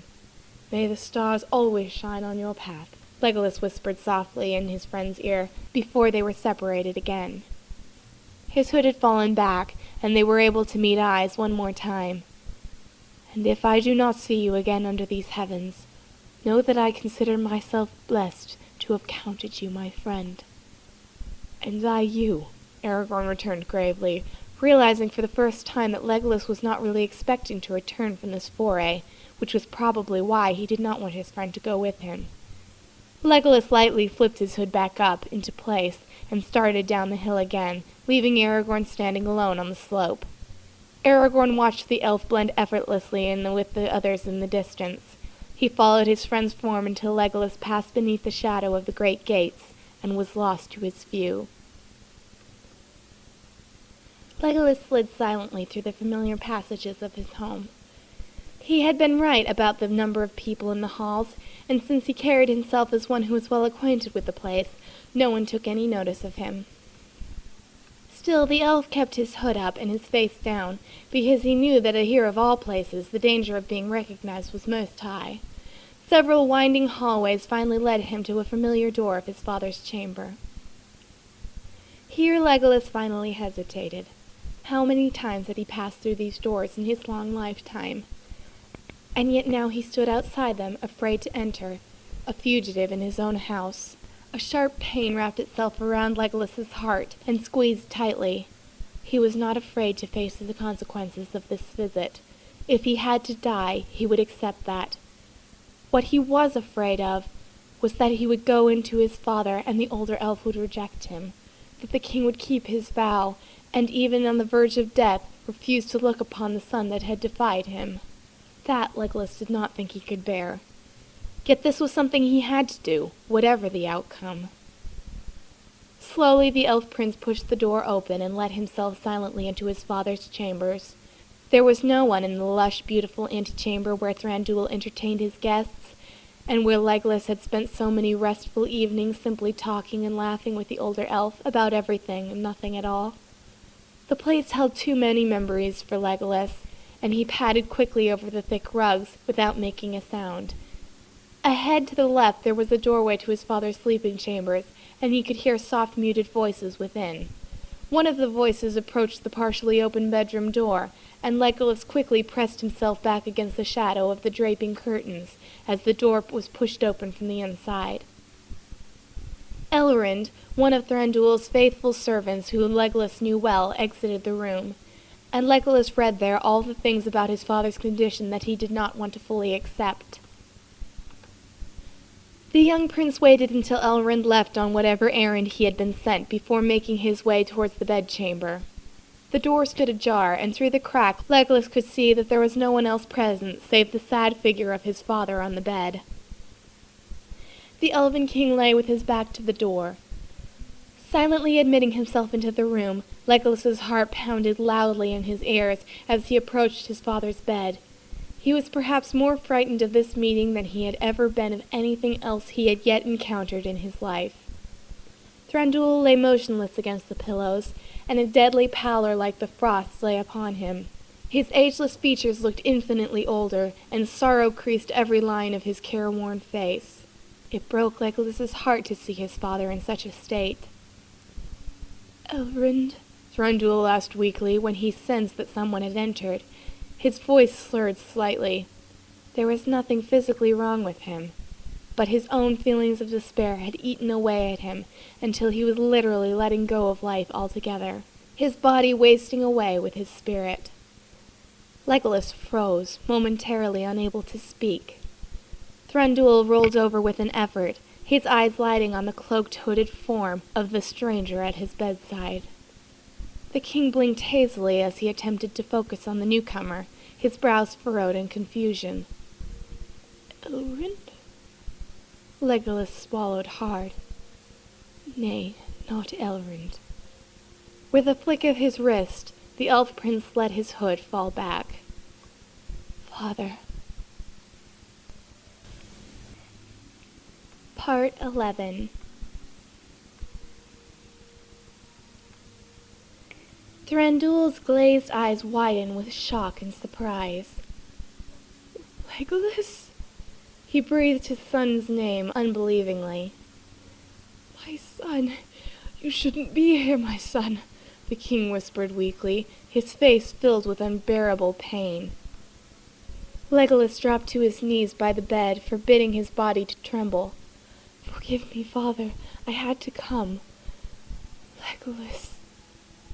Thranduil's voice was frail and rasping.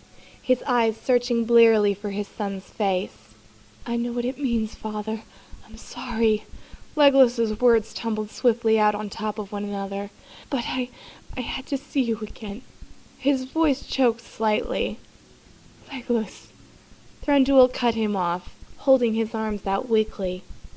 Legolas had to choke back his emotions as he readily allowed himself to be folded in his father's embrace. Clinging to the older elf tightly, Legolas buried his face against his father's shoulder. My son, Thranduil murmured as he hugged Legolas close, cupping the back of the younger elf's head in his hand and stroking his son's hair, as he did when Legolas was a child, many, many years ago. Silent tears ran down the king's pale, wan face. "I have missed you, Legolas. All has gone ill since you left, as if a curse has fallen over us. I have failed my people when they needed me most." Legolas closed his eyes tightly against his overflowing emotions, but was only partially able to hold them in check. "I missed you too, father." His voice caught slightly as his shoulders shook despite his best efforts. "More than you can know. But the spiders are dealt with now. There is no more danger. You have failed no one, father. You must get well now. You must." Legolas heard the door open behind him. Elrond had re-entered the room, and Emil Garrel, captain of the king's guard, was with him. They stopped when they saw the king and his son. Neither spoke. Neither dared.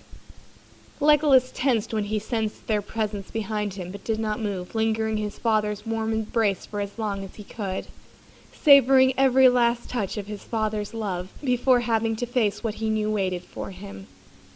When Thranduil told him to go with them, then he would leave, and he would accept his fate without regret. "What is it, Elrond?" Thranduil spoke with more authority and strength than he had in months. Legolas still did not turn around, and his father had not released him. He tensed as the elf behind him spoke, but his father's hands on his back calmed him. It mattered not what happened now. He was not rejected in the one way that it truly mattered. Whatever had to happen, his father loved him still. "We have found the intruder, my lord," Elrond spoke hesitantly. Legolas closed his eyes and relaxed, awaiting the inevitable. "He is my son." Thranduil did not move or release the young elf he held on to. "Leave us now." "No, my lord, that is not what I meant. The intruder, The elf hesitated, unsure how to proceed, as Legolas turned in his father's arms to stare at Elrond. "I was not speaking of your son, Lord Thranduil. I was speaking of this one." The messenger stepped aside, and the captain of the guard motioned 2 warrior elves into the king's room. They drug a small figure in with them and shoved the intruder forward. He tripped at the rough handling and fell to the floor, the hood of his cloak concealing his identity. The person was tightly bound and made no move to rise. Legolas did not need to see the intruder's face to know who he was. The dark strands of hair that brushed the thick carpet gave his friend away, and he could tell by the man's breathing that he had been roughed up before being brought into the king's chambers. "No." The elf barely whispered the words, stunned silence by this new turn. Now they would both pay with their lives. Thranduil watched his son carefully as one of the warriors reached down and jerked the hood away from Aragorn's face. The man was lying on his side, his eyes closed in pain as he breathed in slowly, forcing air back into lungs that weren't quite working right yet, trying to get his diaphragm to remember how to work correctly after the vicious pounding he had just taken from the guards. "Strider?" At the sound of the prince's voice, the human moved his head slightly, looking in the direction of the elf. Legolas still knelt by his father's bed. Thranduil had allowed the young elf to turn around, but had not yet released him. "I'm sorry," the young man whispered hoarsely, coughing as he finally caught his breath. "I got caught. I thought you might need help." "You were not supposed to follow." Legolas leaned forward to help the man sit up, but was stopped by one of the guards who blocked his path. "Release him," the elf prince ordered out of habit. "You carry no authority here, outcast." The guard's voice was hard, and he would not look the elf in the eyes. "Do not speak to him thus. Thranduil sat slowly up in bed, his eyes hard, his strength seeming to return before their very eyes. "He is my son." Looking to the human, the king ordered his guards. "Leave us alone. Remove the human. I will deal with him later." "No!" Legolas turned to implore his father. "No, father. Aragorn is the reason I am able to return to you at all." The king held up his hand, and the warrior stepped back, leaving the ranger lying on the carpet. Legolas continued, "I suffered Mogul poisoning to the point of death. There was no one to help us. Aragorn saved me." He tried to cover up Elrond's part in the healing, but the ranger softly spoke up. "Elrond saved him. I only took your son home to my father." He met the king's eyes and held them. Legolas sighed deeply and turned away from them both. He had not wanted to involve Elrond if he could help it, and he still was not convinced that his father would not take steps against the Elven Lord. "Did he now?" Thranduil's voice was hard as he stared back at the ranger. "Yes, he did," Aragorn answered the question. When Thranduil did not back down, the ranger simply shook his head and laid back down on the carpet, his body still aching from the beating he had taken when the guards had caught him. Whatever his fate, it was out of his hands. "Do not hold it against him, father." Thranduil's gaze softened and he smiled at the young elf. "How could I? I owe him a great debt of gratitude that I cannot repay." "But you can!" Legolas returned the smile as a thought struck him. "Aragorn is Elrond's own. He has claimed him as his son. Give him back his life as Elrond gave me back mine." "Legolas, father." The young elf did not give the king the chance, but continued. "It was Aragorn who had found the spider's lair. Together we were able to destroy the nests and drive those foul creatures from the woods. Every wounded elf beneath your chambers in this palace owes his life to Aragorn. And you." Aragorn turned in his bonds and nodded at Legolas. More than anything, he wanted his friend to be reunited with his father. Carefully he raised himself to his knees, bowing low in respect to the elderly elf. "Your son underestimates his part. Because of Legolas, the wastelands are free of orcs. Their danger has been driven back into the evil mountains from whence they came." He smiled at his friend. "It was his bravery that slew Tarik when she hung in her nest. His actions would have made you proud." "His actions have made me proud, young human." Legolas turned back to his father, holding his breath in hope and fear. King Thranduil looked between the two friends, gazing at them long and hard. His heart most desperately wanted his son back. The human, he would have to keep a close eye on him before he was comfortable with the ranger. But the fact that Elrond had taken him in as a son was no light matter. He could not condemn the man to death, and he had the very distinct suspicion that if he did, Legolas would follow him down to the grave. Shaking his head at the two youths, he addressed the warrior standing closest to the ranger. "Release him." Aragorn flinched slightly as the elf whipped out a long knife and stepped forward. He cut the ropes that held the man bound in one swift motion. As the bonds fell away from his wrists, the man sucked in his breath sharply, the rush of blood to his fingers causing him no small amount of pain. He carefully rubbed the red burn marks that ropes had made on the soft skin of his wrists as Legolas glared at the elf warrior. "Leave us," the king ordered. "I will address the courts regarding the fate of my son and the human." As Elrond bowed to take his leave, the king spoke once more. "And see to it that proper quarters are prepared for the human. Reopen the prince's rooms, and see that they are well kept." Legolas touched the king's arm lightly with his fingers. "Father, I would be more at ease if Aragorn were allowed to stay in my guest quarters tonight," he implored the elder elf. "I see your point," Thranduil conceded, and addressed the servant once more. "See to my son's wishes, and prepare his guest quarters." "As you wish, my lords," Elrond replied with a smile as he bowed to the two elves. Aragorn still sat on the floor, watching the whole exchange, unsure if they had been released from their death sentence or just given a temporary reprieve. "Father!" Legolas shouted the word with such joy that the human couldn't help the smile that crept onto his lips as the young elf threw himself into the arms of the king. "Thank you, father." "It is not finished yet, my son." Thranduil held the young elf to him, feeling his strength return more every moment as he grabbed back onto life, to love, to hope, to his son. "We still must face the council." "Surely our actions speak for our intentions, do they not?" Legolas was unsure what would happen next. Thranduil looked over his son's shoulder at the man seated on the floor of his room and raised his eyebrow. He almost smiled at the wide-eyed expression on the human's face. "Young human, you say Elrond has claimed you as his son?" Yes. Legolas released his father and seated himself on the king's bed, holding one of the elderly elf's hands in his own. "If I sent for him tonight and told him you were here, would he come for you?" the king queried again. Yes, my lord, and my brothers would accompany him also, I am sure of it. Aragorn looked questioningly at Legolas. The elf shrugged his shoulders slightly, uncertain where his father was going with this line of questioning. "And you claim that your father does not acknowledge my sentencing of the two of you?" No, my lord, he does not. A spike of fear ran through the ranger as he answered, unwilling to put his adoptive father in jeopardy. He began to defend the elven lord. Thranduil raised his hand to stop the ranger. "A king's verdict on any given subject is law, and therefore cannot be violated or simply ignored." The color drained from Aragorn's face as he heard the words, but the king continued. "However, if two rulers agree that the edict was perhaps ill-conceived or has outlived its purpose, it may be overturned. It takes two, however, to do this." He stared hard at the boy in his room. "Will Elrond agree that perhaps this particular ruling in this particular case has outlived its purpose and needs to be dropped?" The ranger's sigh of relief caused the king to laugh lightly. "I'll take that as a yes." He turned towards the outer chamber and called for his servant.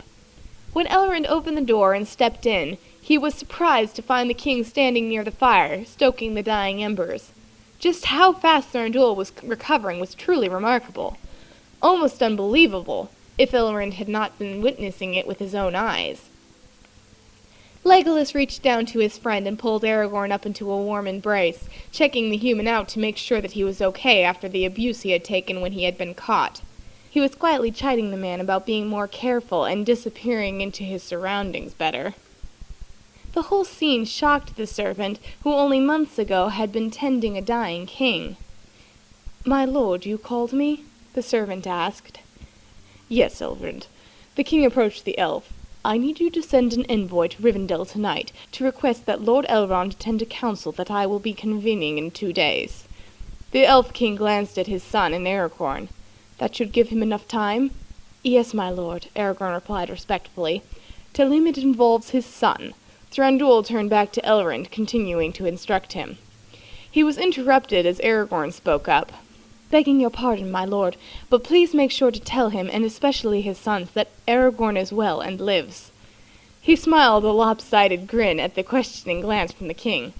"They can be overprotective," he explained with a shrug. Thranduil nodded. "I understand completely. Make sure you tell Elrond that his son is well, and tell the brothers not to worry. It is merely a formality. I am sure Lord Elrond will understand." Waking up had never felt quite so good in a very long time. Aragorn lay in his bed and let the soft sounds of morning sweep over him. He was in no hurry to get up, and relaxed against the soft mattress. A smile touched his lips as he remembered that this was the day his father and his brothers would be joining him at Lord Thranduil's palace in Mirkwood. He had spent the last couple days catching up on his rest, as he and Legolas used the palace as a sanctuary. Few of the elves even knew that they had returned, and those that did had been sworn to silence by the king himself. Legolas pushed open the door that separated their adjoining rooms and looked around the darkened interior for his friend. "Are you still in bed? Know you not what hour it is?" The elf walked to the large window that exited onto the balcony and threw the curtains back, letting the bright morning light spill into the guest quarters. He turned and frowned back at the bedchamber. "Strider, get up!" "Feels too good to just lay here," the man grumbled, pulling the covers over his head. "Your brothers were spotted on the edge of the wood." Legolas smiled wickedly at the lump of covers that marked where Aragorn lay. "What?" Aragorn moved and squinted at the elf. "Then get out of here and let me get up." Legolas laughed and walked back to the door. "Very well, just quickly. I'll be waiting for you in the courtyard. Your family should be here any minute." When the door had shut behind the elf, Aragorn jumped from his bed and quickly pulled on his leggings and tunic. He ran his hands through his hair and stuffed his feet into his boots, pelting down the stairs after his friend. Throwing the door open, the human nearly ran Legolas over, where the elf stood in the courtyard talking with Ranian as they awaited their guests. The sounds of horses' hoofs could just be heard as they entered the cobbled stone entry of the courtyard. Aragorn's excitement was contagious, and Legolas found himself grinning as Elrond and his son rode under the archway of the palace and dismounted near them. Ranian and his men took charge of the animals and led them away slowly, letting the horses walk off the long trip before they gave them food and water. Aragorn found himself caught between the twins, who barely remembered their manners, bowing slightly to the prince before they overwhelmed their brother. Their laughter rang off the stone walls of Thranduil's palace and filled the courtyard. Elrond shook his head, watching the three of them. If he hadn't known how old the twins truly were, he would have thought them to be no older than Aragorn. The young human brought out the youth in his sons, and he smiled as he watched them. Walking over to Legolas, he bowed slightly and questioned the young man. "How do you feel, young prince? I trust you are better than last we met?" Legolas formally returned the bow, smiling. "Yes, thanks to your administrations, my lord, I am doing well." Elrond turned to watch the brothers as they battered Aragorn with questions. Elladan stepped close to the human and cupped his hands under the man's chin, forcing Aragorn's head back and inspecting the almost healed wounds Tarik had dealt him. "What happened to you?" "That looks nasty." Elrohir ran his fingers lightly around the man's throat, tracing the cuts the spider's claw had left. Aragorn wrestled himself free of the two elves and brushed their hands aside. "I'm fine." He glared at Elrond, begging for help, but the elder elf only smiled back at the youth and raised his hands helplessly. Elrohir sidled up to Aragorn and leaned down on the human's shoulder, glancing at him conspiratorially as a wicked smile spread across his face.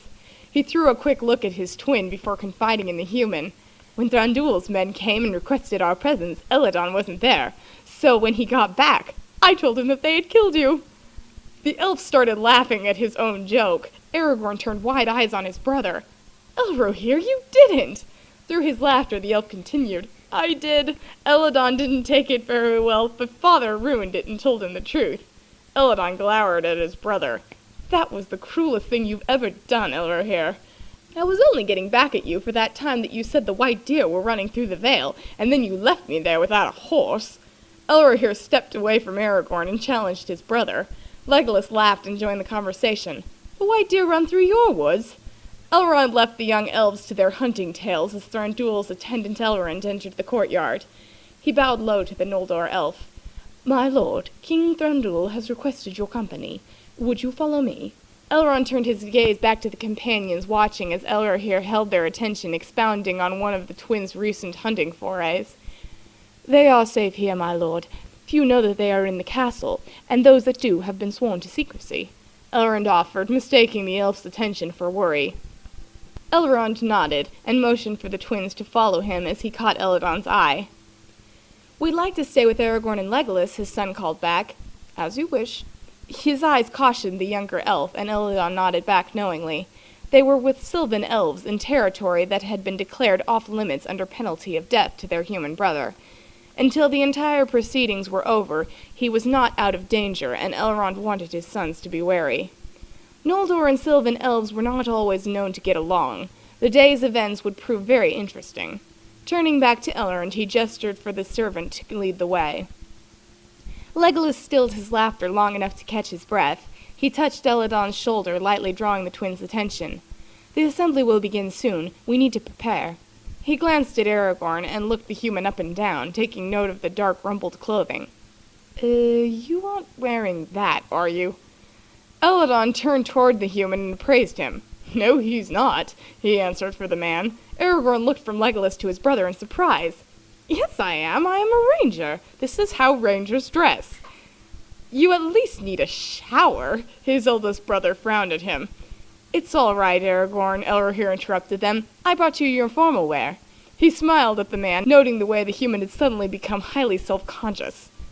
Right now, the last thing Aragorn needed was more stress. He had a feeling that the formalities of this assembly would be enough to put the young man on edge. Aragorn nodded and smiled back. "Fine, let's go then." Legolas led the brothers back up to his quarters. "Come on, I need a change of clothing too. It will be very formal. I'll tell you all about what to expect before we are summoned." They mounted the stairs, listening intently to the elf prince as he explained everything that would take place over the course of the day. An hour later, a knock on the prince's door alerted them that the proceedings were beginning. Legolas was dressed in a forest green velvet leggings and tunic. The tunic had been embroidered with golden thread, weaving intricate patterns of leaves across the cuffs and near the buttons. Leather had been worked into the shirt, forming a stiff collar that dropped into an elegant V-neck, where it was fastened by a brooch in the shape of the royal insignia. The silver work was exquisite. Soft deerskin boots covered his feet, and his elven blades were hung in the leather sheaths at his side. As he opened the doors and allowed the contingent of guards in, he looked every bit the royal that he was. He looked the company of elves over quietly, not quite sure who would have been sent to collect him in Aragorn. But as he opened the door and saw Ranian and Trellin in their company smiling back at him, he relaxed and stepped back so the elves could enter. "My lord, it is time," Ranian announced with a smile. It was good to have the prince back. "Aragorn, we must be going," Legolas called over his shoulder as he clasped the warrior's forearm. Behind him, the ranger stepped out of the adjoining room, trailing his brothers. Elladan and Elrohir, though princely in stature, had taken on the appearance of warriors instead. They had convinced Legolas to allow them to walk with the guards into the hearing, unwilling to let Aragorn go alone. Ranian appraised the two Noldor elves, not at all pleased with the turn of events. As the Dunedain stepped from around the unknown warriors, the Sylvan elf stepped forward to greet the human and stopped in his tracks. The man was dressed in dark trousers and a dark tweed overtunic that swept down his back mid-calf. The shoulders and collar of the shirt were worked with gold and silver, and the undershirt was a deep silk burgundy. Even Legolas stopped and eyed the man. He looked every bit a human prince at the moment. The scrutiny was lost on the young ranger, who was fiddling with the buttons on the leather tunic and pulling the tail of his shirt down as he adjusted to wearing the tighter-fitting clothing. Elladan cleared his throat, and Aragorn looked up for the first time. He glanced about him, looking between his friends and his brother, unaware of the effect his bearing had. "What?" He glared at Legolas. "I showered." Ranian broke out laughing and looked at Trellin. "And that must be you I smell." The smaller elf rolled his eyes and approached Aragorn. "You look fine. How are you feeling?" "How am I feeling? You're the one the spider was saving for dinner." He laughed as he turned the elf towards the twins, who still stood at the back of the room. "These are my brothers, Elladan and Elrohir."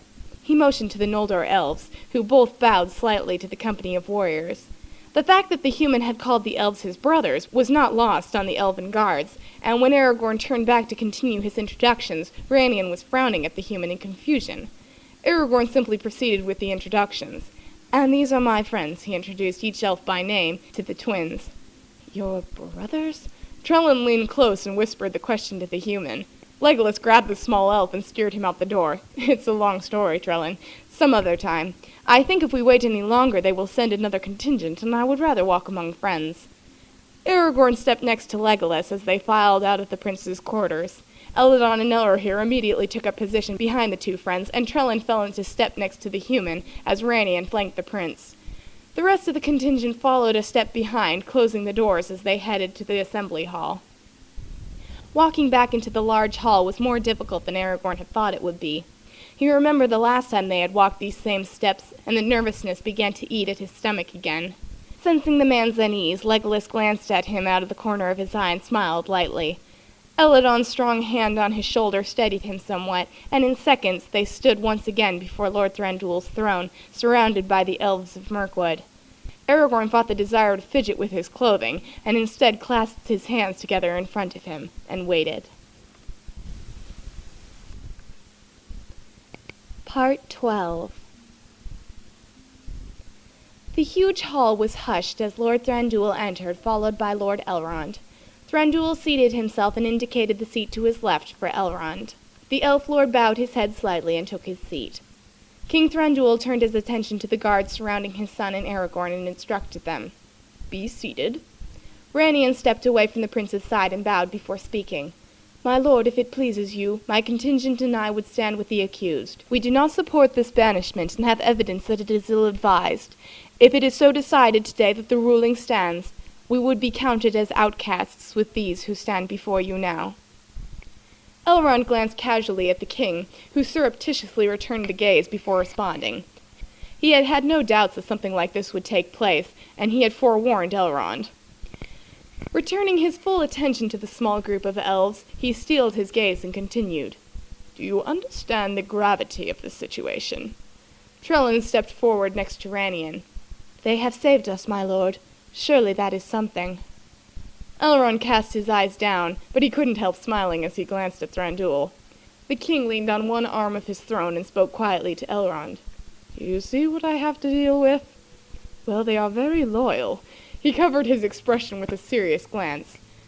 Young elves are always impudent and sure of themselves. My own are enough for me, and I do not envy you your position at all. Lord Thranduil chuckled and returned his attention to the warriors. Your argument is duly noted. Stand with the accused, then, if you will. The two warriors stepped back near Legolas and Aragorn, and after a moment of silence the king once again spoke. The accused stand guilty of breaking their banishment. They have violated the law levied against them, and entered elven territory. Thranduil stared hard at Legolas and Aragorn. By doing so, they bring down the sentence of death upon their own heads. Slight murmurs from the crowd of elves whispered through the great hall. When it had quieted, Thranduil continued. However, as it has come to the assembly's attention, these two have acted in a manner worthy of the houses they represent. The orcs that have encroached on our forests and engaged the dwarves in battle have been destroyed by these two outcasts. And if it were not for their bravery alone, many are the immortals who would not sit nor stand beneath this hall today. Those freed from Tarek's lair stand as silent witnesses. One by one, the elves that had been saved from the spiders' cocoons quietly stood to their feet. Aragorn glanced around the room, surprised at the number of elves that stood behind them. In the heat of the battle, it had been difficult to tell how many the spiders had taken. However, when a ruling is passed down from a king, it may not be violated for any reason, no matter how noble the motives may be. He glanced at Lord Elrond. The only way that those who stand accused before this court may live is if the original ruling is found to be ill-conceived, or has outlived its purpose. It may be overturned. It takes two, however, to do this. Thranduil turned to Elrond. Lord Elrond of Rivendell, you have heard of the banishment of these two. You have also seen witness to their testimony as given by others, and have heard it explained to you in the privacy of my own chambers. On this basis alone, do you feel that this verdict has outlived its usefulness? Elrond gazed out across the sea of elven faces, his eyes lighting lastly upon his adoptive son. On the basis of the witnesses and the testimonies given, I do. And on the honor of those who stand before this court, I find that this law has outlived its usefulness. But I would further request that it be stricken from all elven courts, and never be handed down again. He turned to Thranduil and continued, This law has done great harm, and therefore is not a just law. Do you agree?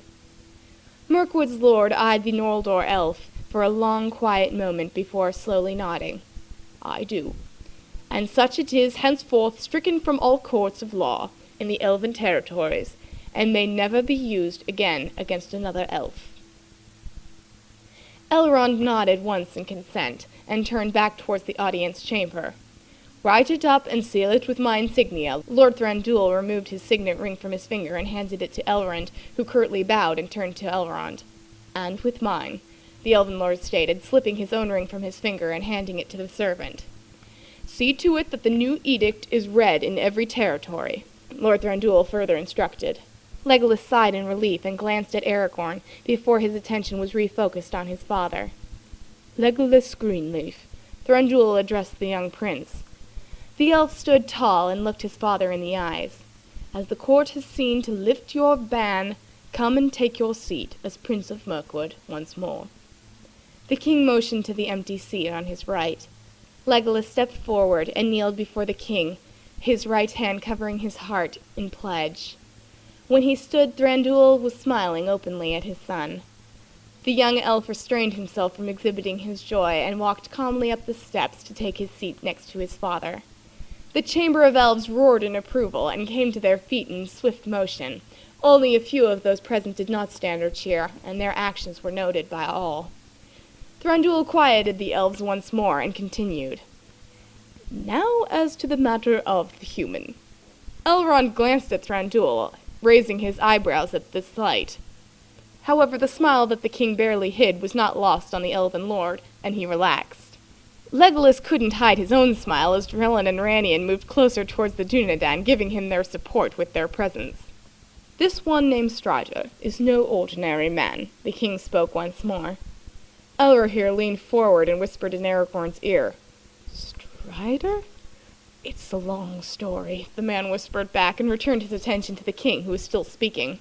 "Because of his acts of bravery in freeing the elves and his disregard of his own life in saving the life of the prince, he is now, and always will be, free to come and go under Mirkwood's trees for as long as he and his descendants live.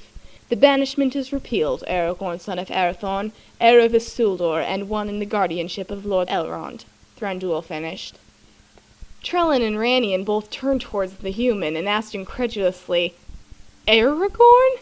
The Dunedain rolled his eyes and replied, "It's a long story." "Please come forward." Lord Thranduil motioned the man towards him, as the king stepped down from his throne and approached the human. Elrond and Legolas stood from their seats in silent approval. Elrond met Thranduil appearing from the wings of the hall and handed the king a swath of dark blue velvet.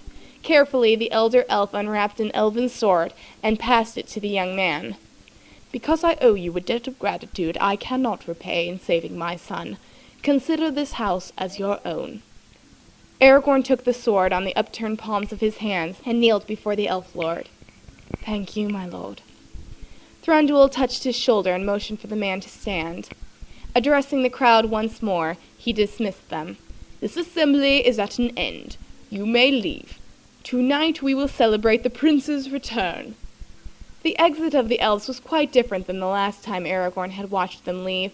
Their faces were joyful and bright, and they congratulated the warriors who had stood with Aragorn and Legolas, even including the twins in their cheer. As the room cleared, the two elf lords talked quietly among themselves, and the younger elves had formed their own small knot, where they were animatedly recounting the events of the afternoon. Aragorn felt eyes on him and looked about the hall. Near the doorway, Sarka-Yul stood, with his small band of warriors. His eyes were dark, and the anger and hatred in them barely concealed. Legolas followed Aragorn's gaze and noted the band of elves. He stepped back near Ranian and touched the warrior. Instantly, the small group of elves around the prince stilled and focused on Sarka-Yul's clan. With so much attention on him, the elf dropped his gaze and glanced to his left. Morrowind sat by himself on the far side of the hall, his eyes down. "Maury!" Sarka-Yul called to the warrior. Slowly, the elf looked back at his friend and was motioned to join them. He had already made up his mind. He would not be a part of Sarka-Yul's contingent any longer. He had seen the grief and the pain the elf had enjoyed causing, and he had had enough.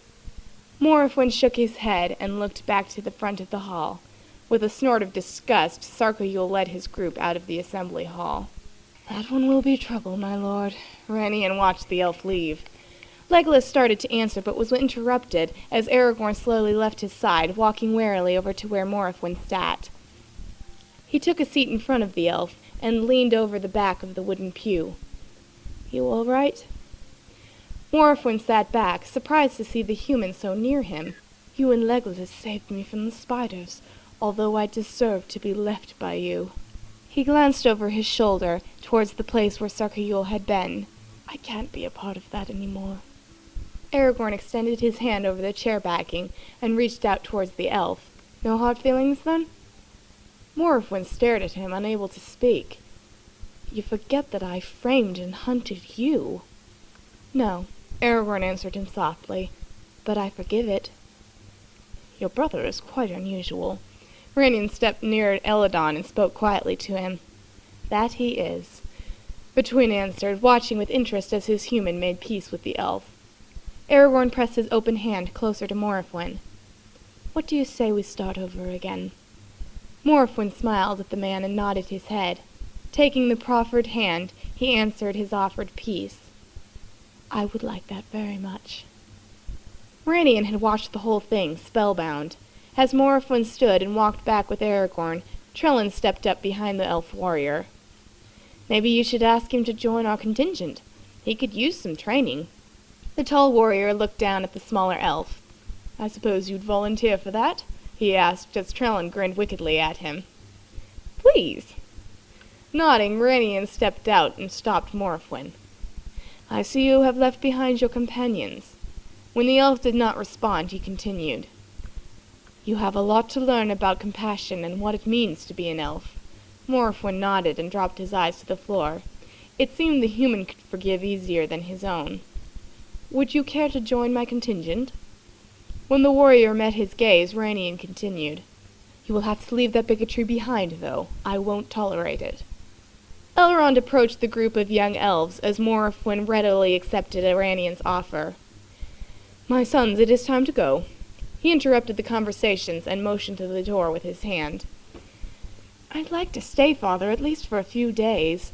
Aragorn stepped around the warriors and approached Elrond. The elder elf smiled and shook his head. "Not this time. I do believe our original agreement was a fortnight.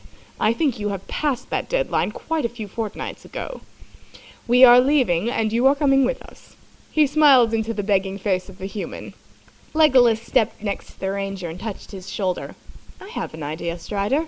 His eyes were twinkling as he spoke, and he purposefully avoided his father's gaze. "How about I promise to come visit you in a fortnight, and we can spend some time in Rivendell, see what sort of trouble we can stir up in your woods this time." "Yes, I will look for you then." Aragorn grasped the prince by the forearm and pulled his friend close. Thranduil caught Elrond's eyes. "Good luck to you," he commented dryly. His sarcasm elicited laughter from those standing nearby. Elrond sighed and nodded. "Yes, thank you. I believe I'm going to need it with these two." He fondly draped his arm around Estelle's shoulder and escorted the boy out of the hall, trailed by his sons. Thranduil gazed at Legolas, who smiled back at his father. "Well, that was fun." Raising an eyebrow in mock indignation, the king turned and strode slowly out of the hall, his son at his side. "Yes, well, let's not do that again for a very long time. Is a fortnight enough? When I have crossed into the Undying Lands, you may pull a stunt like that again, but until then, no." Thranduil smiled at the young elf. The prince's laughter rang through the halls and resonated in the king's heart. It was so good to have him home. The end.